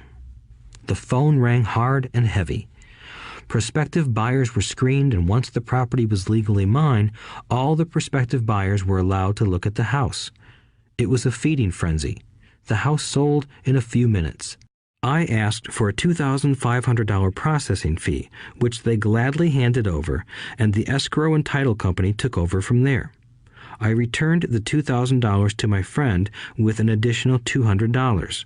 He was happy, the home buyer was happy, the attorney was happy, and I was happy. I had sold a house for $60,000 that cost me $20,000. The $40,000 was created from money in my asset column in the form of a promissory note from the buyer. Total working time, 5 hours. So, now that you are on your way to becoming more financially literate and skilled at reading numbers, I will tell you why this is an example of money being invented. During this depressed market, Kim and I were able to do 6 of these simple transactions in our spare time. While the bulk of our money was in larger properties and the stock market, we were able to create more than $190,000 in assets, notes at 10% interest, in those 6 buy, create, and sell transactions. That comes to approximately $19,000 a year income, much of it sheltered through our private corporation. Much of that $19,000 a year goes to pay for our company cars, gas, trips, insurance, dinners with clients, and other things. By the time the government gets a chance to tax that income, it's been spent on legally allowed pre-tax expenses. This was a simple example of how money is invented, created, and protected using financial intelligence. Ask yourself, how long would it take to save $190,000? Would the bank pay you 10% interest on your money? And the promissory note is good for 30 years. I hope they never pay me the $190,000. I have to pay a tax if they pay me the principal, and besides, $19,000 paid over 30 years is a little over $500,000 in income. I have people ask what happens if the person doesn't pay. That does happen, and it's good news. That $60,000 home could be taken back and resold for $70,000 and another $2,500 collected as a loan processing fee. It would still be a zero-down transaction in the mind of the new buyer, and the process would go on. The first time I sold the house, I paid back the $2,000, so technically I have no money in the transaction. My return on investment, ROI, is infinity. It's an example of no money making a lot of money.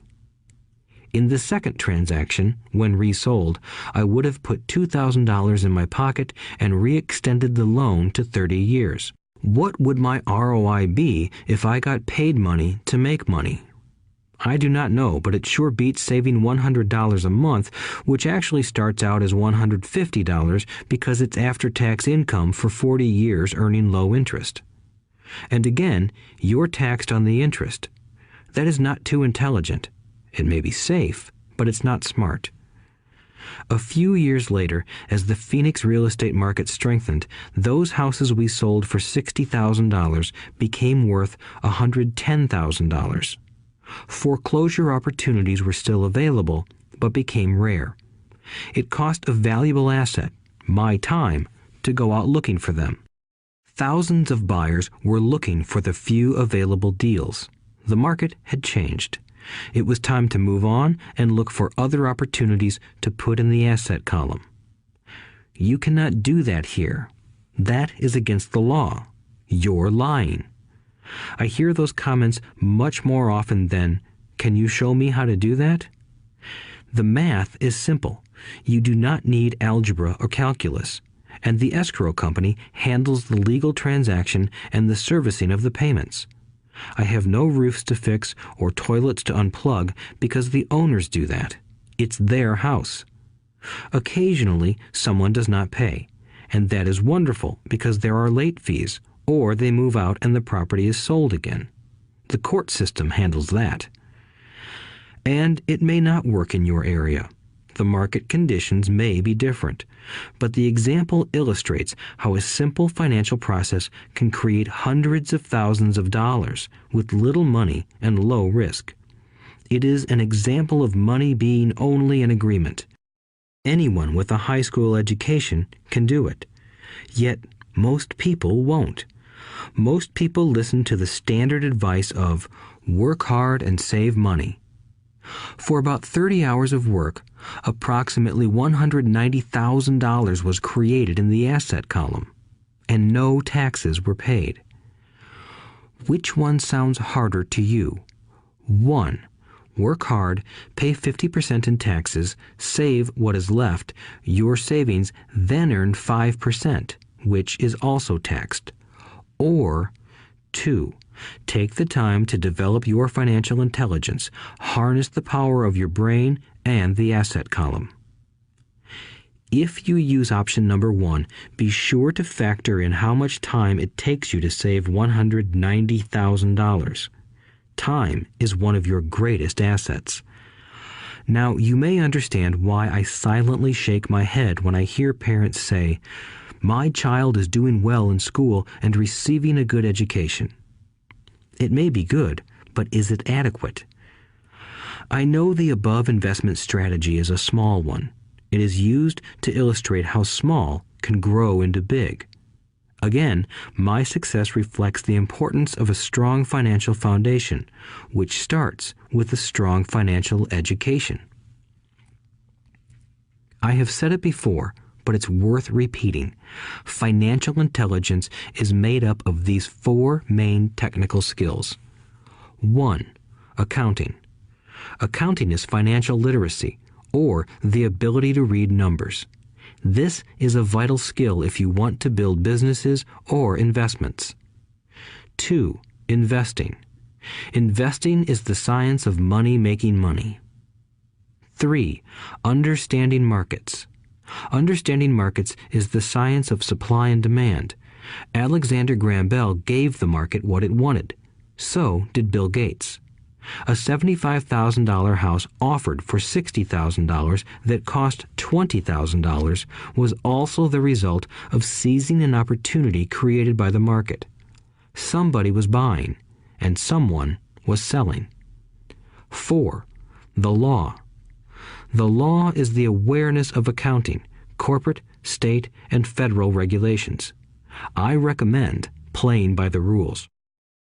It is this basic foundation, or the combination of these skills, that is needed to be successful in the pursuit of wealth, whether it be through the buying of small homes, apartment buildings, companies, stocks, bonds, precious metals, baseball cards, or the like. A few years later, the real estate market rebounded and everyone else was getting in. The stock market was booming and everyone was getting in. The U.S. economy was getting back on its feet. I began selling and was now traveling to Peru, Norway, Malaysia, and the Philippines. The investment landscape had changed. We were no longer buying real estate. Now I just watch the values climb inside the asset column and will probably begin selling. I suspect that some of those 6 little house deals will sell and the $40,000 note will be converted to cash. I need to call my accountant to be prepared for cash and seek ways to shelter it. The point I would like to make is that investments come and go. The market goes up and comes down. Economies improve and crash. The world is always handing you opportunities of a lifetime, every day of your life, but all too often we fail to see them. But they are there. And the more the world changes and the more technology changes, the more opportunities there will be to allow you and your family to be financially secure for generations to come. So why bother developing your financial intelligence? Again, only you can answer that. I know why I continue to learn and develop. I do it because I know there are changes coming. I'd rather welcome change than cling to the past. I know there will be market booms and market crashes. I want to continually develop my financial intelligence because at each market change, some people will be on their knees begging for their jobs. Others, meanwhile, will take the lemons that life hands them, and we are all handed lemons occasionally, and turn them into millions. That's financial intelligence. I am often asked about the lemons I have turned into millions. I hesitate using many more examples of personal investments because I am afraid it comes across as bragging or tooting my own horn. That is not my intention. I use the examples only as numerical and chronological illustrations of actual and simple cases. I use the examples because I want you to know that it is easy. And the more familiar you become with the 4 pillars of financial intelligence, the easier it becomes. Personally, I use 2 main vehicles to achieve financial growth: real estate and small cap stocks. I use real estate as my foundation. Day in and day out, my properties provide cash flow and occasional spurts of growth and value. The small cap stocks are used for fast growth. I do not recommend anything that I do. The examples are just that, examples. If the opportunity is too complex and I do not understand the investment, I don't do it. Simple math and common sense are all you need to do well financially. There are 5 reasons for using examples. 1. To inspire people to learn more. 2. To let people know it is easy if the foundation is strong. 3. To show that anyone can achieve great wealth. 4. To show that there are millions of ways to achieve your goals. 5. To show that it's not rocket science. In 1989, I used to jog through a lovely neighborhood in Portland, Oregon. It was a suburb that had little gingerbread houses. They were small and cute. I almost expected to see Little Red Riding Hood skipping down the sidewalk on her way to Granny's. There were for sale signs everywhere. The timber market was terrible. The stock market had just crashed, and the economy was depressed. On one street, I noticed a for sale sign that was up longer than most. It looked old. Jogging past it one day, I ran into the owner, who looked troubled. "What are you asking for your house?" I asked. The owner turned and smiled weakly. "Make me an offer," he said. "It's been for sale for over a year. Nobody even comes by anymore to look at it." "I'll look," I said, and I bought the house a half hour later for $20,000 less than his asking price. It was a cute little 2-bedroom home with gingerbread trim on all the windows. It was light blue with gray accents and had been built in 1930. Inside, there was a beautiful rock fireplace, as well as 2 tiny bedrooms. It was a perfect rental house. I gave the owner $5,000 down for a $45,000 house that was really worth $65,000, except that no one wanted to buy it. The owner moved out in a week, happy to be free, and my first tenant moved in, a local college professor. After the mortgage, expenses, and management fees were paid, I put a little less than $40 in my pocket at the end of each month. Hardly exciting. A year later, the depressed Oregon real estate market had begun to pick up. California investors, flush with money from their still booming real estate market, were moving north and buying up Oregon and Washington. I sold that little house for $95,000 to a young couple from California who thought it was a bargain. My capital gains of approximately $40,000 were placed into a 1031 tax-deferred exchange, and I went shopping for a place to put my money. In about a month, I found a 12-unit apartment house right next to the Intel plant in Beaverton, Oregon. The owners lived in Germany, had no idea what the place was worth, and again, just wanted to get out of it. I offered $275,000 for a $450,000 building. They agreed to $300,000. I bought it and held it for 2 years.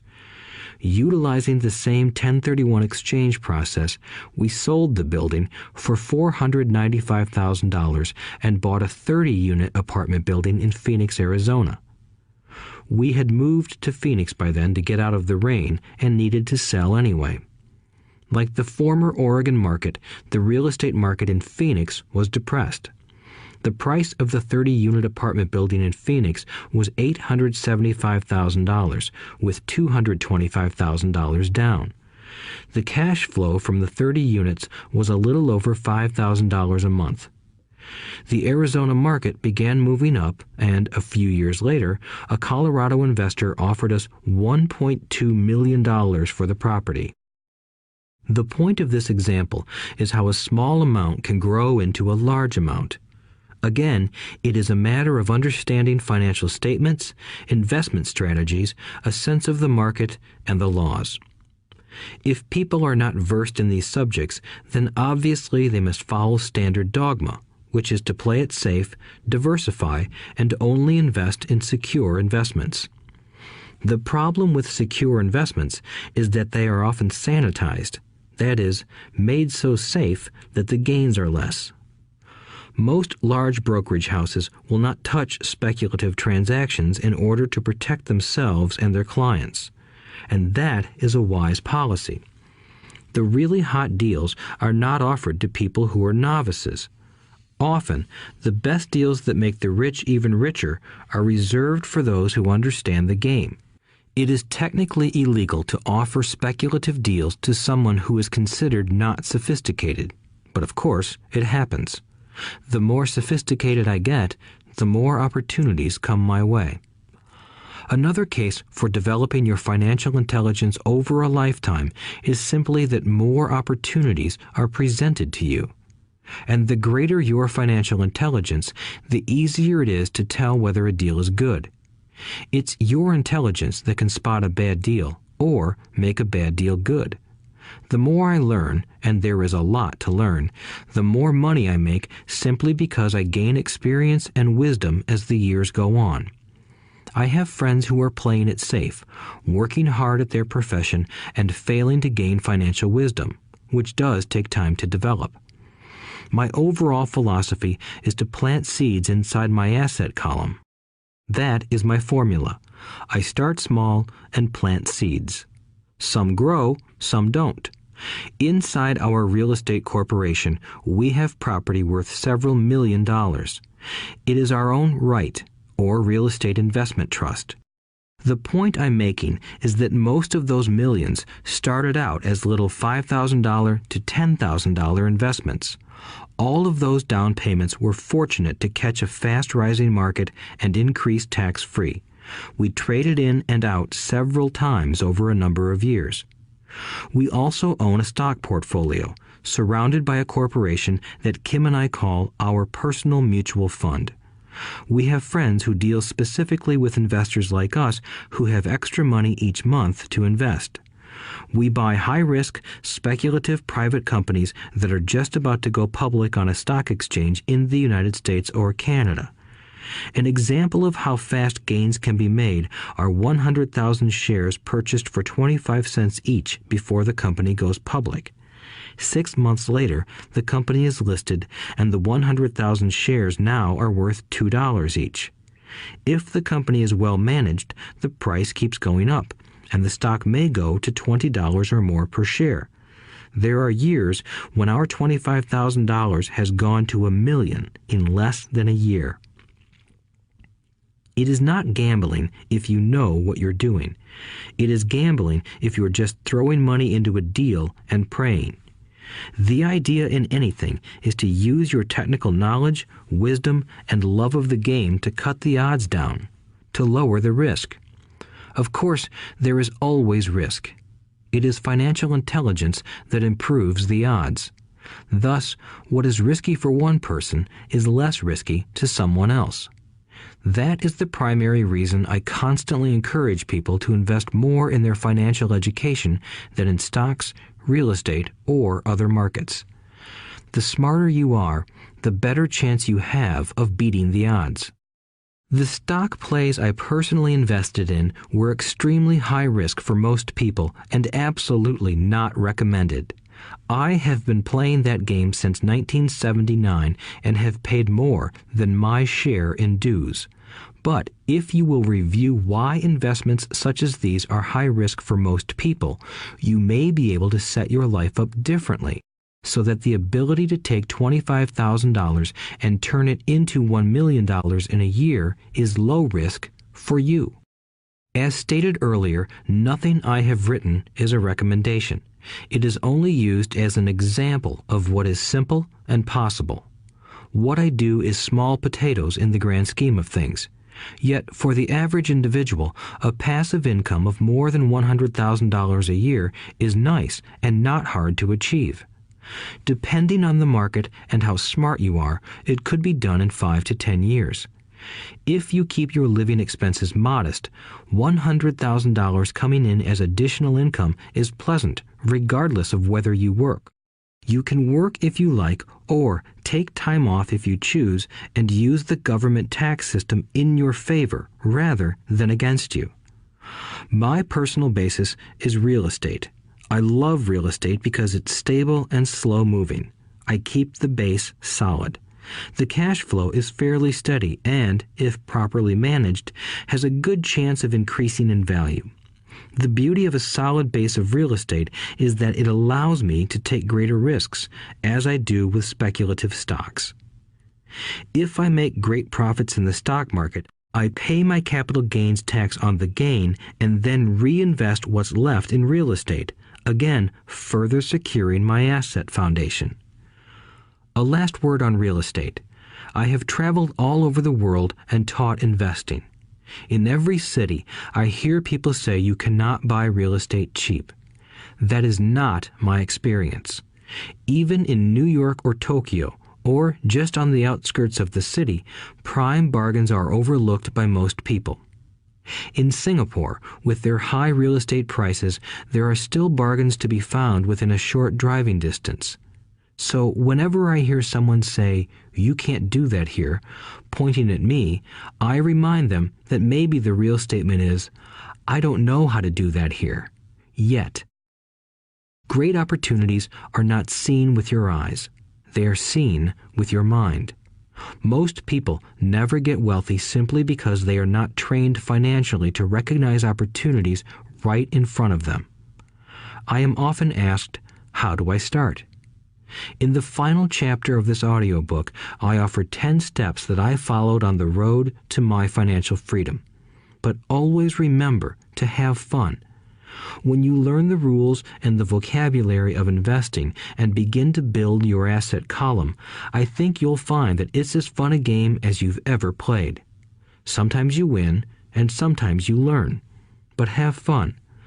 Most people never win because they're more afraid of losing. That is why I found school so silly.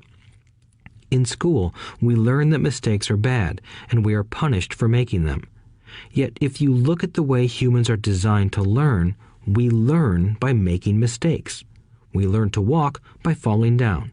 If we never fell down, we would never walk. The same is true for learning to ride a bike. I still have scars on my knees, but today I can ride a bike without thinking. The same is true for getting rich. Unfortunately, the main reason most people are not rich is because they are terrified of losing. Winners are not afraid of losing, but losers are. Failure is part of the process of success. People who avoid failure also avoid success. I look at money much like my game of tennis. I play hard, make mistakes, correct, make more mistakes, correct, and I get better. If I lose the game, I reach across the net, shake my opponent's hand, smile, and say, "See you next Saturday." There are two kinds of investors. One, the first and most common type is a person who buys a packaged investment. They call a retail outlet, such as a real estate company, a stockbroker, or a financial planner, and they buy something. It could be a mutual fund, a right, a stock, or bond. It is a clean and simple way of investing. An analogy would be a shopper who goes to a computer store and buys a computer right off the shelf. 2. The second type is an investor who creates investments. This investor usually assembles a deal in the same way a person who buys components builds a computer. I do not know the first thing about putting components of a computer together, but I do know how to put pieces of opportunities together, or know people who know how. It is this second type of investor who is the more professional investor. Sometimes it may take years for all the pieces to come together, and sometimes they never do. It is this second type of investor that my rich dad encouraged me to be. It is important to learn how to put the pieces together, because that is where the huge wins reside, and sometimes some huge losses if the tide goes against you. If you want to be the second type of investor, you need to develop 3 main skills. These skills are in addition to those required to become financially intelligent. 1. Find an opportunity that everyone else missed. You see with your mind what others miss with their eyes. For example, a friend bought this run-down old house. It was spooky to look at. Everyone wondered why he bought it. What he saw that we did not was that the house came with 4 extra empty lots. He discovered that after going to the title company. After buying the house, he tore the house down and sold the 5 lots to a builder for 3 times what he paid for the entire package. He made $75,000 for 2 months of work. It's not a lot of money, but it sure beats minimum wage, and it's not technically difficult. 2. Raise money. The average person only goes to the bank. This second type of investor needs to know how to raise capital, and there are many ways that don't require a bank. To get started, I learned how to buy houses without a bank. It was the learned skill of raising money more than the houses themselves that was priceless. All too often, I hear people say, "The bank won't lend me money," or "I don't have the money to buy it." If you want to be a Type 2 investor, you need to learn how to do that which stops most people. In other words, a majority of people let their lack of money stop them from making a deal. If you can avoid that obstacle, you will be millions ahead of those who don't learn those skills. There have been many times I have bought a house, a stock, or an apartment building without a penny in the bank. I once bought an apartment house for $1.2 million. I did what is called tying it up with a written contract between seller and buyer. I then raised the $100,000 deposit, which bought me 90 days to raise the rest of the money. Why did I do it? Simply because I knew it was worth $2 million. I never raised the money. Instead, the person who put up the $100,000 gave me $50,000 for finding the deal, took over my position, and I walked away. Total working time? 3 days. Again, it's what you know more than what you buy. Investing is not buying. It's more a case of knowing. 3. Organize smart people.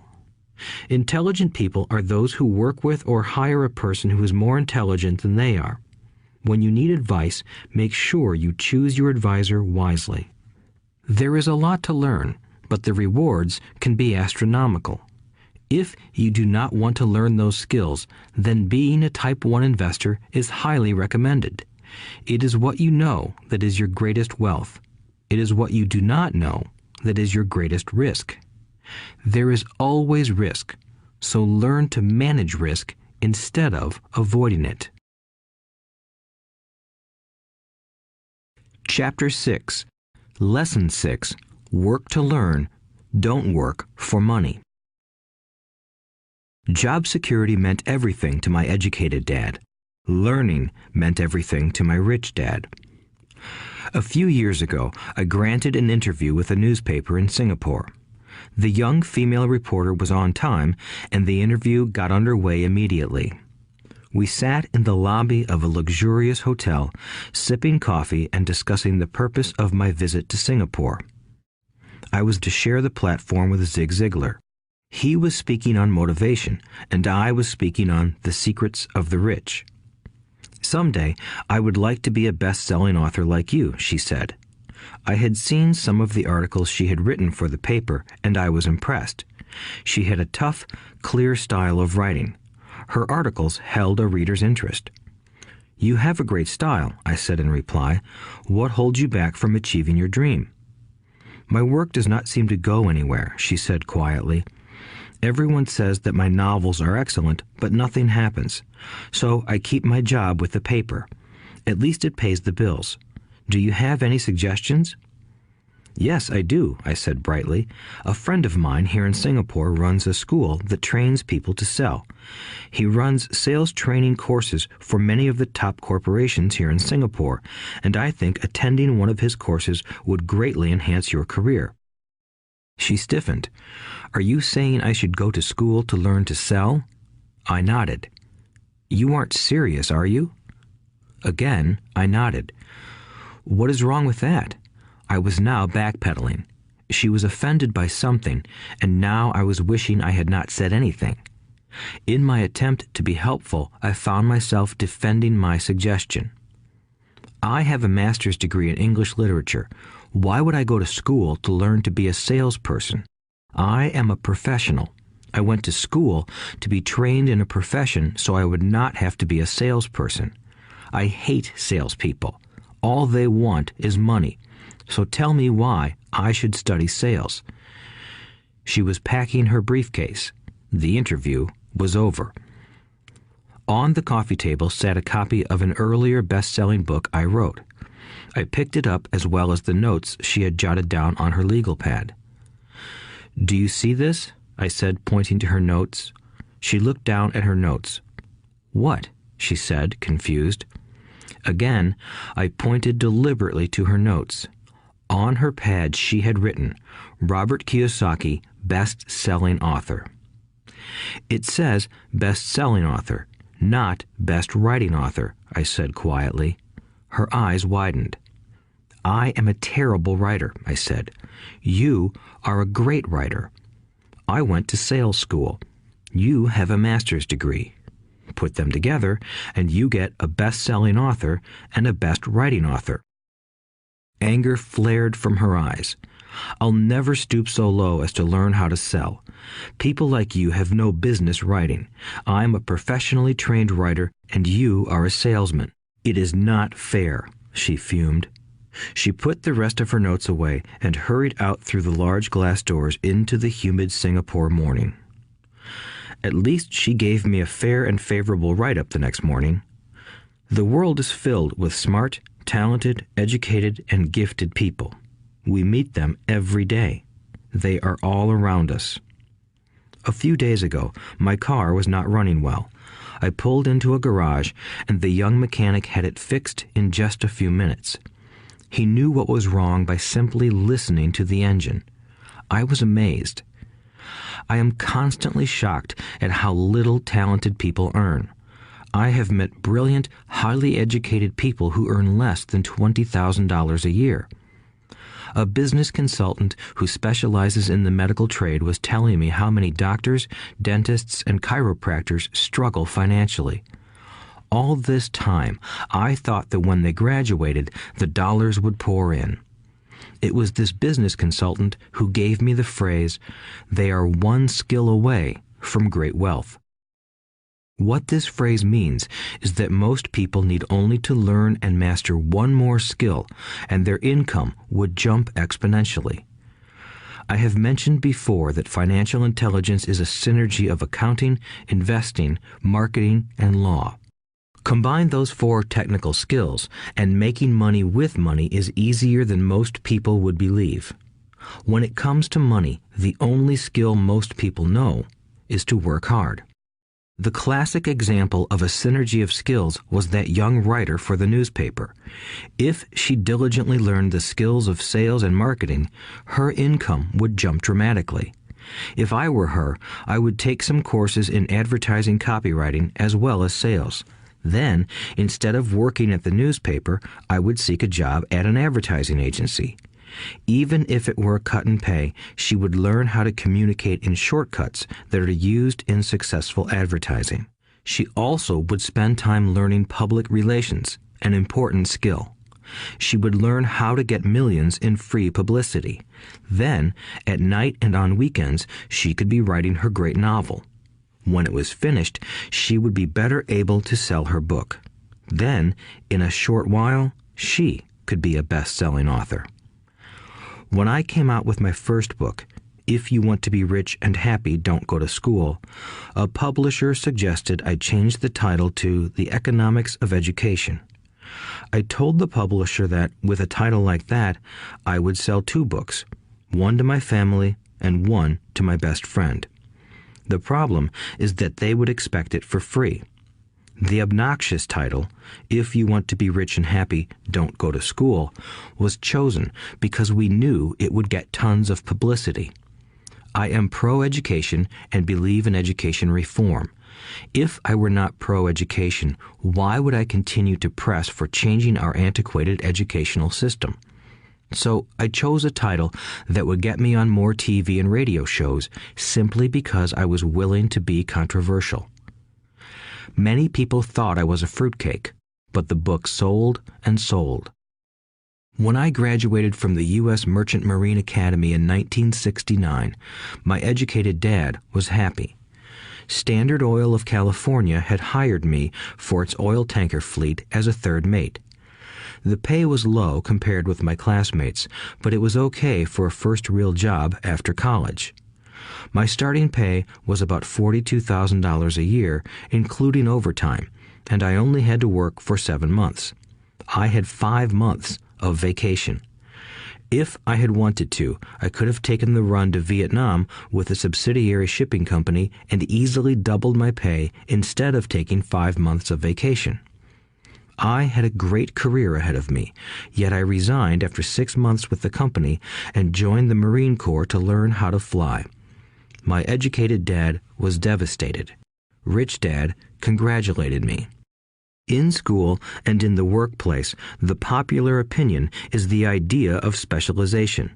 That is, in order to make more money or get promoted, you need to specialize. That is why medical doctors immediately begin to seek a specialty such as orthopedics or pediatrics.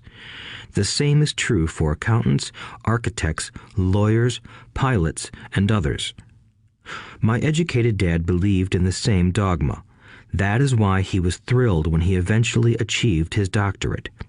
He often admitted that schools reward people who study more and more about less and less. Rich Dad encouraged me to do exactly the opposite. You want to know a little about a lot, was his suggestion. That is why for years I worked in different areas of his companies. For a while, I worked in his accounting department. Although I would probably never have been an accountant, he wanted me to learn via osmosis. Rich Dad knew I would pick up jargon and a sense of what is important and what is not. I also worked as a busboy and construction worker as well as in sales, reservations, and marketing. He was grooming Mike and me. That is why he insisted we sit in on the meetings with his bankers, lawyers, accountants, and brokers. He wanted us to know a little about every aspect of his empire. When I quit my high-paying job with Standard Oil, my educated dad had a heart-to-heart talk with me. He was bewildered. He could not understand my decision to resign from a career that offered high pay, great benefits, lots of time off, and opportunity for promotion. When he asked me one evening, "Why did you quit?" I could not explain it to him, though I tried hard to. My logic did not fit his logic. The big problem was that my logic was my rich dad's logic. Job security meant everything to my educated dad. Learning meant everything to my rich dad. Educated dad thought I went to school to learn to be a ship's officer. Rich dad knew that I went to school to study international trade. So as a student, I made cargo runs, navigating large freighters, oil tankers, and passenger ships to the Far East and the South Pacific. Rich Dad emphasized that I should stay in the Pacific instead of taking ships to Europe because he knew that the emerging nations were in Asia, not Europe. While most of my classmates, including Mike, were partying at their fraternity houses, I was studying trade, people, business styles, and cultures in Japan, Taiwan, Thailand, Singapore, Hong Kong, Vietnam, Korea, Tahiti, Samoa, and the Philippines. I was partying also, but it was not in any frat house. I grew up rapidly. Educated Dad just could not understand why I decided to quit and join the Marine Corps. I told him I wanted to learn to fly, but really I wanted to learn to lead troops. Rich Dad explained to me that the hardest part of running a company is managing people. He had spent 3 years in the Army. My educated dad was draft exempt. Rich Dad valued learning to lead men into dangerous situations. Leadership is what you need to learn next, he said. If you are not a good leader, you'll get shot in the back, just like they do in business. Returning from Vietnam in 1973, I resigned my commission, even though I loved flying. I found a job with Xerox Corporation. I joined it for one reason, and it was not for the benefits. I was a shy person, and the thought of selling was the most frightening subject in the world. Xerox has one of the best sales trainings programs in America. Rich Dad was proud of me. My educated dad was ashamed. Being an intellectual, he thought that salespeople were below him. I worked with Xerox for 4 years until I overcame my fear of knocking on doors and being rejected. Once I could consistently be in the top 5 in sales, I again resigned and moved on, leaving behind another great career with an excellent company.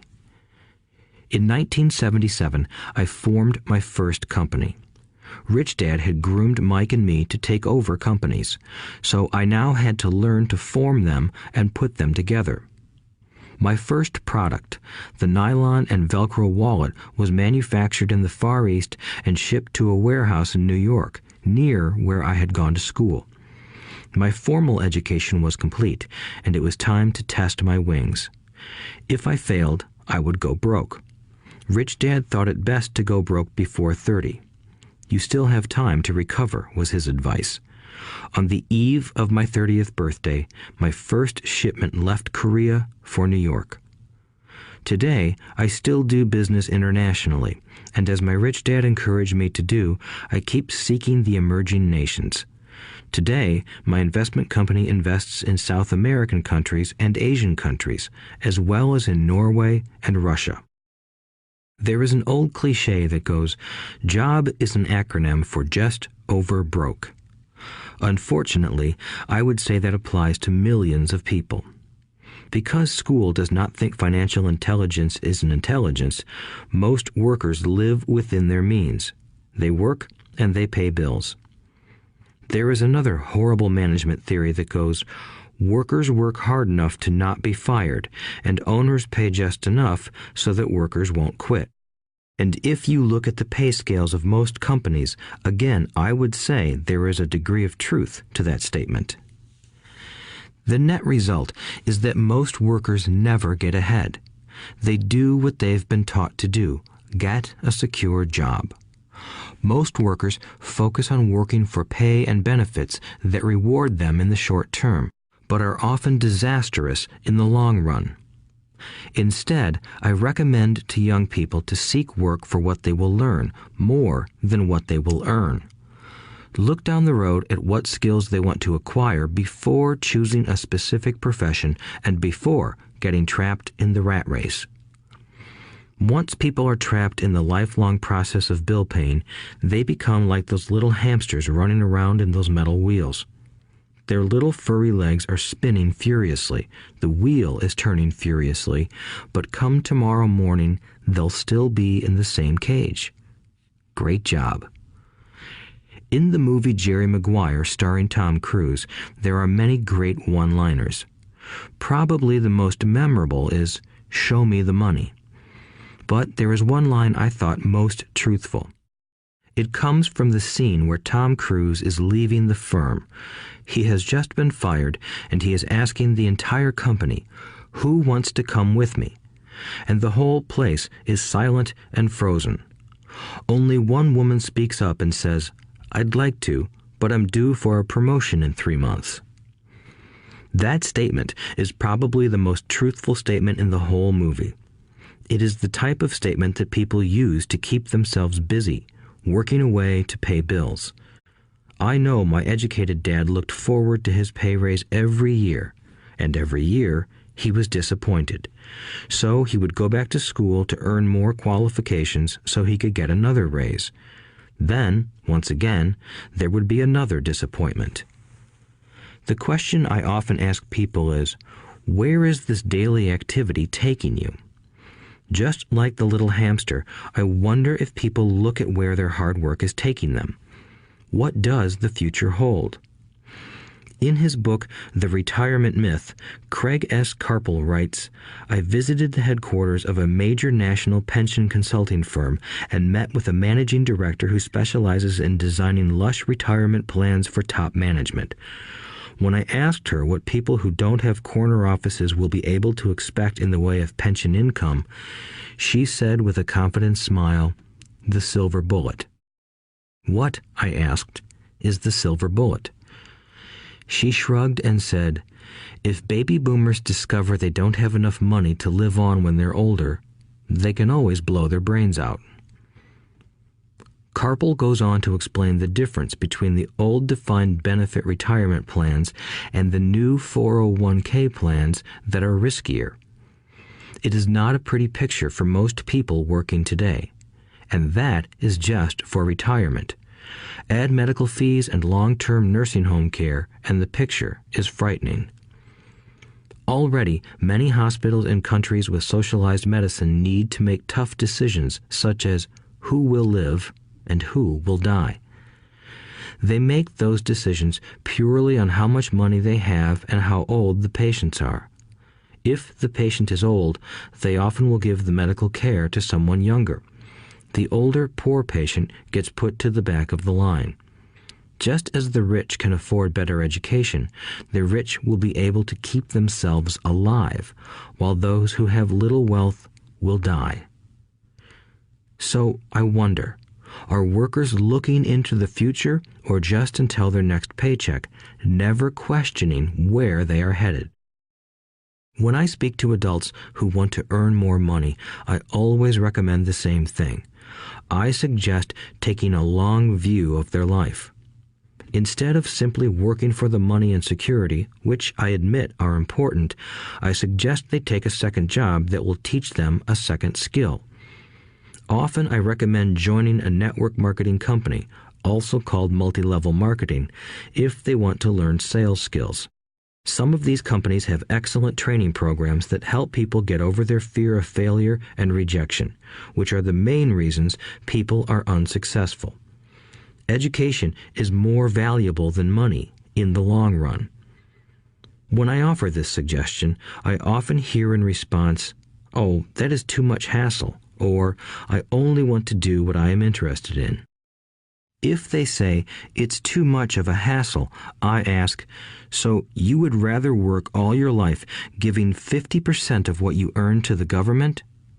If they tell me, I only do what I am interested in, I say, I'm not interested in going to the gym, but I go because I want to feel better and live longer. Unfortunately, there is some truth to the old statement, you can't teach an old dog new tricks. Unless a person is used to changing, it's hard to change. But for those of you who might be on the fence when it comes to the idea of working to learn something new, I offer this word of encouragement. Life is much like going to the gym. The most painful part is deciding to go. Once you get past that, it's easy. There have been many days I have dreaded going to the gym, but once I am there and in motion, it is a pleasure. After the workout is over, I am always glad I talked myself into going. If you are unwilling to work to learn something new and instead insist on becoming highly specialized within your field, make sure the company you work for is unionized. Labor unions are designed to protect specialists. My educated dad, after falling from grace with the governor, became the head of the teachers' union in Hawaii. He told me that it was the hardest job he ever held. My rich dad, on the other hand, spent his life doing his best to keep his companies from becoming unionized.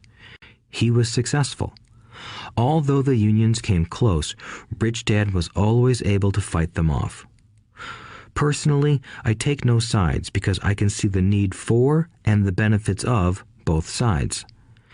If you do as school recommends, become highly specialized, then seek union protection. For example, had I continued with my flying career, I would have sought a company that had a strong pilots' union. Why? Because my life would be dedicated to learning a skill that was valuable in only one industry. If I were pushed out of that industry, my life's skills would not be as valuable to another industry. A displaced senior pilot with 100,000 hours of heavy airline transport time, earning $150,000 a year, would have a hard time finding an equivalent high-paying job teaching in school. Skills do not necessarily transfer from industry to industry. Skills the pilots are paid for in the airline industry are not as important in, say, the school system. The same is true even for doctors today. With all the changes in medicine, many medical specialists are needing to conform to medical organizations such as HMOs. School teachers definitely need to be union members. Today in America, the teachers' union is the largest and the richest labor union of all. The NEA, the National Education Association, has tremendous political clout. Teachers need the protection of their union because their skills are also of limited value to an industry outside of education. So the rule of thumb is highly specialized, then unionize. It's the smart thing to do. When I ask the classes I teach, how many of you can cook a better hamburger than McDonald's, almost all the students raise their hands. I then ask, so if most of you can cook a better hamburger, how come McDonald's makes more money than you? The answer is obvious. McDonald's is excellent at business systems. The reason so many talented people are poor is because they focus on building a better hamburger and know little to nothing about business systems. A friend of mine in Hawaii is a great artist. He makes a sizable amount of money. One day, his mother's attorney called to tell him that she had left him $35,000. That is what was left of her estate after the attorney and the government took their shares. Immediately, he saw an opportunity to increase his business by using some of this money to advertise. 2 months later, his first 4-color full-page ad appeared in an expensive magazine that targeted the very rich. The ad ran for 3 months. He received no replies from the ad, and all of his inheritance is now gone. He now wants to sue the magazine for misrepresentation. This is a common case of someone who can build a beautiful hamburger but knows little about business. When I asked him what he learned, his only reply was, "Advertising salespeople are crooks." I then asked him if he would be willing to take a course in sales and a course in direct marketing. His reply, "I don't have the time, and I don't want to waste my money." The world is filled with talented poor people. All too often, they're poor or struggle financially or earn less than they are capable of, not because of what they know, but because of what they do not know. They focus on perfecting their skills at building a better hamburger rather than the skills of selling and delivering the hamburger. Maybe McDonald's does not make the best hamburger, but they are the best at selling and delivering a basic average burger. Poor Dad wanted me to specialize. That was his view on how to be paid more. Even after being told by the governor of Hawaii that he could no longer work in state government, my educated dad continued to encourage me to get specialized. Educated Dad then took up the cause of the teachers' union, campaigning for further protection and benefits for these highly skilled and educated professionals. We argued often, but I know he never agreed that over-specialization is what caused the need for union protection. He never understood that the more specialized you become, the more you are trapped and dependent on that specialty. Rich Dad advised that Mike and I groom ourselves. Many corporations do the same thing. They find a young, bright student just out of business school and begin grooming that person to someday take over the company.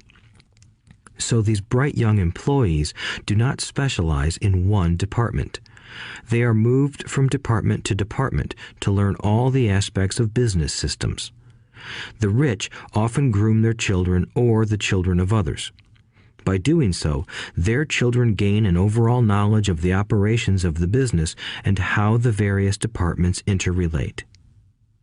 For the World War II generation, it was considered bad to skip from company to company.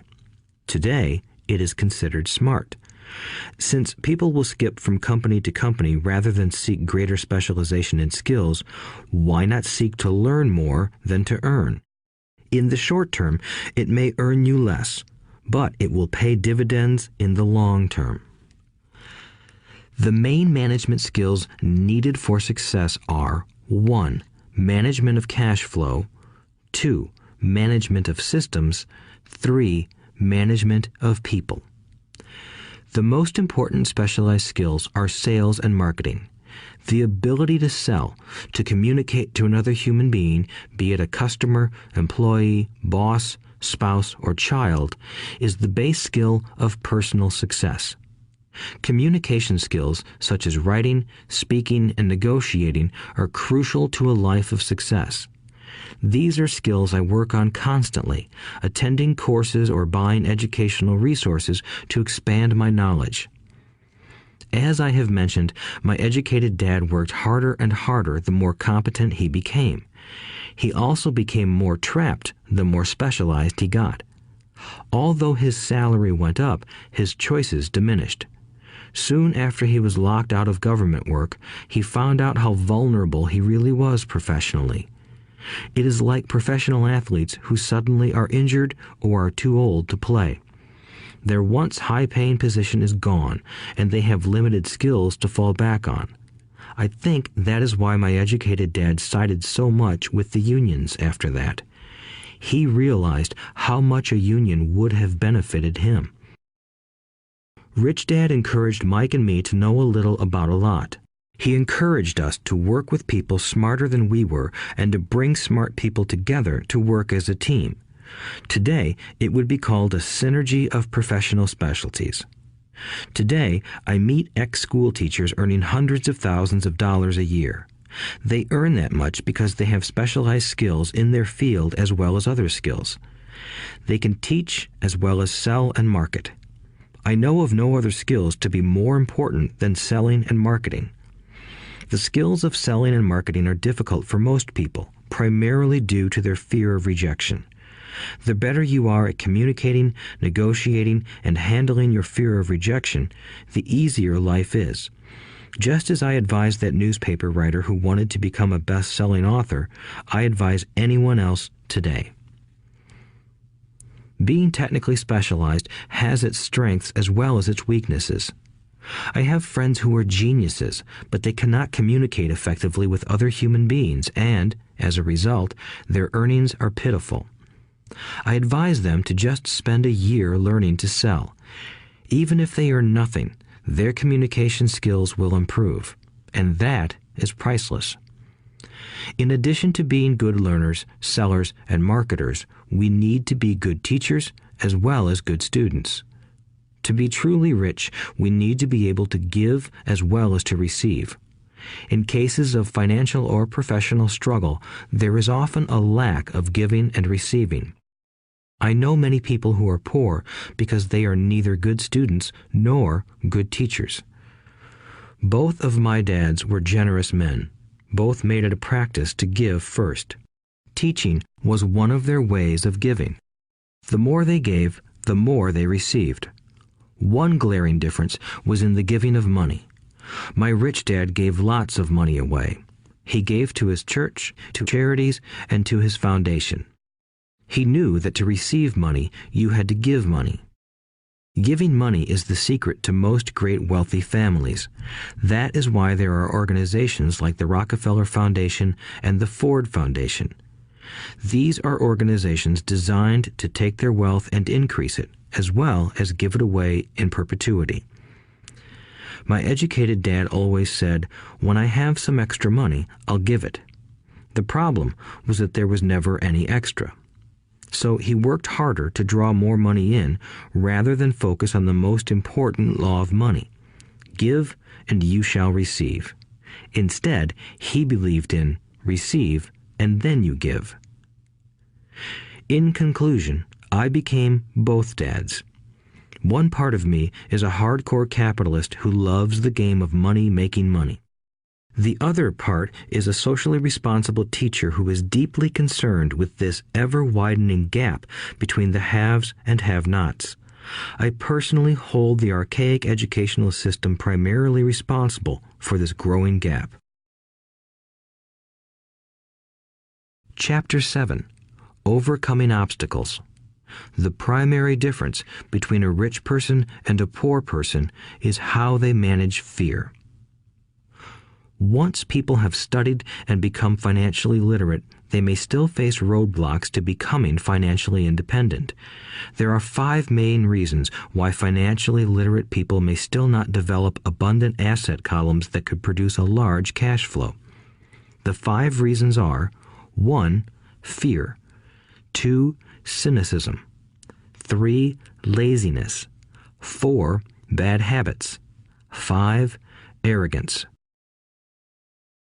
Overcoming fear. I have never met anyone who really likes losing money. And in all my years, I have never met a rich person who has never lost money. But I have met a lot of poor people who have never lost a dime. Investing, that is.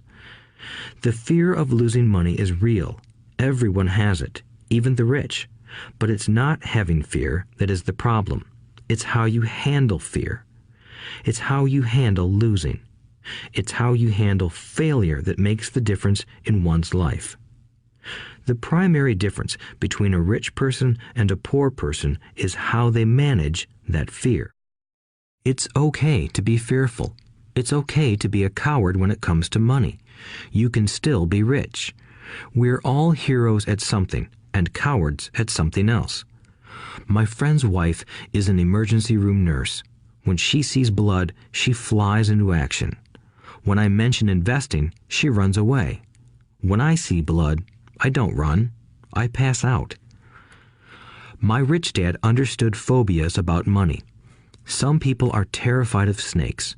Some people are terrified about losing money. Both are phobias, he would say. So his solution to the phobia of losing money was this little rhyme. If you hate risk and worry, start early. If you start young, it's easier to be rich. I won't go into it here, but there is a staggering difference between a person who starts investing at age 20 versus age 30. The purchase of Manhattan Island is said to be one of the greatest bargains of all time. New York was purchased for $24 in trinkets and beads. Yet if that $24 had been invested at 8% annually, that $24 would have been worth more than $28 trillion by 1995. Manhattan could be repurchased with money left over to buy much of Los Angeles. But what if you don't have much time left or would like to retire early? How do you handle the fear of losing money? My poor dad did nothing. He simply avoided the issue, refusing to discuss the subject. My rich dad, on the other hand, recommended that I think like a Texan. I like Texas and Texans, he used to say. In Texas, everything is bigger. When Texans win, they win big. And when they lose, it's spectacular. They like losing? I asked. That's not what I'm saying. Nobody likes losing. Show me a happy loser, and I'll show you a loser, said Rich Dad. It's a Texan's attitude toward risk, reward, and failure I'm talking about. It's how they handle life. They live it big. Not like most of the people around here, living like roaches when it comes to money, terrified that someone will shine a light on them and whimpering when the grocery clerk shortchanges them a quarter. Rich Dad went on, "What I like best is the Texas attitude. They're proud when they win, and they brag when they lose. Texans have a saying, if you're going to go broke, go big. You don't want to admit you went broke over a duplex." He constantly told Mike and me that the greatest reason for lack of financial success was because most people played it too safe. People are so afraid of losing that they lose, were his words. Fran Tarkenton, a one-time great NFL quarterback, says it still another way. Winning means being unafraid to lose. In my own life, I've noticed that winning usually follows losing. Before I finally learned to ride a bike, I first fell down many times. I've never met a golfer who has never lost a golf ball. I've never met people who have fallen in love who have never had their heart broken. And I've never met someone rich who has never lost money. So for most people, the reason they don't win financially is because the pain of losing money is far greater than the joy of being rich. Another saying in Texas is, everyone wants to go to heaven, but no one wants to die. Most people dream of being rich, but are terrified of losing money, so they never get to heaven. Rich Dad used to tell Mike and me stories about his trips to Texas. If you really want to learn the attitude of how to handle risk, losing, and failure, go to San Antonio and visit the Alamo. The Alamo is a great story of brave people who chose to fight, knowing there was no hope of success. They chose to die instead of surrendering. It's an inspiring story worthy of study. Nonetheless, it's still a tragic military defeat. They got their butts kicked. So, how do Texans handle failure? They still shout, "Remember the Alamo." Mike and I heard this story a lot. He always told us this story when he was about to go into a big deal and he was nervous. After he had done all his due diligence and it was time to put up or shut up, he told us this story. Every time he was afraid of making a mistake or losing money, he told us this story. It gave him strength, for it reminded him that he could always turn a financial loss into a financial win. Rich Dad knew that failure would only make him stronger and smarter. It's not that he wanted to lose. He just knew who he was and how he would take a loss. He would take a loss and make it a win. That's what made him a winner and others losers. It gave him the courage to cross the line when others backed out. That's why I like Texans so much, he would say. They took a great failure and turned it into inspiration, as well as a tourist destination that makes them millions. But probably his words that mean the most to me today are these. Texans don't bury their failures. They get inspired by them. They take their failures and turn them into rallying cries. Failure inspires Texans to become winners. But that formula is not just the formula for Texans. It is the formula for all winners. I've said that falling off my bike was part of learning to ride. I remember falling off only made me more determined to learn to ride, not less. I also said that I have never met a golfer who has never lost a ball. For top professional golfers, losing a ball or a tournament provides the inspiration to be better, to practice harder, to study more. That's what makes them better. For winners, losing inspires them. For losers, losing defeats them. I like to quote John D. Rockefeller, who said, "I always tried to turn every disaster into an opportunity." And being Japanese American, I can say this. Many people say that Pearl Harbor was an American mistake. I say it was a Japanese mistake.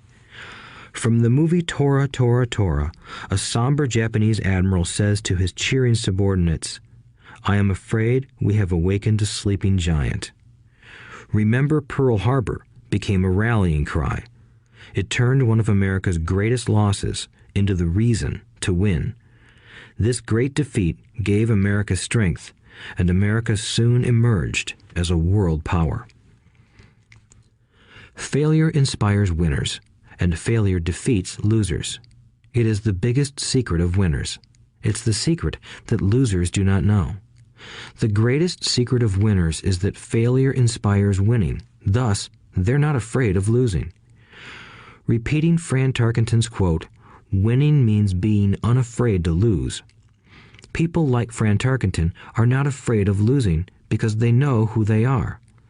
They hate losing, so they know that losing will only inspire them to become better.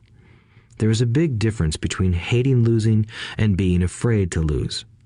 Most people are so afraid of losing money that they lose. They go broke over a duplex. Financially, they play life too safe and too small. They buy big houses and big cars, but not big investments. The main reason that over 90% of the American public struggles financially is because they play not to lose. They don't play to win. They go to their financial planners or accountants or stockbrokers and buy a balanced portfolio. Most have lots of cash in CDs, low-yield bonds, mutual funds that can be traded within a mutual fund family, and a few individual stocks. It is a safe and sensible portfolio, but it is not a winning portfolio. It is a portfolio of someone playing not to lose. Don't get me wrong, it's probably a better portfolio than more than 70% of the population has, and that's frightening. It's a great portfolio for someone who loves safety. But playing it safe and balanced on your investment portfolio is not the way successful investors play the game. If you have little money and you want to be rich, you must first be focused, not balanced. If you look at any successful person, at the start they were not balanced. Balanced people go nowhere. They stay in one spot. To make progress, you must first go unbalanced. Just look at how you make progress walking. Thomas Edison was not balanced. He was focused. Bill Gates was not balanced. He was focused. Donald Trump is focused. George Soros is focused.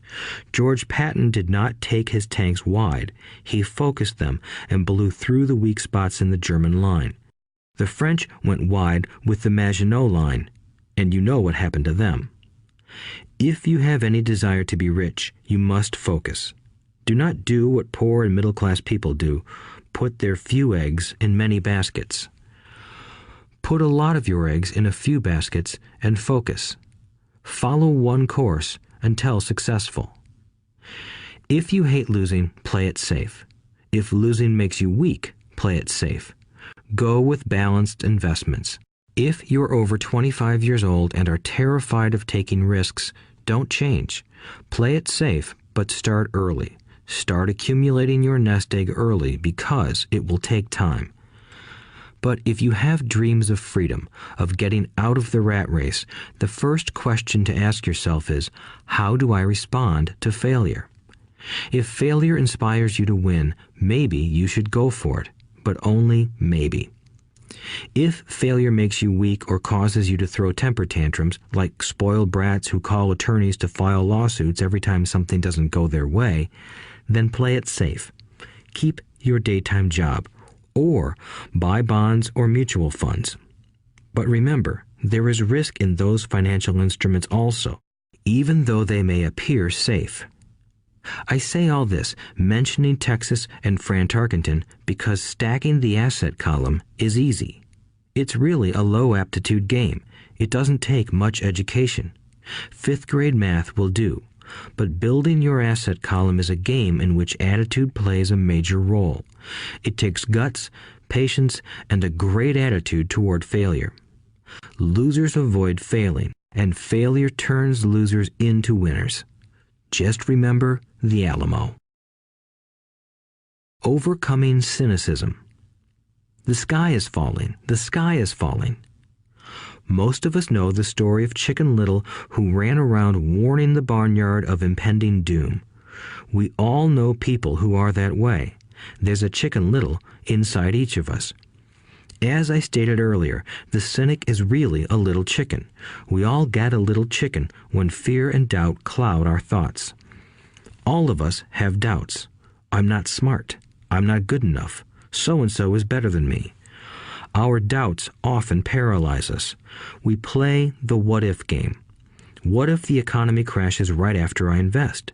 What if I lose control and I can't pay the money back? What if things don't go as I planned? Or we have friends or loved ones who will remind us of our shortcomings.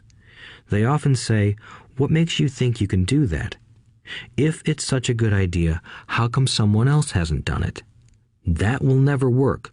You don't know what you're talking about." These words of doubt often get so loud that we fail to act. A horrible feeling builds in our stomach. Sometimes we can't sleep. We fail to move forward. So we stay with what is safe, and opportunities pass us by. We watch life passing by as we sit immobilized with a cold knot in our body. We have all felt this at one time in our lives, some more than others. Peter Lynch of Fidelity Magellan Mutual Fund fame refers to warnings about the sky falling as noise, and we all hear it. Noise is either created inside our heads or comes from outside, often from friends, family, co-workers, and the media. Lynch recalls the time during the 1950s when the threat of nuclear war was so prevalent in the news that people began building fallout shelters and storing food and water. If they had invested that money wisely in the market, instead of building a fallout shelter, they'd probably be financially independent today. When violence breaks out in a city, gun sales go up all over the country. A person dies from rare hamburger meat in the state of Washington, and the Arizona Health Department orders restaurants to have all beef cooked well done. A drug company runs a TV commercial in February showing people catching the flu. Colds go up as well as sales of cold medicine. Most people are poor because when it comes to investing, the world is filled with Chicken Littles running around yelling, "The sky is falling, the sky is falling." And Chicken Littles are effective because every one of us is a little chicken. It often takes great courage to not let rumors and talk of doom and gloom affect your doubts and fears. But a savvy investor knows that the seemingly worst of times is actually the best of times to make money. When everyone else is too afraid to act, they pull the trigger and are rewarded. Some time ago, a friend named Richard came from Boston to visit Kim and me in Phoenix. He was impressed with what we had done through stocks and real estate. The Phoenix real estate prices were depressed. We spent 2 days showing him what we thought were excellent opportunities for cash flow and capital appreciation. Kim and I are not real estate agents. We are strictly investors. After identifying a unit in a resort community, we called an agent who sold it to him that afternoon. The price was a mere $42,000 for a 2-bedroom townhome. Similar units were going for $65,000. He had found a bargain. Excited, he bought it and returned to Boston. 2 weeks later, the agent called to say that our friend had backed out. I called immediately to find out why. All he said was that he talked to his neighbor, and his neighbor told him it was a bad deal. He was paying too much. I asked Richard if his neighbor was an investor. Richard said he was not. When I asked why he listened to him, Richard got defensive and simply said he wanted to keep looking. The real estate market in Phoenix turned, and a few years later, that little unit was renting for $1,000 a month, $2,500 in the peak winter months. The unit was worth $95,000. All Richard had to put down was $5,000, and he would have had a start at getting out of the rat race. Today, he still has done nothing. Richard's backing out did not surprise me. It's called buyer's remorse, and it affects all of us. The little chicken won, and a chance at freedom was lost. In another example, I hold a small portion of my assets in tax lien certificates instead of CDs. I earn 16% per year on my money, which certainly beats the interest rates banks offer on CDs. The certificates are secured by real estate and enforced by state law, which is also better than most banks. The formula they're bought on makes them safe. They just lack liquidity. So I look at them as 2 to 7 year CDs. Almost every time I tell someone that I hold my money this way, especially if they have money in CDs, they will tell me it's risky. They tell me why I should not do it. When I ask them where they get their information, they say from a friend or an investment magazine. They've never done it, and they're telling someone who's doing it why they shouldn't. The lowest yield I look for is 16%, but people who are filled with doubt are willing to accept a far lower return. Doubt is expensive. My point is that it's those doubts and cynicism that keep most people poor and playing it safe. The real world is simply waiting for you to get rich. Only a person's doubts keep them poor. As I said, getting out of the rat race is technically easy.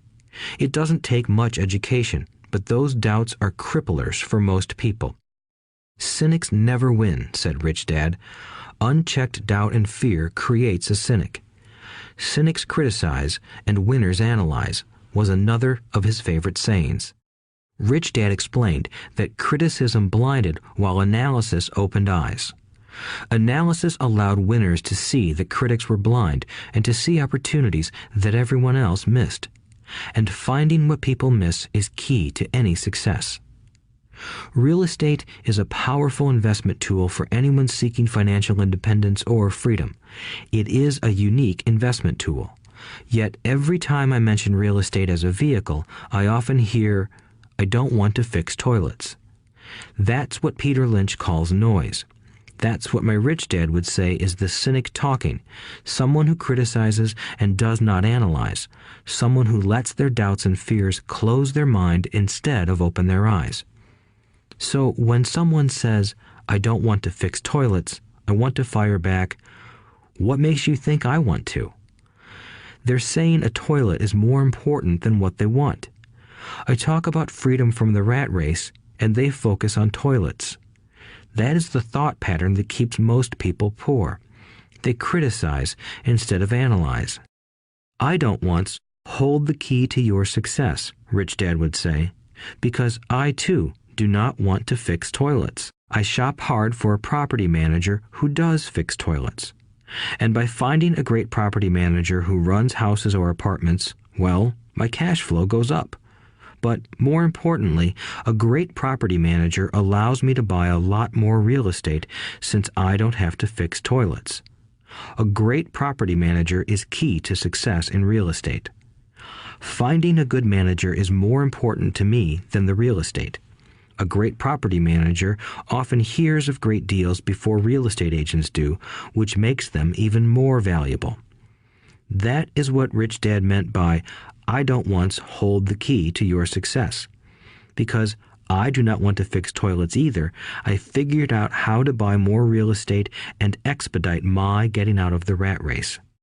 The people who continue to say, I don't want to fix toilets, often deny themselves the use of this powerful investment vehicle. Toilets are more important than their freedom. In the stock market, I often hear people say, I don't want to lose money. Well, what makes them think I or anyone else likes losing money? They don't make money because they choose to not lose money. Instead of analyzing, they close their minds to another powerful investment vehicle, the stock market. I was riding with a friend past our neighborhood gas station. He looked up and saw that the price of gas was going up and thus the price of oil. My friend is a worrywart, or a Chicken Little. To him, the sky is always going to fall, and it usually does, on him. When we got home, he showed me all the stats as to why the price of oil was going to go up over the next few years, statistics I had never seen before, even though I already owned substantial shares of an existing oil company. With that information, I immediately began looking for and found a new undervalued oil company that was about to find some oil deposits. My broker was excited about this new company, and I bought 15,000 shares for 65 cents per share. 3 months later, this same friend and I drove by the same gas station, and sure enough, the price per gallon had gone up nearly 15%. Again, the Chicken Little worried and complained. I smiled, because a month earlier, that little oil company hit oil, and those 15,000 shares went up to more than $3 per share since he had first given me the tip. And the price of gas will continue to go up if what my friend says is true. If most people understood how a stop worked in stock market investing, there would be more people investing to win instead of investing not to lose. A stop is simply a computer command that sells your stock automatically if the price begins to drop, helping to minimize your losses and maximize some gains. It's a great tool for those who are terrified of losing. So whenever I hear people focusing on their I don't wants rather than what they do want, I know the noise in their head must be loud. Chicken Little has taken over their brain and is yelling, the sky is falling and toilets are breaking. So they avoid their don't wants, but they pay a huge price. They may never get what they want in life. Instead of analyzing, their inner Chicken Little closes their mind. Rich Dad gave me a way of looking at Chicken Little. Just do what Colonel Sanders did. At the age of 66, he lost his business and began to live on his Social Security check. It wasn't enough. He went around the country selling his recipe for fried chicken. He was turned down 1,009 times before someone said yes, and he went on to become a multimillionaire at an age when most people are quitting. He was a brave and tenacious man, Rich Dad said of Harlan Sanders. So when you're in doubt and feeling a little afraid, just do what Colonel Sanders did to his little chicken. He fried it. Overcoming laziness. Busy people are often the most lazy. We have all heard stories of a businessman who works hard to earn money. He works hard to be a good provider for his wife and children. He spends long hours at the office and brings work home on weekends. One day he comes home to an empty house. His wife has left with the kids. He knew he and his wife had problems, but rather than work to make the relationship strong, he stayed busy at work. Dismayed, his performance at work slips and he loses his job.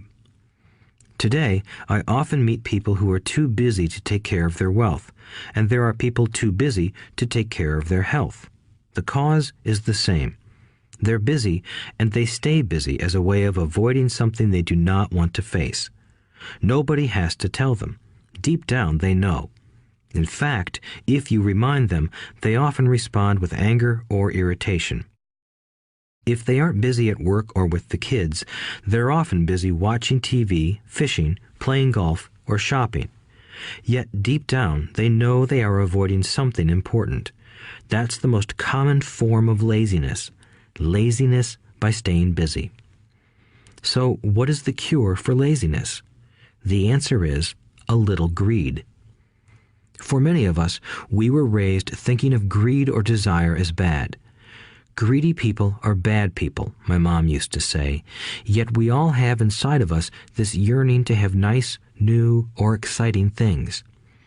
So to keep that emotion of desire under control, often parents find ways of suppressing that desire with guilt. You only think about yourself. Don't you know you have brothers and sisters? Was one of my mom's favorites. You want me to buy you what? Was a favorite of my dad. Do you think we're made of money? Do you think money grows on trees? We're not rich people, you know. It wasn't so much the words, but the angry guilt trip that went with the words that got to me. Or the reverse guilt trip was the I'm sacrificing my life to buy this for you. I'm buying this for you because I never had this advantage when I was a kid. I have a neighbor who is stone broke but can't park his car in his garage. The garage is filled with toys for his kids. Those spoiled brats get everything they ask for. I don't want them to know the feeling of want are his everyday words. He has nothing set aside for their college or his retirement, but his kids have every toy ever made. He recently got a new credit card in the mail and took his kids to visit Las Vegas. I'm doing it for the kids, he said with great sacrifice. Rich Dad forbade the words, I can't afford it. In my real home, that's all I heard. Instead, Rich Dad required his children to say, how can I afford it? He believed that the words, I can't afford it, shut down your brain. It didn't have to think anymore. How can I afford it opened up the brain and forced it to think and search for answers. But most importantly, he felt the words, I can't afford it, were a lie, and the human spirit knows it. The human spirit is very, very powerful, he would say. It knows it can do anything. By having a lazy mind that says, I can't afford it, a war breaks out inside you. Your spirit is angry, and your lazy mind must defend its lie. The spirit is screaming, come on, let's go to the gym and work out. And the lazy mind says, but I'm tired. I worked really hard today. Or the human spirit says, I'm sick and tired of being poor. Let's get out there and get rich. To which the lazy mind says, rich people are greedy. Besides, it's too much bother. It's not safe. I might lose money. I'm working hard enough as it is. I've got too much to do at work anyway. Look at what I have to do tonight. My boss wants it finished by morning. I can't afford it also causes sadness, a helplessness that leads to despondency and often depression. How can I afford it opens up possibilities, excitement, and dreams. So Rich Dad was not so concerned about what we wanted to buy as long as we understood that how can I afford it creates a stronger mind and a dynamic spirit. Thus, he rarely gave Mike or me anything. He would instead ask, how can you afford it? And that included college, which we paid for ourselves. It was not the goal, but the process of attaining the goal that he wanted us to learn. The problem I see today is that there are millions of people who feel guilty about their desire or their greed. It's old conditioning from their childhood. While they desire to have the finer things that life offers, most have been conditioned subconsciously to say, I can't have that, or I'll never be able to afford that. When I decided to exit the rat race, it was simply a question of how can I afford to never work again? And my mind began to kick out answers and solutions. The hardest part was fighting my real parents' dogma. We can't afford that. Stop thinking only about yourself. Why don't you think about others? And other similar sentiments designed to instill guilt to suppress my greed. So, how do you beat laziness? Once again, the answer is a little greed. It's that radio station WIIFM, which stands for What's in it for me? A person needs to sit down and ask, what would my life be like if I never had to work again? What would I do if I had all the money I needed? Without that little greed, the desire to have something better, progress is not made. Our world progresses because we all desire a better life. New inventions are made because we desire something better. We go to school and study hard because we want something better.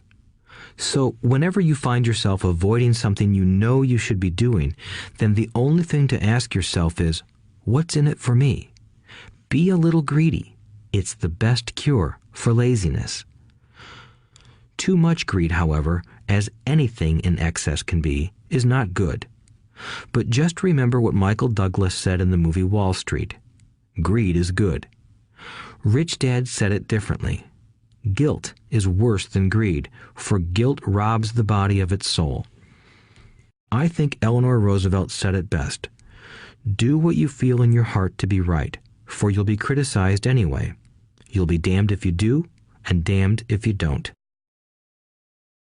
Overcoming bad habits. Our lives are a reflection of our habits more than our education. After seeing the movie Conan the Barbarian, starring Arnold Schwarzenegger, a friend said, "I'd love to have a body like Schwarzenegger." Most of the guys nodded in agreement. "I even heard he was really puny and skinny at one time," another friend added. "Yeah, I heard that too," another one said.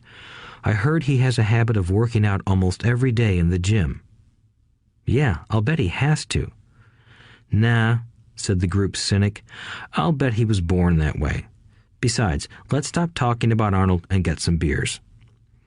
This is an example of habits controlling behavior. I remember asking my rich dad about the habits of the rich. Instead of answering me outright, he wanted me to learn through example, as usual. "When does your dad pay his bills?" Rich Dad asked. "The first of the month," I said. "Does he have anything left over?" he asked. "Very little," I said. "That's the main reason he struggles," said Rich Dad. "He has bad habits. Your dad pays everyone else first. He pays himself last, but only if he has anything left over." "Which he usually doesn't," I said. "But he has to pay his bills, doesn't he? You're saying he shouldn't pay his bills?" "Of course not," said Rich Dad. "I firmly believe in paying my bills on time. I just pay myself first, before I pay even the government." "But what happens if you don't have enough money?" I asked. "What do you do then?" "The same," said Rich Dad. "I still pay myself first, even if I'm short of money.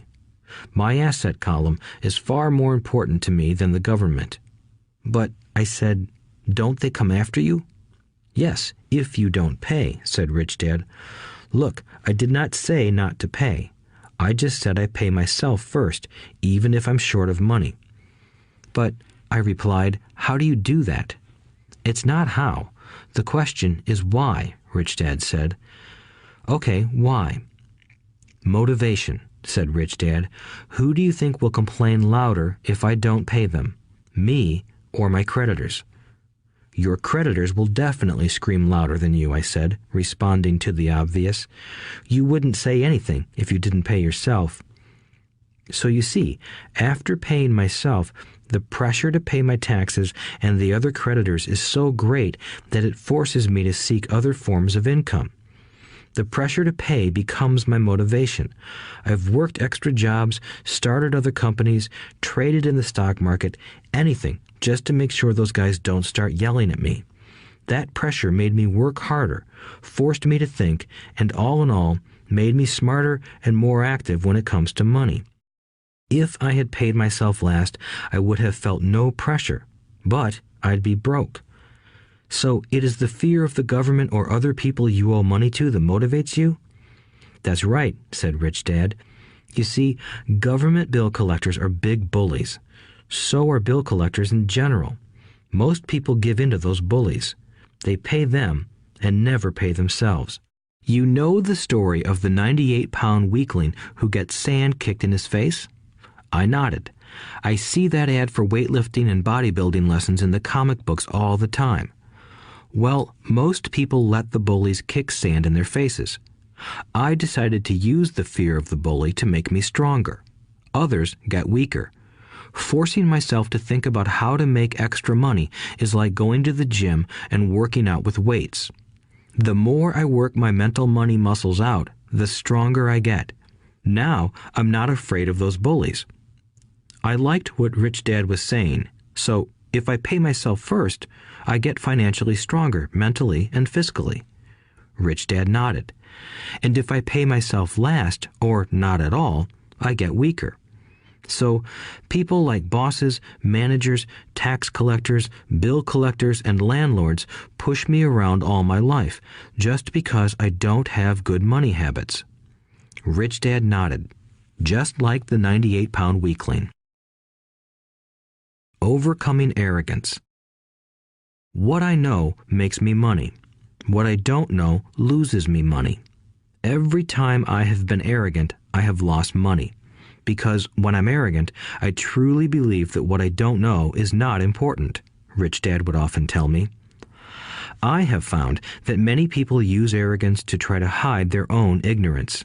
It often happens when I am discussing financial statements with accountants or even other investors. They try to bluster their way through the discussion. It is clear to me that they don't know what they're talking about. They're not lying, but they are not telling the truth. There are many people in the world of money, finances, and investments who have absolutely no idea what they're talking about. Most people in the money industry are just spouting off sales pitches like used car salesmen. When you know you are ignorant in a subject, start educating yourself by finding an expert in the field or a book on the subject. Chapter 8. Getting Started. There is gold everywhere. Most people are not trained to see it. I wish I could say acquiring wealth was easy for me, but it wasn't. So in response to the question, how do I start, I offer the thought process I go through on a day-to-day basis. It really is easy to find great deals. I promise you that. It's just like riding a bike. After a little wobbling, it's a piece of cake. But when it comes to money, it takes determination to get through the wobbling.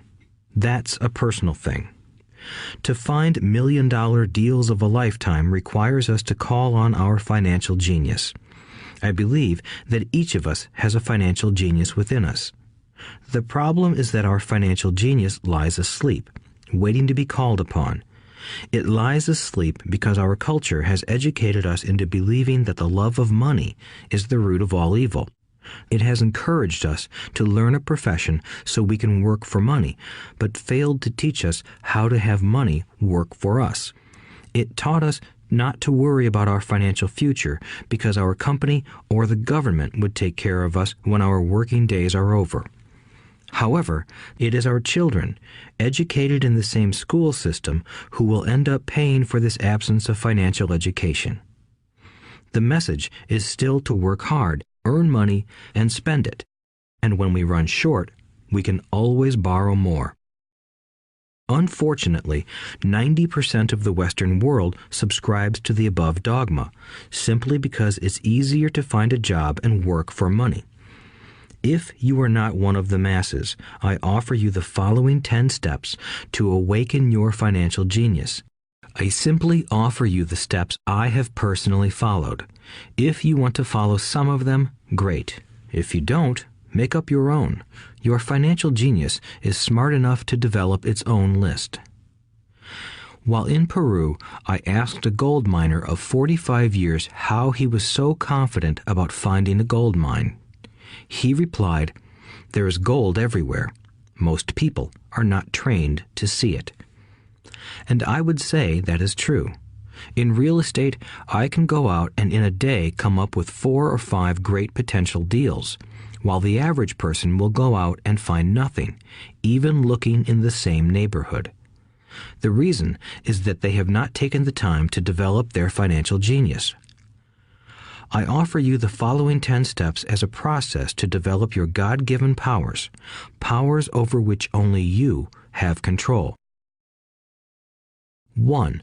Find a reason greater than reality, the power of spirit. If you ask most people if they would like to be rich or financially free, they would say yes. But then reality sets in. The road seems too long with too many hills to climb. It's easier to just work for money and hand the excess over to your broker. I once met a young woman who had dreams of swimming for the U.S. Olympic team. The reality was that she had to get up every morning at 4 o'clock to swim for 3 hours before going to school. She did not party with her friends on Saturday night. She had to study and keep her grades up, just like everyone else. When I asked her what fueled her superhuman ambition and sacrifice, she simply said, "I do it for myself and the people I love. It's love that gets me over the hurdles and sacrifices."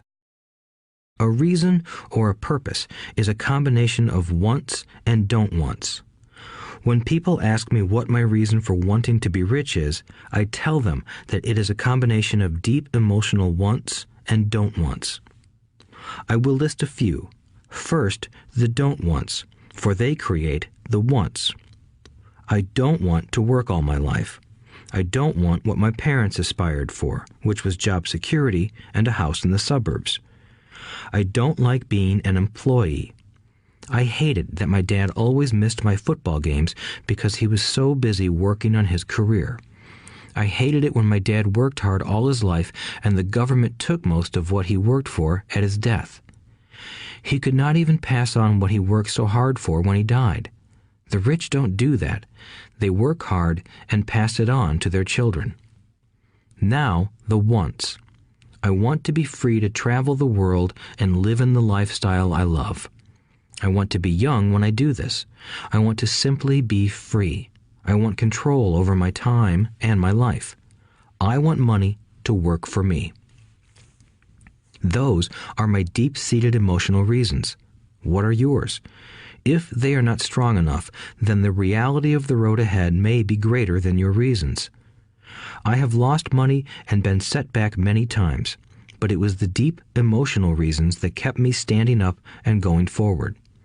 I wanted to be free by age 40, but it took me until I was 47, with many learning experiences along the way. As I said, I wish I could say it was easy. It wasn't, but it wasn't that hard either. I've learned that without a strong reason or purpose, anything in life is hard. If you do not have a strong reason, there is no sense listening further. It will sound like too much work. 2. Make daily choices. The power of choice. Choice is the main reason people want to live in a free country. We want the power to choose. Financially, with every dollar we get in our hands, we hold the power to choose our future, to be rich, poor, or middle class. Our spending habits reflect who we are. Poor people simply have poor spending habits. The benefit I had as a boy was that I loved playing Monopoly constantly. Nobody told me Monopoly was only for kids, so I just kept playing the game as an adult. I also had a rich dad who pointed out to me the difference between an asset and a liability. So a long time ago, as a little boy, I chose to be rich, and I knew that all I had to do was learn to acquire assets, real assets. My best friend, Mike, had an asset column handed to him, but he still had to choose to learn to keep it. Many rich families lose their assets in the next generation simply because there was no one trained to be a good steward over their assets.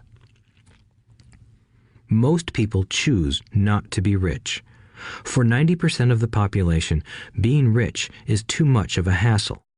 So they invent sayings that go, "I'm not interested in money. I'll never be rich. I don't have to worry. I'm still young. When I make some money, then I'll think about my future." My husband or wife handles the finances. The problem with those statements is that they rob the person who chooses to think such thoughts of two things. One is time, which is your most precious asset. The second is learning. Having no money should not be an excuse to not learn, but that is a choice we all make daily. The choice of what we do with our time, our money, and what we put in our heads. That is the power of choice. All of us have choice. I just choose to be rich, and I make that choice every day. Invest first in education. In reality, the only real asset you have is your mind, the most powerful tool we have dominion over. Each of us has the choice of what we put in our brain once we're old enough. You can watch TV, read golf magazines, or go to ceramics class or a class on financial planning. You choose. Most people simply buy investments rather than first investing in learning about investing. A friend of mine recently had her apartment burglarized. The thieves took her electronics and left all the books. And we all have that same choice. 90% of the population buys TV sets, and only about 10% buy business books. So what do? I go to seminars. I like it when they are at least 2 days long because I like to immerse myself in a subject. In 1973, I was watching this guy on TV who was advertising a 3-day seminar on how to buy real estate for nothing down. I spent $385, and that course has made me at least $2 million, if not more. But more importantly, it bought me life. I don't have to work for the rest of my life because of that one course. I go to at least 2 such courses every year. I love CDs and audiobooks. The reason? I can easily review what I just heard. I was listening to an investor say something I completely disagreed with. Instead of becoming arrogant and critical, I simply listened to that 5-minute stretch at least 20 times, maybe more. But suddenly, by keeping my mind open, I understood why he said what he said. It was like magic. I felt like I had a window into the mind of one of the greatest investors of our time. I gained tremendous insight into the vast resources of his education and experience. The net result? I still have the old way I used to think, and I now have a new way of looking at the same problem or situation. I have 2 ways to analyze a problem or trend, and that is priceless. Today, I often say, how would Donald Trump do this, or Warren Buffett, or George Soros? The only way I can access their vast mental power is to be humble enough to read or listen to what they have to say. Arrogant or critical people are often people with low self-esteem who are afraid of taking risks. That's because if you learn something new, you are then required to make mistakes in order to fully understand what you have learned. If you have listened this far, arrogance is not one of your problems. Arrogant people rarely read or listen to experts. Why should they? They are the center of the universe. There are so many intelligent people who argue or defend when a new idea clashes with the way they think. In this case, their so-called intelligence combined with arrogance equals ignorance. Each of us knows people who are highly educated or believe they are smart, but their balance sheet paints a different picture. A truly intelligent person welcomes new ideas, for new ideas can add to the synergy of other accumulated ideas. Listening is more important than talking. If that were not true, God would not have given us 2 ears and only 1 mouth. Too many people think with their mouth instead of listening in order to absorb new ideas and possibilities.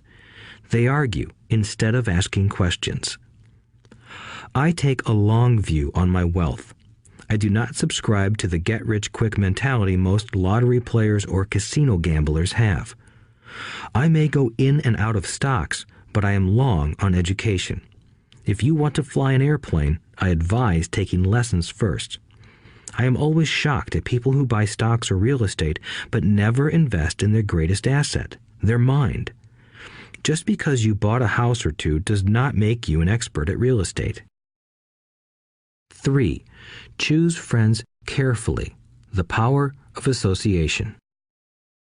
First of all, I do not choose my friends by their financial statements. I have friends who have actually taken a vow of poverty, as well as friends who earn millions every year. The point is that I learn from all of them. Now, I will admit that there are people I have actually sought out because they had money. But I was not after their money. I was seeking their knowledge. In some cases, these people who had money have become dear friends.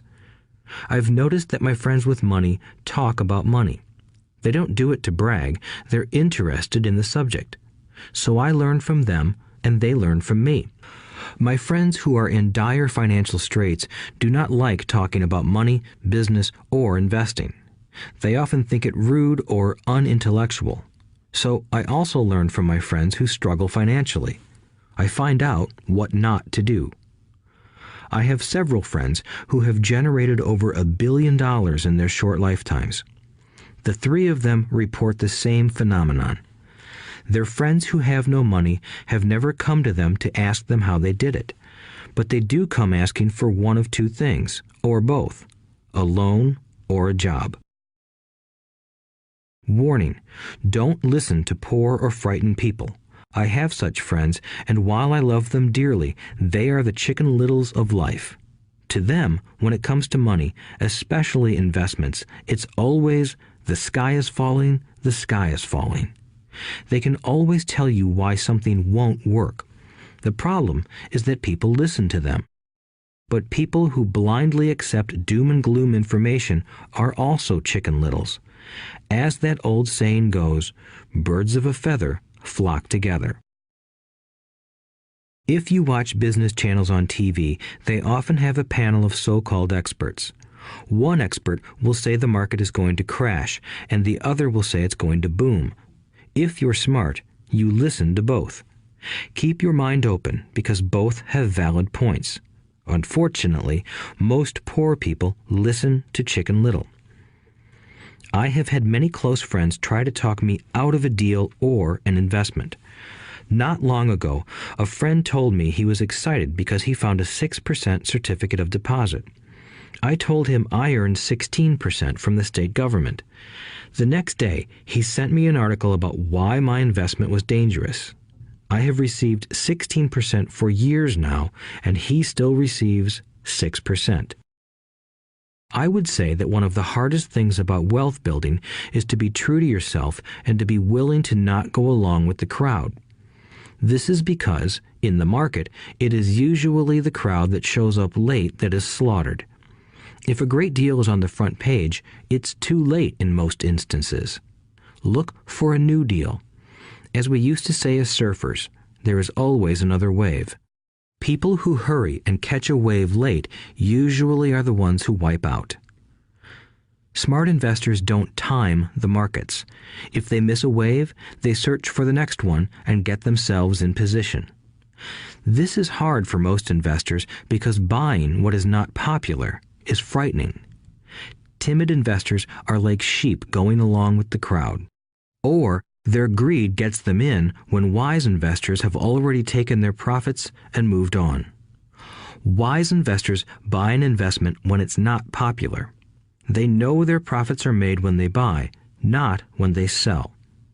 They wait patiently. As I said, they do not time the market. Just like a surfer, they get in position for the next big swell. It's all insider trading. There are forms of insider trading that are illegal, and there are forms of insider trading that are legal. But either way, it's insider trading. The only distinction is, how far away from the inside are you? The reason you want to have rich friends is because that is where the money is made. It's made on information. You want to hear about the next boom, get in and get out before the next bust. I'm not saying do it illegally, but the sooner you know, the better your chances are for profits with minimal risk. That is what friends are for, and that is financial intelligence. 4. Master a formula and then learn a new one. The power of learning quickly. In order to make bread, every baker follows a recipe, even if it's only held in their head. The same is true for making money. Most of us have heard the saying, "You are what you eat." I have a different slant. I say, "You become what you study." In other words, be careful what you learn, because your mind is so powerful that you become what you put in your head. For example, if you study cooking, you then tend to cook. If you don't want to be a cook anymore, then you need to study something else. When it comes to money, the masses generally have one basic formula they learned in school, and it's this: work for money. The predominant formula I see in the world is that every day millions of people get up, go to work, earn money, pay bills, balance checkbooks, buy some mutual funds, and go back to work. That is the basic formula, or recipe. If you're tired of what you're doing, or you're not making enough, it's simply a case of changing the formula via which you make money. Years ago, when I was 26, I took a weekend class called How to Buy Real Estate Foreclosures. I learned a formula. The next trick was to have the discipline to actually put into action what I had learned. That is where most people stop. For 3 years, while working for Xerox, I spent my spare time learning to master the art of buying foreclosures. I've made several $1 million using that formula. So after I mastered that formula, I went in search of other formulas. For many of the classes, I did not directly use the information I learned, but I always learned something new. I have attended classes designed for derivative traders, commodity option traders, and chaologists. I was way out of my league, being in a room full of people with doctorates in nuclear physics and space science. Yet, I learned a lot that made my stock and real estate investing more meaningful and lucrative. Most junior colleges and community colleges have classes on financial planning and buying traditional investments. They are good places to start, but I always search for a faster formula. That is why, on a fairly regular basis, I make more in a day than many people will make in their lifetime. Another side note, in today's fast-changing world, it's not so much what you know anymore that counts, because often what you know is old. It is how fast you learn. That skill is priceless. It's priceless in finding faster formulas, recipes, if you will, for making dough. Working hard for money is an old formula born in the day of cavemen. 5. Pay yourself first. The power of self-discipline. If you cannot get control of yourself, do not try to get rich. It makes no sense to invest, make money, and blow it. It is the lack of self-discipline that causes most lottery winners to go broke soon after winning millions. It is the lack of self-discipline that causes people who get a raise to immediately go out and buy a new car or take a cruise. It is difficult to say which of the 10 steps is the most important, but of all the steps, this step is probably the most difficult to master if it is not already a part of your makeup.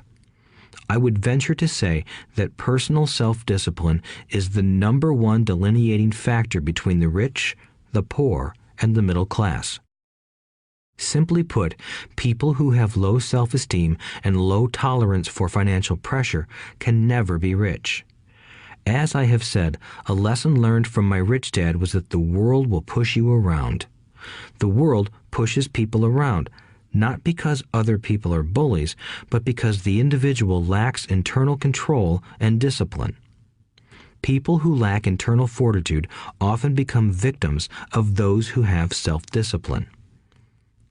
In the entrepreneur classes I teach, I constantly remind people to not focus on their product, service, or widget, but to focus on developing management skills. The 3 most important management skills necessary to start your own business are management of 1. Cash flow, 2. People, 3. Personal time. I would say the skills to manage these three apply to anything, not just entrepreneurs. The three matter in the way you live your life as an individual or as part of a family, a business, a charitable organization, a city, or a nation. Each of these skills is enhanced by the mastery of self-discipline. I do not take the saying, "pay yourself first," lightly. The statement, "pay yourself first," comes from George Clayson's book, The Richest Man in Babylon. Millions of copies have been sold. But while millions of people freely repeat that powerful statement, few follow the advice. As I said, financial literacy allows one to read numbers, and numbers tell the story. By looking at a person's income statement and balance sheet, I can readily see if people who spout the words, "pay yourself first," actually practice what they preach. In reality, each month, many allocate money to their asset column before they pay their monthly expenses. Although millions of people have read Clayson's book and understand the words, "pay yourself first," in reality, they pay themselves last. Now, I can hear the howls from those of you who sincerely believe in paying your bills first, and I can hear all the responsible people who pay their bills on time. I am not saying be irresponsible and not pay your bills. All I am saying is do what the book says, which is pay yourself first. If you can truly begin to understand the power of cash flow, you will soon realize why 90% of people work hard all their lives and need government support like Social Security when they are no longer able to work. Kim and I have had many bookkeepers, accountants, and bankers who have had a major problem with this way of looking at pay yourself first. The reason is that these financial professionals actually do what the masses do. They pay themselves last. There have been times in my life when, for whatever reason, cash flow was far less than my bills. I still paid myself first. My accountant and bookkeeper screamed in panic. "They're going to come after you. The IRS is going to put you in jail. You're going to ruin your credit rating. They'll cut off the electricity." I still paid myself first. Why, you ask? Because that's what the story, The Richest Man in Babylon, was all about. The power of self-discipline and the power of internal fortitude. As my rich dad taught me the first month I worked for him, most people allow the world to push them around. A bill collector calls and you pay or else. A sales clerk says, "Oh, just put it on your charge card." Your real estate agent tells you, "Go ahead. The government allows you a tax deduction on your home." That is what the book is really about. Having the guts to go against the tide and get rich. You may not be weak, but when it comes to money, many people get wimpy. I am not saying be irresponsible. The reason I don't have high credit card debt and doodad debt is because I pay myself first. The reason I minimize my income is because I don't want to pay it to the government. That is why my income comes from my asset column through a Nevada corporation. If I work for money, the government takes it. Although I pay my bills last, I am financially astute enough to not get into a tough financial situation. I don't like consumer debt. I actually have liabilities that are higher than 99% of the population, but I don't pay for them. Other people pay for my liabilities. They're called tenants. So rule number 1 in paying yourself first is don't get into debt in the first place. Although I pay my bills last, I set it up to have only small, unimportant bills that are due. When I occasionally come up short, I still pay myself first. I let the creditors and even the government scream. I like it when they get tough. Why? Because those guys do me a favor. They inspire me to go out and create more money. So I pay myself first, invest the money, and let the creditors yell. I generally pay them right away anyway. Kim and I have excellent credit. We just don't cave into pressure and spend our savings or liquidate stocks to pay for consumer debt. That is not too financially intelligent. To successfully pay yourself first, keep the following in mind. 1. Don't get into large debt positions that you have to pay for. Keep your expenses low. Build up assets first. Then buy the big house or nice car. Being stuck in the rat race is not intelligent. 2. When you come up short, let the pressure build and don't dip into your savings or investments. Use the pressure to inspire your financial genius to come up with new ways of making more money and then pay your bills. You will have increased your ability to make more money as well as your financial intelligence. So many times I have gotten into financial hot water and used my brain to create more income while staunchly defending the assets in my asset column.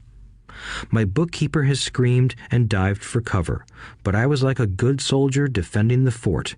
Fort assets. Poor people have poor habits. A common bad habit is innocently called dipping into savings. The rich know that savings are only used to create more money, not to pay bills. I know that sounds tough, but as I said, if you're not tough inside, the world will always push you around anyway. If you do not like financial pressure, then find a formula that works for you. A good one is to cut expenses, put your money in the bank, pay more than your fair share of income tax, buy safe mutual funds, and take the vow of the average. But this violates the pay yourself first rule. This rule does not encourage self-sacrifice or financial abstinence. It doesn't mean pay yourself first and starve. Life was meant to be enjoyed. If you call on your financial genius, you can have all the goodies of life, get rich, and pay bills. And that is financial intelligence. 6. Pay your brokers well. The power of good advice. Sometimes I see people posting a sign in front of their house that says, "For sale by owner." Or I see people on TV claiming to be discount brokers. My rich dad taught me to take the opposite approach. He believed in paying professionals well, and I have adopted that policy also. Today, I have expensive attorneys, accountants, real estate brokers, and stockbrokers. Why? Because if, and I do mean if, the people are professionals, their services should make you money. And the more money they make, the more money I make. We live in the information age. Information is priceless. A good broker should provide you with information as well as take the time to educate you. I have several brokers who do that for me. Some taught me when I had little or no money, and I am still with them today. What I pay a broker is tiny in comparison with what kind of money I can make because of the information they provide. I love it when my real estate broker or stockbroker makes a lot of money because that usually means I made a lot of money. A good broker saves me time in addition to making me money. Like when I bought the vacant land for $9,000 and sold it immediately for over $25,000 so I could buy my Porsche quicker. A broker is my eyes and ears in the market. They're there every day, so I do not have to be. I'd rather play golf. People who sell their house on their own must not value their time much.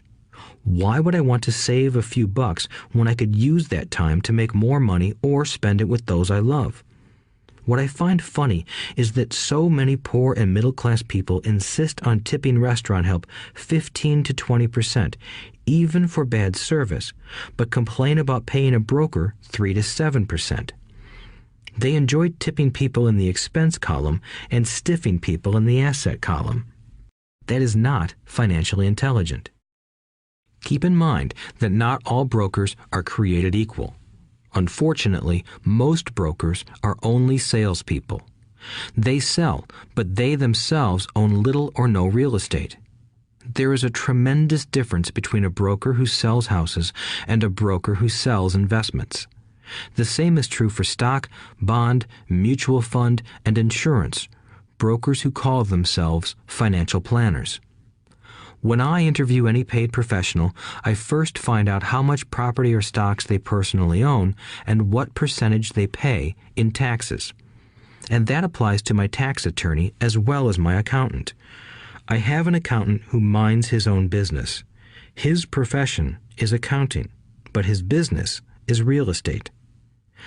I used to have an accountant who was a small business accountant, but he had no real estate. I switched because we did not love the same business. Find a broker who has your best interests at heart. Many brokers will spend the time educating you, and they could be the best asset you find. Just be fair, and most of them will be fair to you. If all you can think about is cutting their commissions, then why should they want to help you? It's just simple logic. As I said earlier, one of the management skills is the management of people. Many people only manage people they feel smarter than and they have power over. Many middle managers remain middle managers, failing to get promoted because they know how to work with people below them, but not with people above them. The real skill is to manage and reward the people who are smarter than you in some technical area. That is why companies have a board of directors. You should have one too. That is financial intelligence. 7. Be an Indian giver. The power of getting something for nothing. When the first European settlers came to America, they were taken aback by a cultural practice some American Indians had. For example, if a settler was cold, the Indian would give the person a blanket. Mistaking it for a gift, the settler was often offended when the Indian asked for it back. The Indians also got upset when they realized that settlers did not want to give it back. That is where the term Indian giver came from, a simple cultural misunderstanding. In the world of the asset column, being an Indian giver is vital to wealth. The sophisticated investor's first question is, how fast do I get my money back? They also want to know what they get for free, also called a piece of the action. That is why the ROI, or return on investment, is so important. For example, I found a small condominium that was in foreclosure a few blocks from where I lived. The bank wanted $60,000 and I submitted a bid for $50,000, which they took simply because, along with my bid, was a cashier's check for $50,000. They realized I was serious. Most investors would say, "Aren't you tying up a lot of cash? Would it not be better to get a loan on it?" The answer is, not in this case. My investment company uses this condominium as a vacation rental in the winter months when the snowbirds come to Arizona. It rents for $2,500 a month for 4 months out of the year. For rental during the off-season, it rents for only $1,000 a month. I had my money back in about 3 years. Now I own this asset, which pumps money out for me, month in and month out. The same is done with stocks. Frequently, my broker calls and recommends I move a sizable amount of money into the stock of a company that he feels is just about to make a move that will add value to the stock, like announcing a new product. I will move my money in for a week to a month while the stock moves up.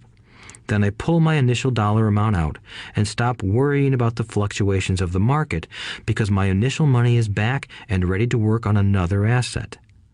So my money goes in, and then it comes out, and I own an asset that was technically free. True, I have lost money on many occasions, but I only play with money I can afford to lose. I would say, on an average 10 investments, I hit home runs on 2 or 3, while 5 or 6 do nothing, and I lose on 2 or 3. But I limit my losses to only the money I have in at that time. People who hate risk put their money in the bank. In the long run, safe savings are better than no savings.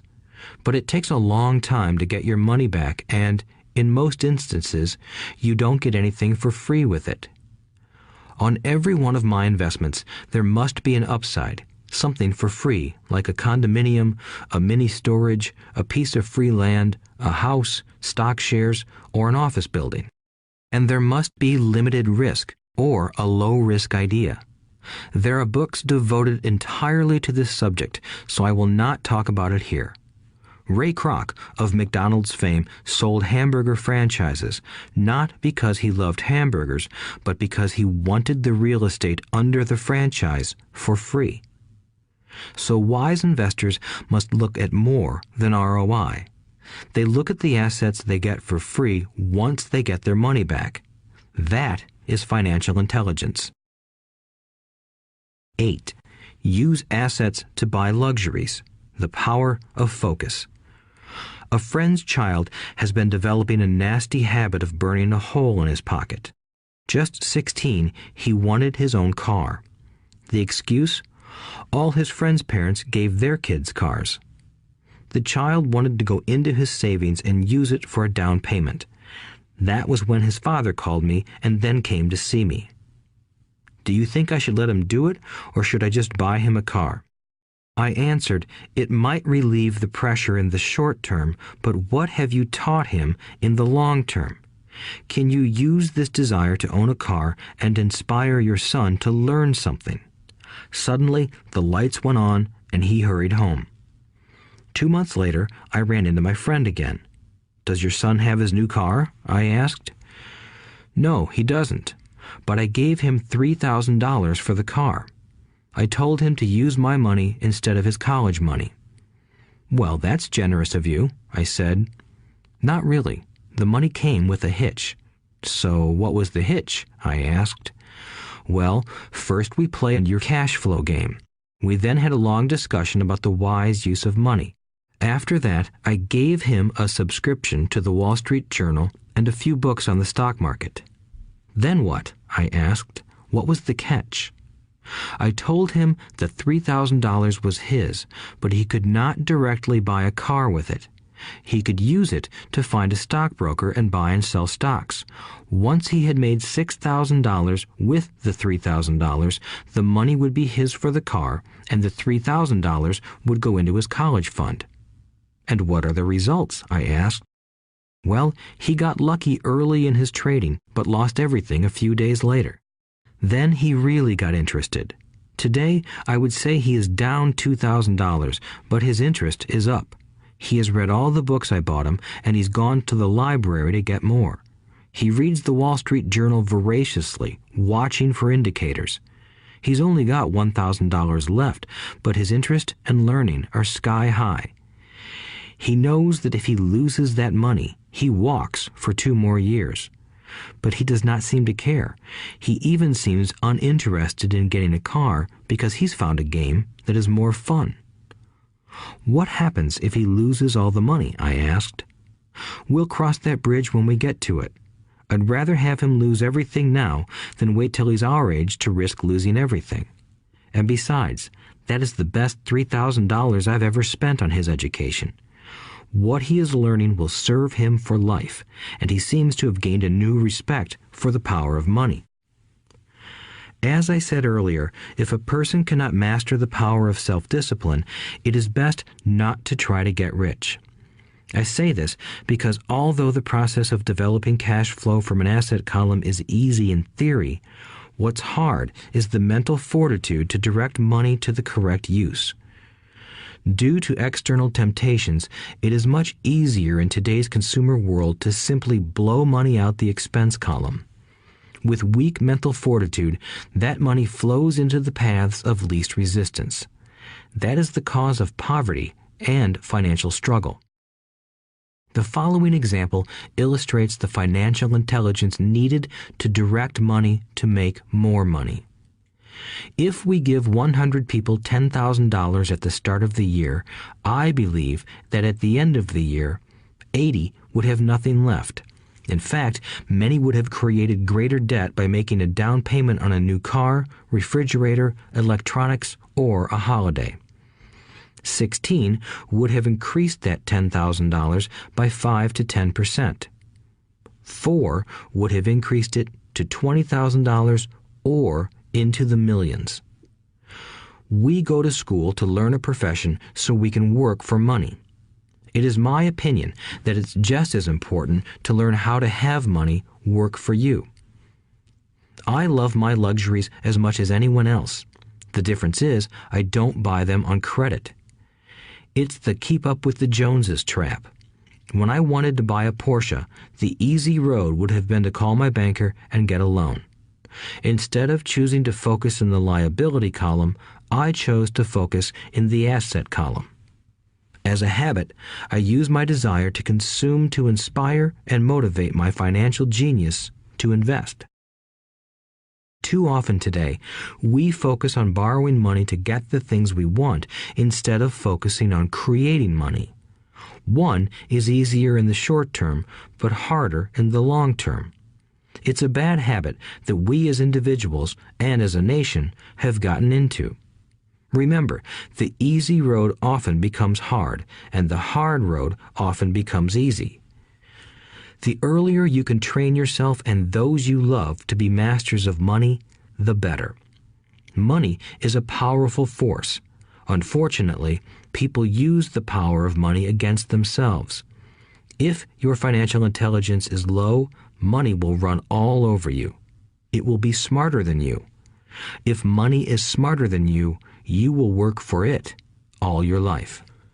To be the master of money, you need to be smarter than it. Then money will do as it is told. It will obey you. Instead of being a slave to it, you will be the master of it. That is financial intelligence. 9. Choose heroes. The power of myth. When I was a kid, I greatly admired Willie Mays, Hank Aaron, and Yogi Berra. They were my heroes, and I wanted to be just like them. I treasured their baseball cards. I knew their stats, the RBIs, the ERAs, their batting averages, how much they got paid, and how they came up from the minor leagues. As a 9-year-old kid, when I stepped up to bat or played first base or catcher, I wasn't me. I pretended I was a famous baseball player. It's one of the most powerful ways we learn, and we often lose that as adults. We lose our heroes.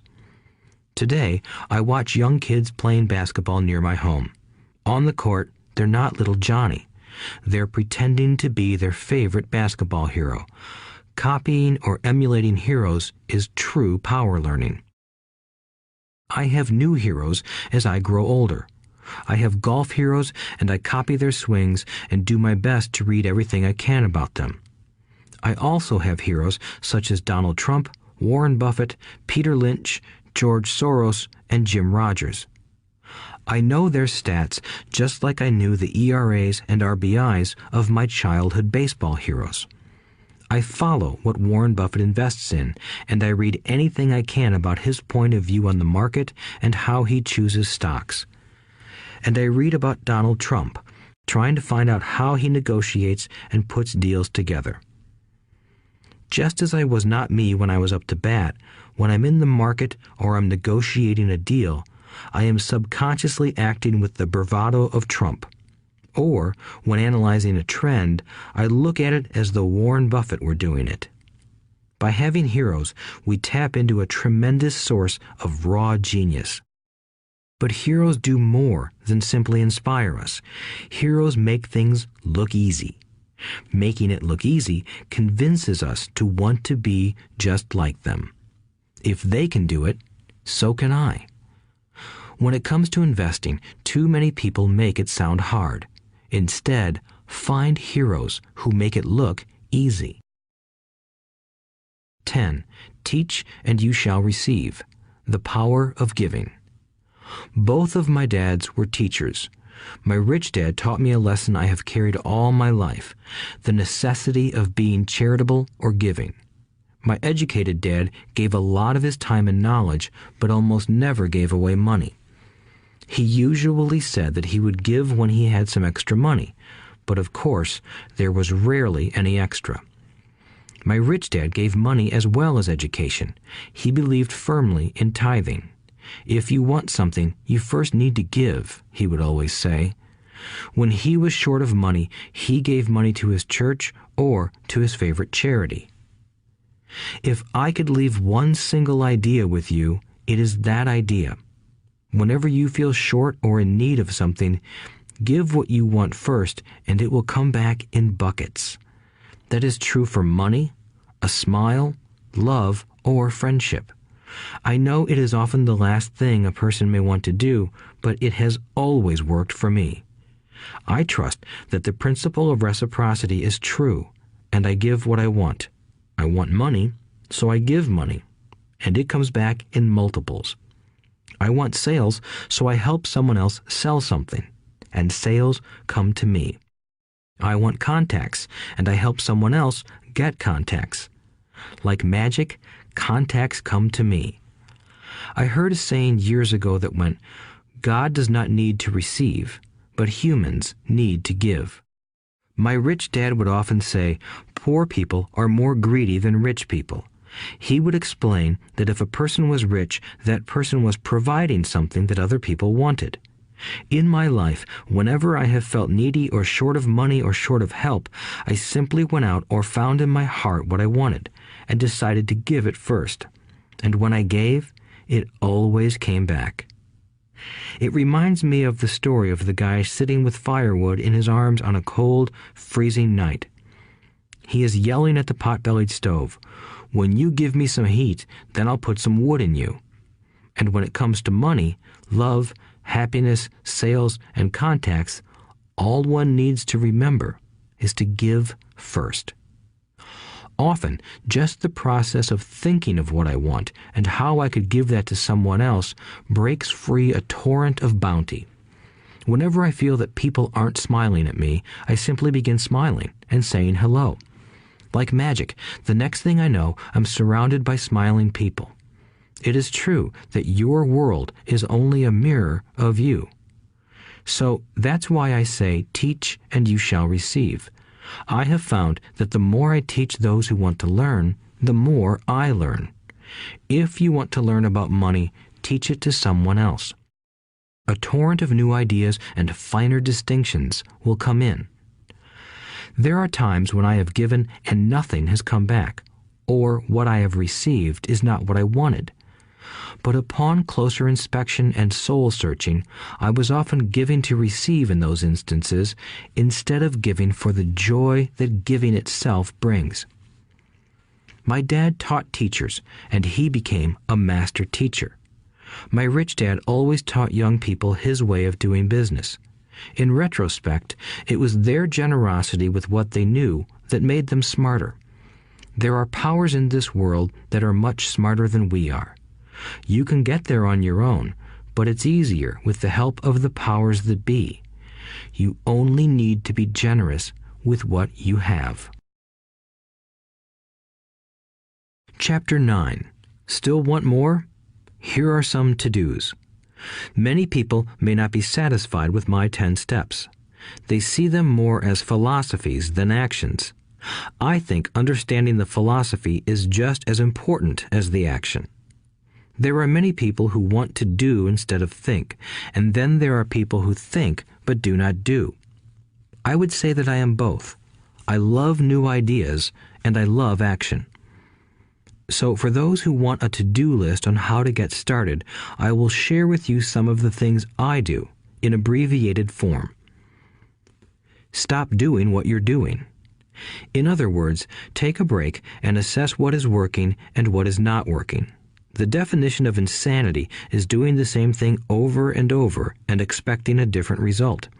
Stop doing what is not working and look for something new. Look for new ideas.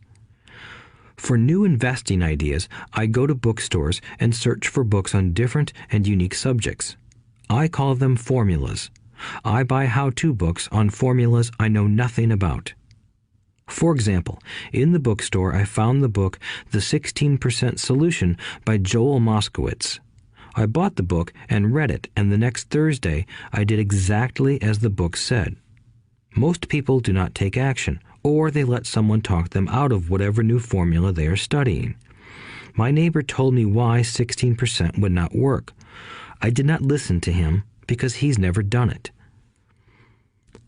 Find someone who has done what you want to do. take them to lunch, and ask them for tips and tricks of the trade.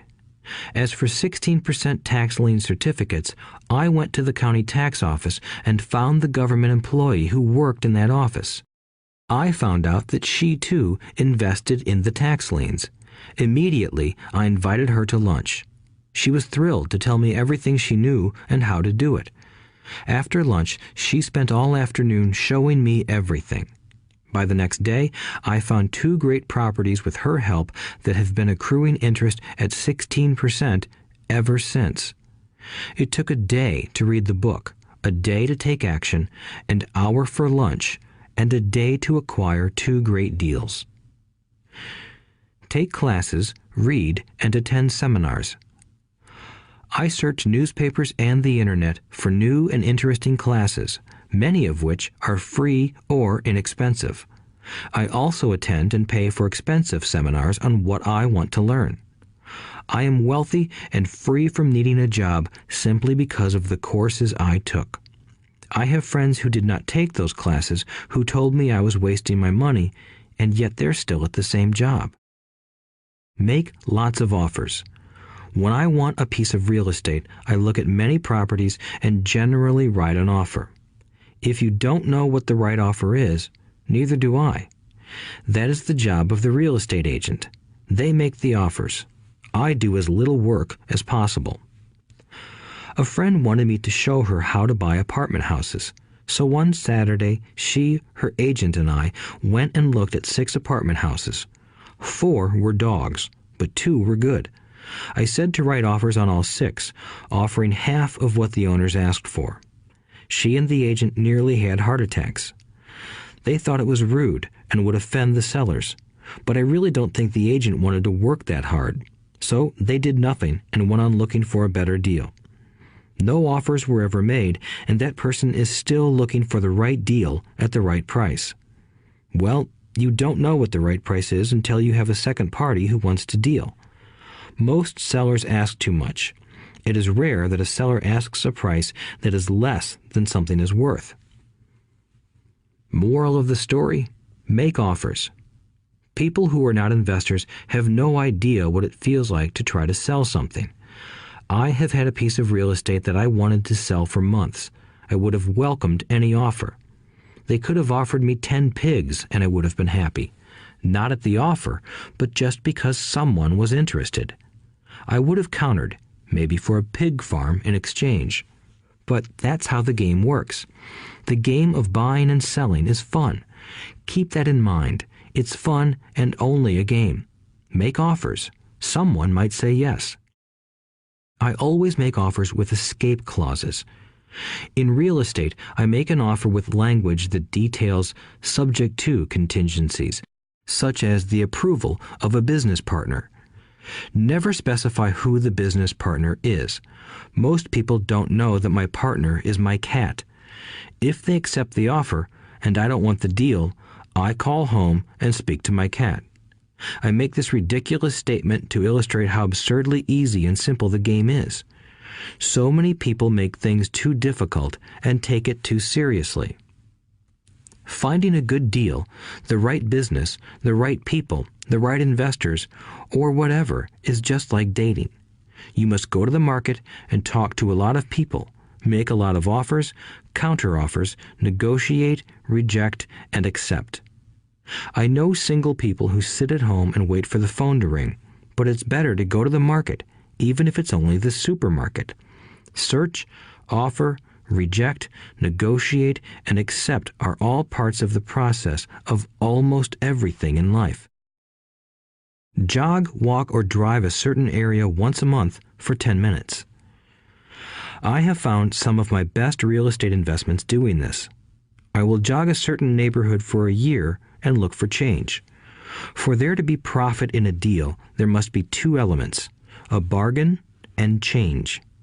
There are lots of bargains, but it's change that turns a bargain into a profitable opportunity. So when I jog a neighborhood I might like to invest in. It is the repetition that causes me to notice slight differences. I notice real estate signs that are up for a long time. That means the seller might be more agreeable to deal. I watch for moving trucks going in or out. I stop and talk to the drivers. I talk to the postal carriers. It's amazing how much information they acquire about an area. I find a bad area, especially an area that the news has scared everyone away from. I drive it for sometimes a year, waiting for signs of something changing for the better. I talk to retailers, especially new ones, and find out why they're moving in. It takes only a few minutes a month, and I do it while doing something else, like exercising or going to and from the store. Shop for bargains in all markets. Consumers will always be poor. When the supermarket has a sale, say on toilet paper, the consumer runs in and stocks up. But when the housing or stock market has a sale, most often called a crash or correction, the same consumer often runs away from it. When the supermarket raises its prices, the consumer shops somewhere else. But when housing or the stock market raises their prices, the same consumer often rushes in and starts buying. Always remember, profits are made in the buying, not in the selling. Look in the right places. A neighbor bought a condominium for $100,000. I bought the identical condo next door for $50,000. He told me he's waiting for the price to go up. I told him that profit is made when you buy, not when you sell. He shopped with a real estate broker who owns no property of her own. I shopped at the foreclosure auction. I paid $500 for a class on how to do this. My neighbor thought that the $500 for a real estate investment class was too expensive. He said he could not afford the money or the time. So he waits for the prices to go up. Look for people who want to buy first, then look for someone who wants to sell. A friend was looking for a certain piece of land. He had the money, but did not have the time. I found a large piece of land, larger than what my friend wanted to buy, tied it up with an option, called my friend, and he said he wanted a piece of it. So I sold the piece to him and then bought the land. I kept the remaining land as mine for free. Moral of the story: buy the pie and cut it in pieces. Most people look for what they can afford, so they look too small. They buy only a piece of the pie, so they end up paying more for less. Small thinkers don't get the big breaks. If you want to get richer, think big. Think big. Retailers love giving volume discounts simply because most business people love big spenders. So even if you're small, you can always think big. When my company was in the market for computers, I called several friends and asked them if they were ready to buy also. We then went to different dealers and negotiated a great deal because we wanted to buy so many. I have done the same with stocks. Small people remain small because they think small, act alone, or don't act at all. Learn from history. All the big companies on the stock exchange started out as small companies. Colonel Sanders did not get rich until after he lost everything in his 60s. Bill Gates was one of the richest men in the world before he was 30. Action always beats inaction. These are just a few of the things I have done and continue to do to recognize opportunities. The important words are have done and do. As repeated many times throughout this audiobook, you must take action before you can receive the financial rewards. Act now. Final thoughts.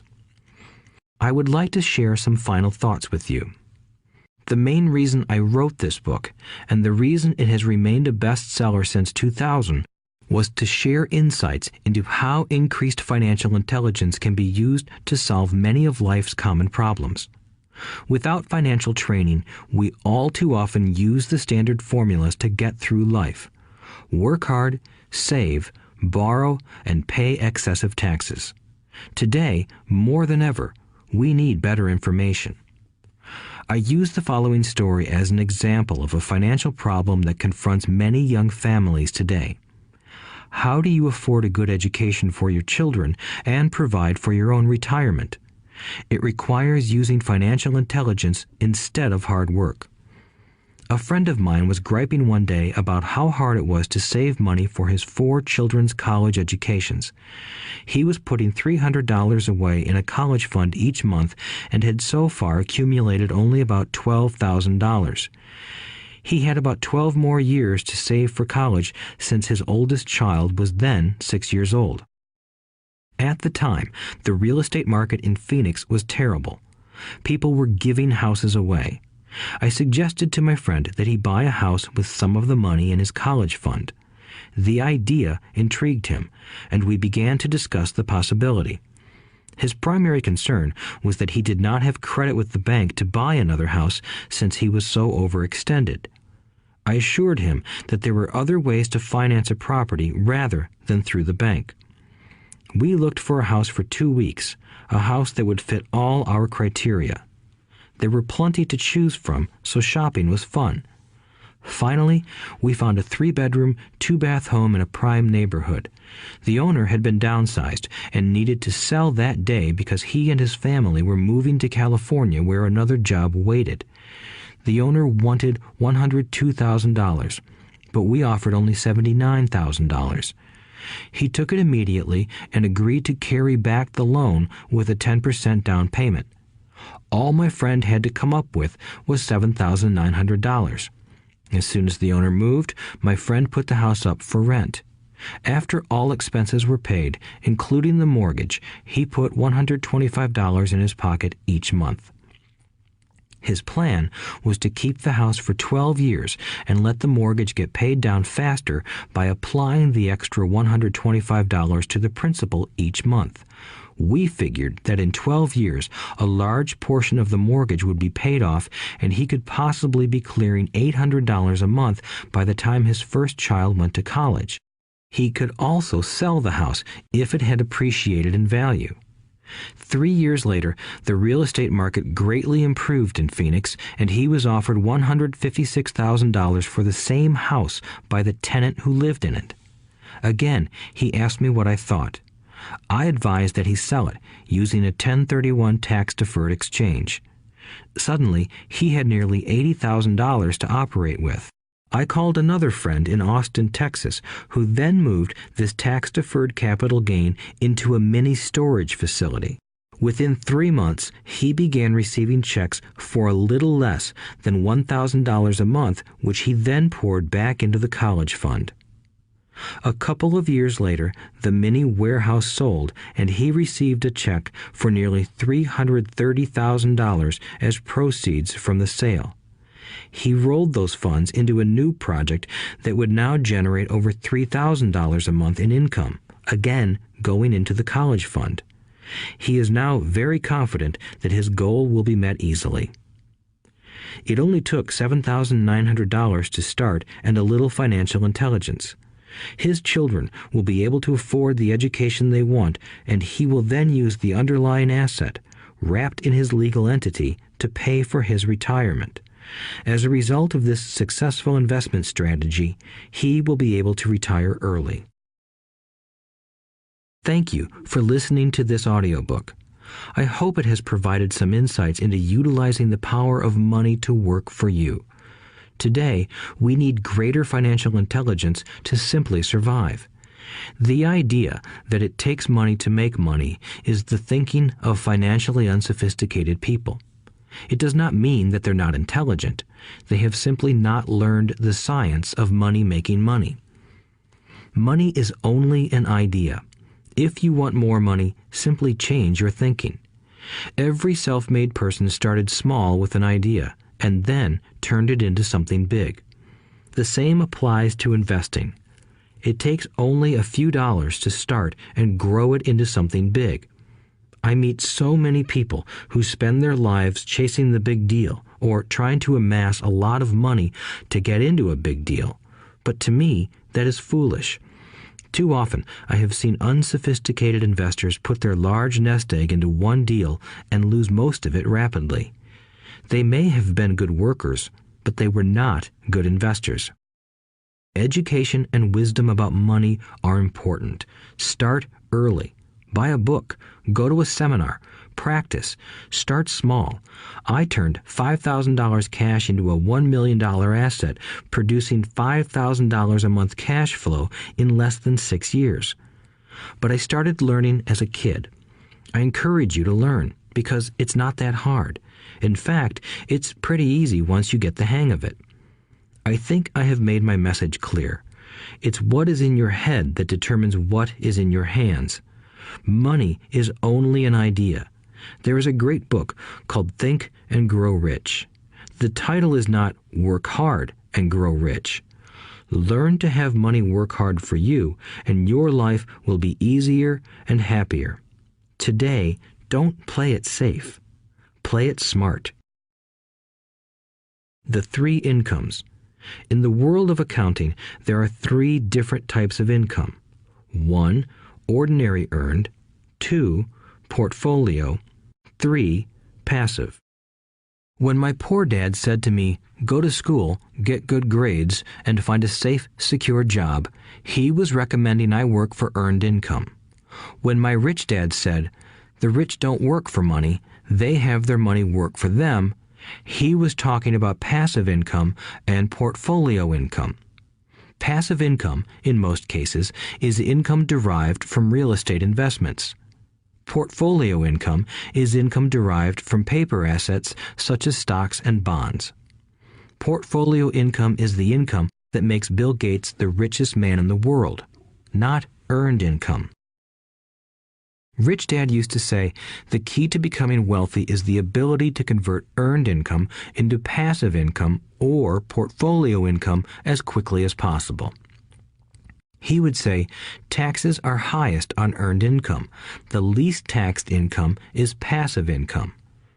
That is another reason why you want your money working hard for you. The government taxes the income you work hard for more than the income your money works hard for.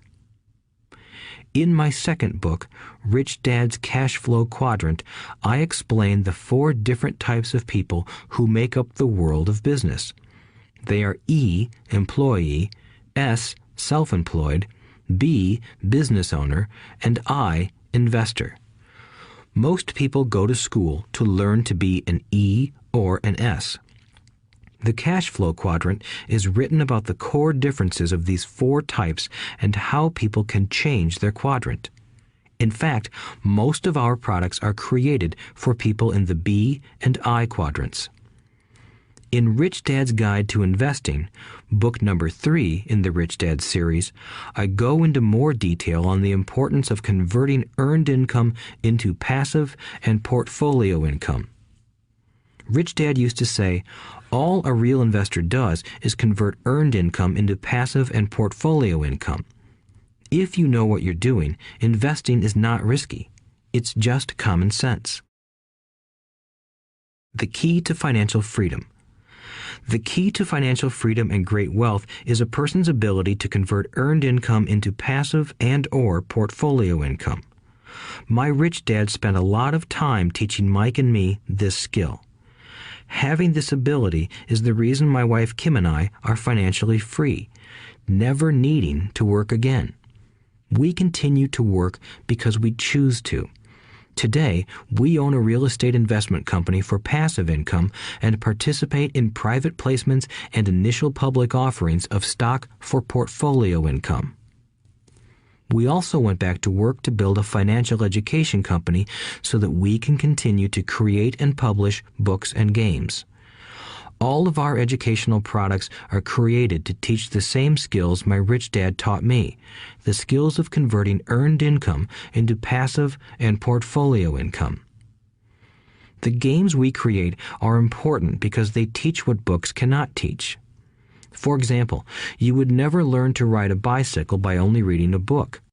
Our cash flow games for adults and cash flow for kids game are designed to teach players the basic investment skills of converting earned income into passive and portfolio income.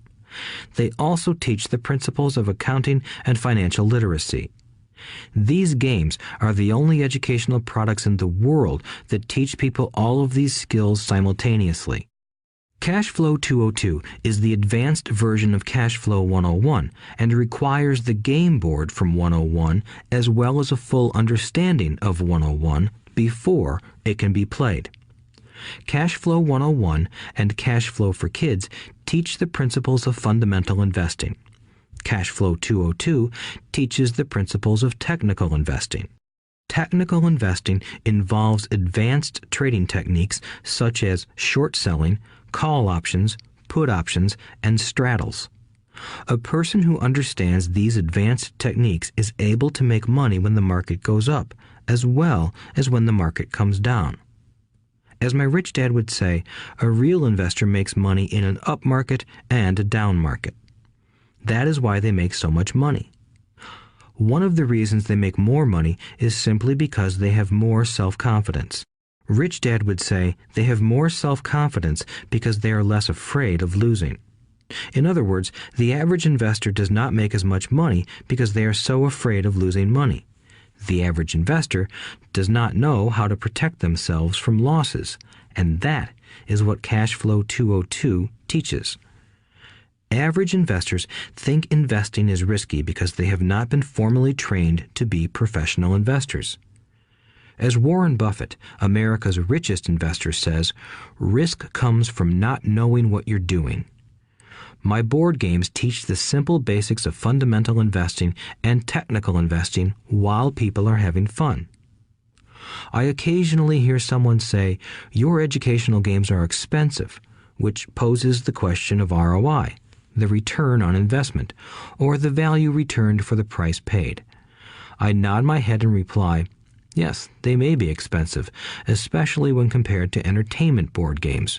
But my games are not as expensive as a college education, working hard all your life for earned income, paying excessive taxes, and then living in terror of losing all of your money in the investment markets. When someone walks away mumbling about the price, I can hear my rich dad saying, if you want to be rich, you must know what kind of income to work hard for, how to keep it, and how to protect it from loss. That is the key to great wealth. Rich Dad would also say, if you do not understand the differences in those three incomes and do not learn the skills on how to acquire and protect those incomes, you will probably spend your life earning less than you could and working harder than you should. My poor dad thought a good education, a good job, and years of hard work were all you needed to be successful. My rich dad also thought a good education was important. But to him, it was also important that Mike and I know the differences in the three incomes and what kind of income to work hard for. To him, that was basic financial education. Knowing the differences in the three incomes and learning the investment skills of how to acquire the different incomes is basic education for anyone who strives to acquire great wealth and achieve financial freedom, a special kind of freedom that only a few will ever know. As Rich Dad states in lesson number 1, the rich do not work for money. They know how to have money work hard for them.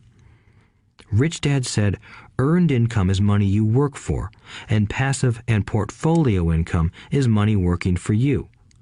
Knowing that little difference has been significant in my life. Or, as Robert Frost ends his poem, and that has made all the difference. Take action. All of you were given two great gifts, your mind and your time. It is up to you to do what you please with both. With each dollar bill that enters your hand, you and only you have the power to determine your destiny. Spend it foolishly, and you choose to be poor. Spend it on liabilities, and you join the middle class. Invest it in your mind and learn how to acquire assets, and you will be choosing wealth as your goal and your future. The choice is yours, and only yours. Every day, with every dollar, you decide to be rich, poor, or middle class. Choose to share this knowledge with your children, and you choose to prepare them for the world that awaits. No one else will. You and your children's future will be determined by choices you make today, not tomorrow. I wish you great wealth and much happiness with this fabulous gift called life. Robert Kiyosaki.